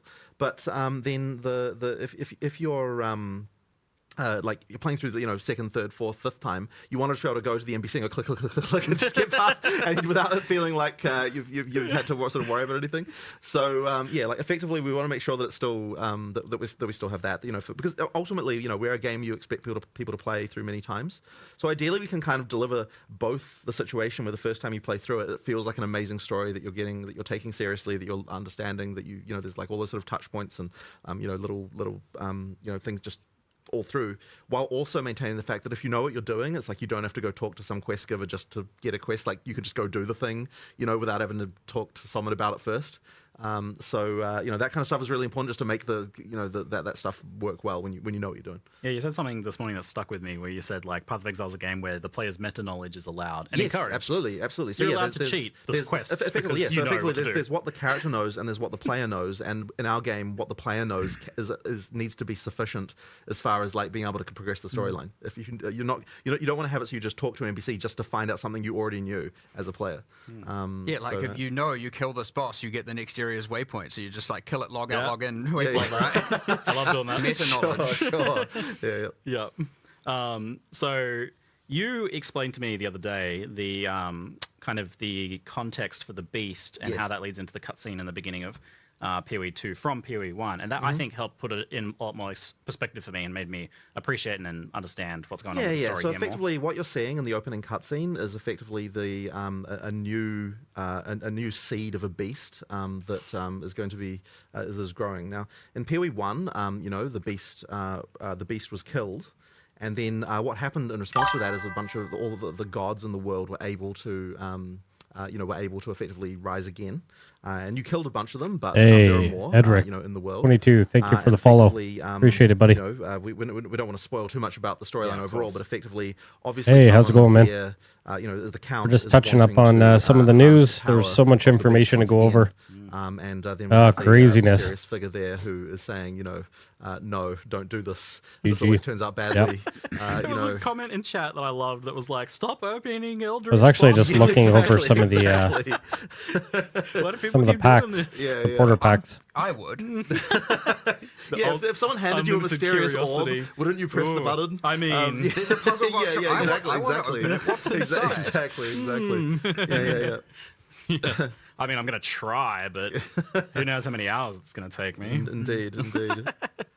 So we had a fun moment earlier where you were crazy. watching it. 480 and US. Really need to rename that passive because he's a Karui and it's a wolf. Check Discord out. Great Wolf's Howl. And the Great Wolf obviously being a so he went out there. Ismite history. He started telling him. I stomped out of the room. And I was like, we need to rename that notable. He's Karui. And then I was kindly reminded that actually he was an orphan who orphan and was adopted by a Ismite and raised and so yes, there is a mixture of Karui and Ismite background, and I was like, it works. You were wrong. Fair enough. I walked back in here all sad and whatever. I gotcha. It's fine. The name is good. He looked so chastised when he came back in, but that just like. I checked it out. Points to the fact that I feel like you're doing a lot more with the characters here. You even mentioned that ascendancy stuff is going to have an impact story-wise. So like with that's wild. We just think a lot about this kind of stuff. So the acolyte of, I always get this name wrong. The acolyte of is it Chalula? Chayula. I always say this wrong. So the acolyte of Chayula, for example. So that we have this sort of storyline with the origins of the monks, where there's like an order of monks who worship a thing they call the Dreamer, and the Dreamer is actually Chayula. So and they don't know this. So they're effectively worshipping a breach demon. So the acolyte of Triola is effectively you embracing the fact that I'm worshipping a breach demon. I'm just going to go all the way. And you know, I'm in too deep now. Yeah, exactly. we're just gonna do it. So yeah, there's a lot of thinking like that goes into these things. Like, you know, what is the history of these people? Like, you know, because I think a lot of that stuff inspires interesting mechanics as well. So for example, on that one, you've got that into the breach skill, which kind of means you're always in a breach all the time. You can see the things going on. Like that stuff is. I think that there's a lot of cool inspiration there. So coming up with that storyline stuff for that stuff, there's a couple other little things that I think is cool as well, and hopefully people will notice and pay attention to. So there's one of the bosses that was shown as uses a lot of time or chronomancy, and interestingly, if you are a sorceress and you ascend to chronomancer and you then go to fight that boss, if you, for example, try to use time freeze, the boss is like, that doesn't work on me. And has a dialogue line. And if you cast temporal chains on them, he's like, just puts it back on you. And it's like, And so there's interesting things like that. And it doesn't like change things on a grand scale, right? It doesn't make a certain class not viable or anything like that. But there's just interesting little quirks and quips everywhere. Different bosses have different intro lines depending on what class you're playing. They have different skill lines sometimes depending on what class you're playing. Yeah, I mean, we've got different dialogue all through the campaign for different classes. Like the sorceress is obviously from the Maraketh. When she goes back to the Maraketh, there's kind of a little backstory there about how she was banished originally. So she needs to find a way to she needs to be accepted back into their culture again. Like we've got things like the character we talked about earlier. So the warrior, was an orphan. He was brought up by actually one of the NPCs in Act 1 town. So obviously there's a whole different dialogue there because he's effectively his adopted son. We've got things like that. There's a lot of thought that's gone into, just trying to make it feel like all these character classes have some level of involvement with the world, they didn't just come into existence the moment that you... There's other little things that are like more on the narrative side. Obviously, we saw the world map. You have the icons that show different things that are in each act, like all the things you want to explore, find, and awesome. But each of them also has a little bit of a kind of little bit of text on them as well. And like, for example, there's one in one of the first areas in the game that's just like a camp of Iron Count guards, and we showed it in a trailer when the Ranger class trailer we did. Whenever it was, you saw the Ranger kill some of them because they were trying to like hurt a child, and the child was just trying to get some food. And the Ranger just like snipes them with arrows and kills them ruthlessly. And so you read this thing and you're like, you hear whispers of an Iron Count, scouting party that was slain by a rogue archer or something like that. So you get these little things where we're like connecting a lot of little dots, and even that you absorb a little bit of interesting little information. You've got other things, for example, when you enter an area, it not only says the name at the top now, it has almost a subtitle text that's giving you a little bit of history. And these little things like somehow make the world building feels so much better. And when you approach certain landmark rooms and you walk into them, you'll get a banner at the top as well, which says what it is and gives, again, a little bit of a thing. And all these little micro narrative delivery mechanisms like make you feel way more immersed in the world and way more aware of what's going on and way more connected to your character, way more connected to the bosses, to the NPCs. There's a lot we're doing now that we certainly never did before. We didn't even think of before. But yeah, it's I like that awesome. a lot because, like, as an action RPG gamer, I don't really care too much about plot, but I do want a really cool world to be blowing monsters up in. Basically, that's all I care. I want the characters to be cool, I want the baddies to be cool, and I want, like, the things happening around me that, like, build out a bit of that story without me having to stop killing stuff. Yeah. And it sounds like there's more of that going on as well, which is great. There's the baddies being cool. I mean, that's how we almost designed an ascendancy class in here just before when we were watching that trailer earlier. Yes. So what you were saying a shadow. You came up with a shadow ascendancy. Yeah. Internally we had some developers watching the trailer yesterday, getting excited about it, and then I was like, I want to play that. I want to play that character. I want to be that character. Yeah. That's awesome. That like. Kind of Val Thaumaturge type character, and so like all of a sudden it's like we should make that a class, and then we had another guy like suggest it should be a shadow, and so now I'm like, oh yeah, we're definitely we have to do a Val Thaumaturge like shadow ascendancy, like that's gonna be cool. And you can do awesome things now. Even I know it's hard to see because you hide it under all the armor, but you can do things like you know, with our character classes, just due to the upgrades and models, where all of a sudden now the character can have tattoos added to them and stuff like that is completely feasible in the future. And like, I want to do a lot more of that stuff. Like for the there's little things like for the Warbringer, I think was the class name on the warrior. When you take that ancestral totem node, all your totems now have like an extra blue glow to them, kind of like they're enhanced by this ancestral magic. And what we also want to do is add tattoos as well that like glow blue when you're using certain skills and all that. So heaps of little things that again connect all the culture and all that stuff together and make you feel like, you know, it's believable as opposed to, and this is a character as opposed to this is just a mechanic, and you know. Makes picking an ascendancy more epic. I know that there was a part in the trailer that was like not fully finished where you ascend and it doesn't really do anything, but I know you want it to be like a cool moment where some power goes into you. Absolutely. We just hadn't finished the VFX yet. Even the another one, the Blood Mage, when you like, you know, play the Blood Mage, now you get an additive surge on your character whenever you cast spells. You're getting like almost blood bending kind of vibe going on, and like drawing it from their veins and sending out a fireball. It's cool. Yeah. It's real cool. Yeah, you can have like the tattoos get tattooed on them as they ascend and things like that. I mean, that just makes taking Ascendancy way more cool, which is already, I think, I almost feel like Ascendancy is more important than the classes for players kind of like feeling the vibe of what they want to do with their character. Like. For sure, because I mean the classes are pretty open. You can play whatever skills, whatever weapon. Sure, you're on a passive tree at a start point, but you know, by high level, you kind of go wherever you want to go. Using jewels, especially getting off-class stuff, you can kind of be whatever you want with the base class. Yeah. So eventually, the Ascendancy is what becomes more of that important identifying feature, because that's what you have actually chosen that makes you distinct. That another different class wouldn't be able to actually have. So yeah. So you want to make that super cool. And on that note, I know I was definitely confused. I know people were definitely confused and a little worried about Ascendancy and what's happening with that. And people were like watching the the Sekima trial and being like, oh, what if I don't like this? Oh, is this another lab again? But I want you to like lay it out as like simply as possible. Like how do you ascend? Yeah, so effectively in the full game there's going to be 3 Ascendancy trials. For early access there's 2. And effectively, you can use any of those Ascendancy trials to be able to do your Ascension. You choose. You choose which one. And effectively, if you as you get to higher level keys for those trials, that will unlock more points. Like if you do it at certain level breakpoints, that will allow you to get more points for those classes. So if you want to just play the entire, just only the Trial of the Chaos God with you know, to get all your points, then you can just decide to do that. Just play it at higher and higher levels, and you get more points as you go through. You know, if you want to do a mix, that's fine too. Personally, I think people will want to try out all the different content. I mean, you might think that you, but even within the trials, there's choices, right? Like, I know that there's always contention around traps, but because in the because in the Trial of the Sekimas, you can choose which rooms you want to go to. If you don't want to deal with traps, you just don't pick those rooms, right? Like, you don't go to the gauntlet rooms. Don't go to the gauntlet rooms. You can just go to other things. Do the combat ones. Do the combat ones, and that's fine too. So effectively, it's like you always get to choose like what you're doing there. Like it's funny because like I know traps are so contentious, but also there are other people who just enjoy that stuff. So you know, you want to have something for all those people too.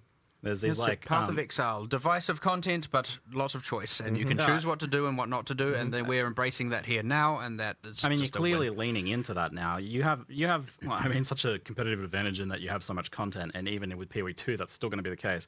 So you can lean into that, like making content that is spicier but divisive. For sure. And now you're like separating trees and having these things be a little able to be focused on a lot more. And you're doing that with the trial, with the ascendancies. So and you can kind of do all of them and drip feed yourself smaller progression if you want. And there's also stuff that you're going to be getting from those, like specific rewards and everything that might incentivize you to do that. But of course, on the other hand, if you don't want to do that content, we have full open trade, right? You can just trade for the rewards, and that's fine too. So you know, like that's always part of the. Yes, like the rewards there, for example, like jewels drop throughout the world. But if you want to get more jewels, you go and run Sanctum. Now, if you want to get the Radius jewels, you do, well, it's Sanctum. I can't. Trial of the Sekima. So just for anyone who isn't a Path of Exile 1 player, this is effectively a sequel to Sanctum League that we did in Path of Exile 1. So it's mechanically very similar, but it's obviously, you know, a Marraketh, you know, like a Marraketh trial now, and, you know, we've changed a lot of things about it have changed, and all like the content is new, but it is effectively the same overall mechanic, you know, in terms of that sort of roguelike mechanic that we have. And it's the same with the other one. You have Ultimatum and POE 1 being the theme, and of course now it's redesigned and it's evolved into Trial of Chaos. So a lot of people in chat would have been spamming Ultimatum, and for those who haven't played, would probably be like, "What? I don't understand." Yeah, effectively, the Trial of the Chaos of Chaos is a sequel to Ultimatum. Which is and we just have to get used to the new names, which is very hard. But yeah, anyway, the point being, like, of course, and Val Orbs drop in the world as well, and if you want a larger dose of Val Orbs, and you don't want to trade, go feel free to run some ultimatums. Thing is, because they're all item generated keys as well, it's not like you have to do it right then and there. You can trade the keys away. At any point, you can also buy more keys if you want to farm more of that thing. And if you just want to do it later, just stockpile a bunch of them, run them all at your leisure. You know what I mean? It's like you have the freedom. They are itemized, tradable, as a lot in Path of Exile tradition. But as is everything, right? We don't. The only thing you can't trade is gold. So we're like the exact opposite of most games, where it's like the gold is freely tradable and the items get locked. We're like the gold is the only thing you can't trade, and every other item is free and open. Yeah, and that's because you've made gold be this like way to be like you're playing the game, so you have access to this, and absolutely, so you don't want to trade that away. Effectively, So how on the ascendancies and the trials, how hard do you foresee getting your ascendancy to be while leveling? Do you expect people to fail out and attempt these things multiple times, and what does that look like if you do? Well, I failed the first time I did this. Did the trial. It is important to know that first itemized key is a quest key, and we have special rules around it that if you do fail, you can just repeat it, right? Yeah, you changed that recently because Yes, I did. that was something that I didn't actually realize you'd changed. I guess it was a little bit too harsh to require to get another one. Yeah, you weren't the only one failing it. Yep. But yeah, so pretty much you get to reattempt it, and for something like Ultimatum, just to immediately start thinking of exploits. It's like, I can just do 3 of the waves, then intentionally fail, and then repeat them. Well, we've thought of that. Don't worry, you can't. But yeah, the first ones are repeatable. You're not going to be like, oh, what the heck? Now I have to just play to the whims of random generation to ascend like that. Right. Yeah, so it is pretty hard though. Like it'll take. I definitely don't think you'll do it on your first attempt.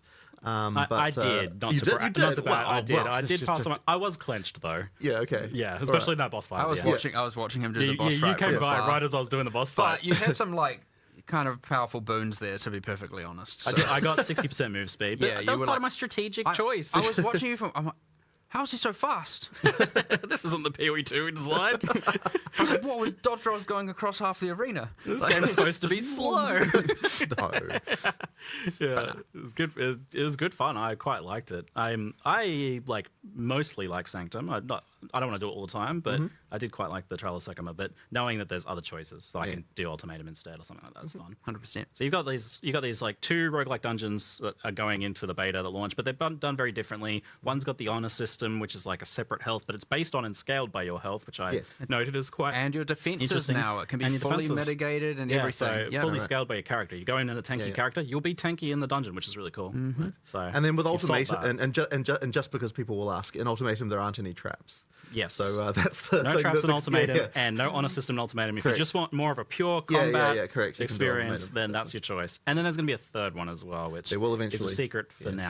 So once Act 4 goes in, then we'll have a third trial. So people sort of broadly know that the Kuruia in Act 4. So it's a question of how would the Kuruia ascend is the question there.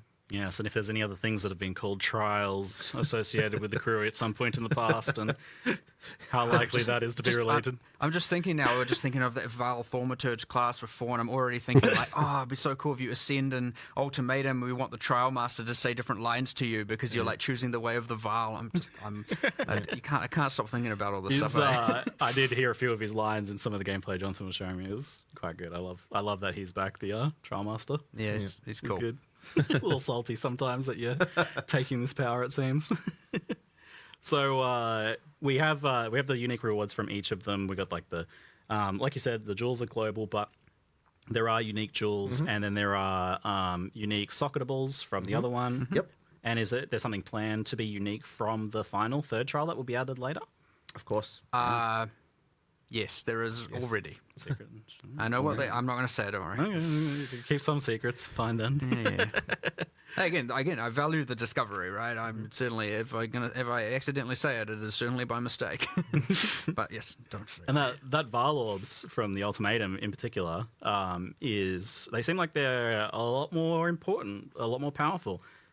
I mean, I certainly think that like some of the stuff is a lot better with how they work. So so one of the things that we wanted to change was that implicits on items are truly implicit, like you can't get rid of them, they stay there. And so that means that when you do a Val Orb, the mod that you get there now is an addition to whatever implicit already had, which is obviously good. And then the next one being that you can get plus one socket above the normal limit, which is also kind of powerful. So especially with the soul cores, so that in the Trial of Chaos, you get soul cores that you can't get from anywhere else, and those effectively are mods that are typically a bit beyond what you would normally get like on regular items, whereas runes, which kind of drop everywhere, those ones are just kind of normal everyday mods that you would expect to find on any Resists kind of item. and things Yeah, like just that. resists and damage and that kind of stuff. So effectively the soul cores is is kind of the more end gamey socketables that you might want to be using. And obviously being able to get plus one socket, I mean, it's something that everyone will want, but on the other hand there is that risk of just bricking your item. So that's the deadly gamble you have as your final crafting step there. They are Val Orbs are more forgiving though. They are, yeah. But if you think about we talked about enchantment, so some slots you might value the enchantment over a rune or a socket slot, right? That probably, especially towards end game, I'd say that's probably going to tilt that way because maybe a soul core contests with it, but the whole point is that there's choice there involved. And then there's enchantment. We just talked about the socket.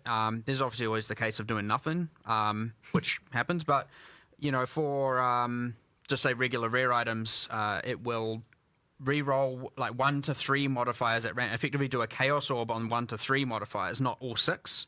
And as much as that can often be a downside, because if you're using it on a very good item, obviously it's going to take away the good ones. Interesting. But if you're using it on a mid item, you can actually turn it very good. And I've had this happen. Like when I've been playing, I've got this is life, defense, double res, and something else that I don't want.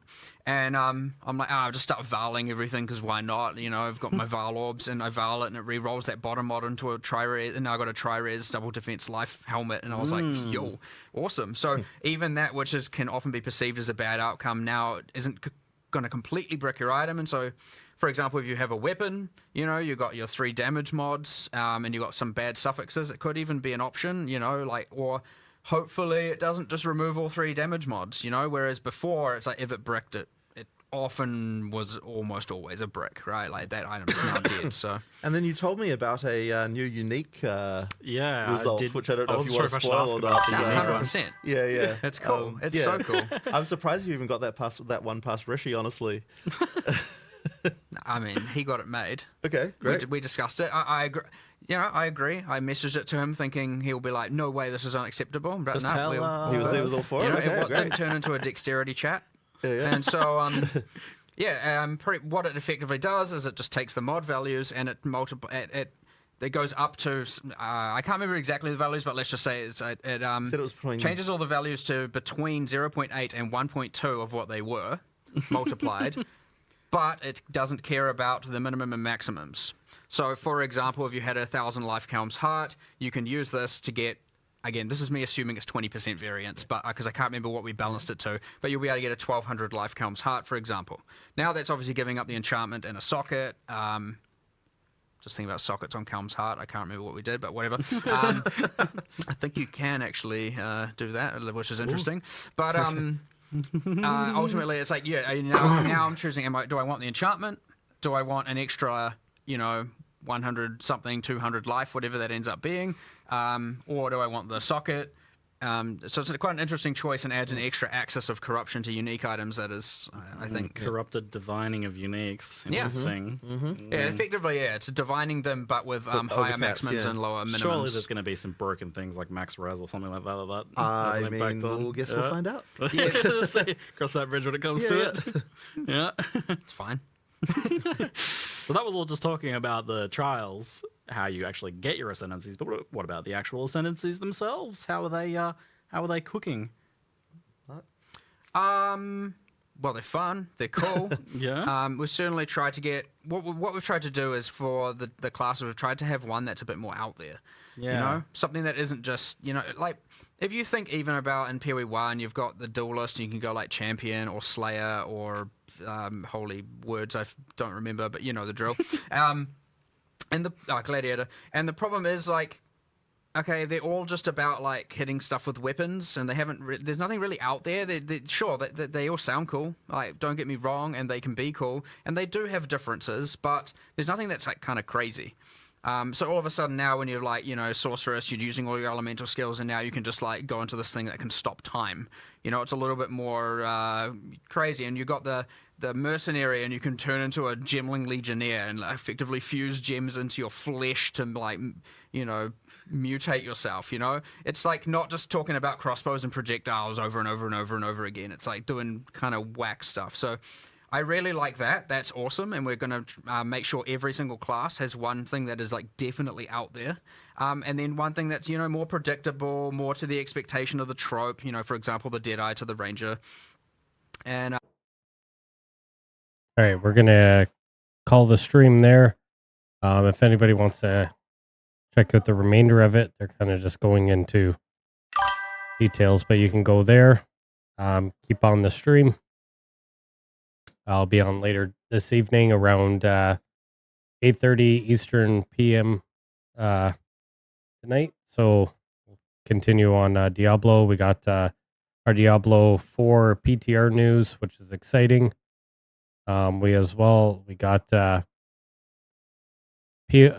of Exile news. So we got lots of content there coming. You can actually order your support packs already. So support packs, you can actually order, and it gives you let's go to the actual thing here. It will give you early access key.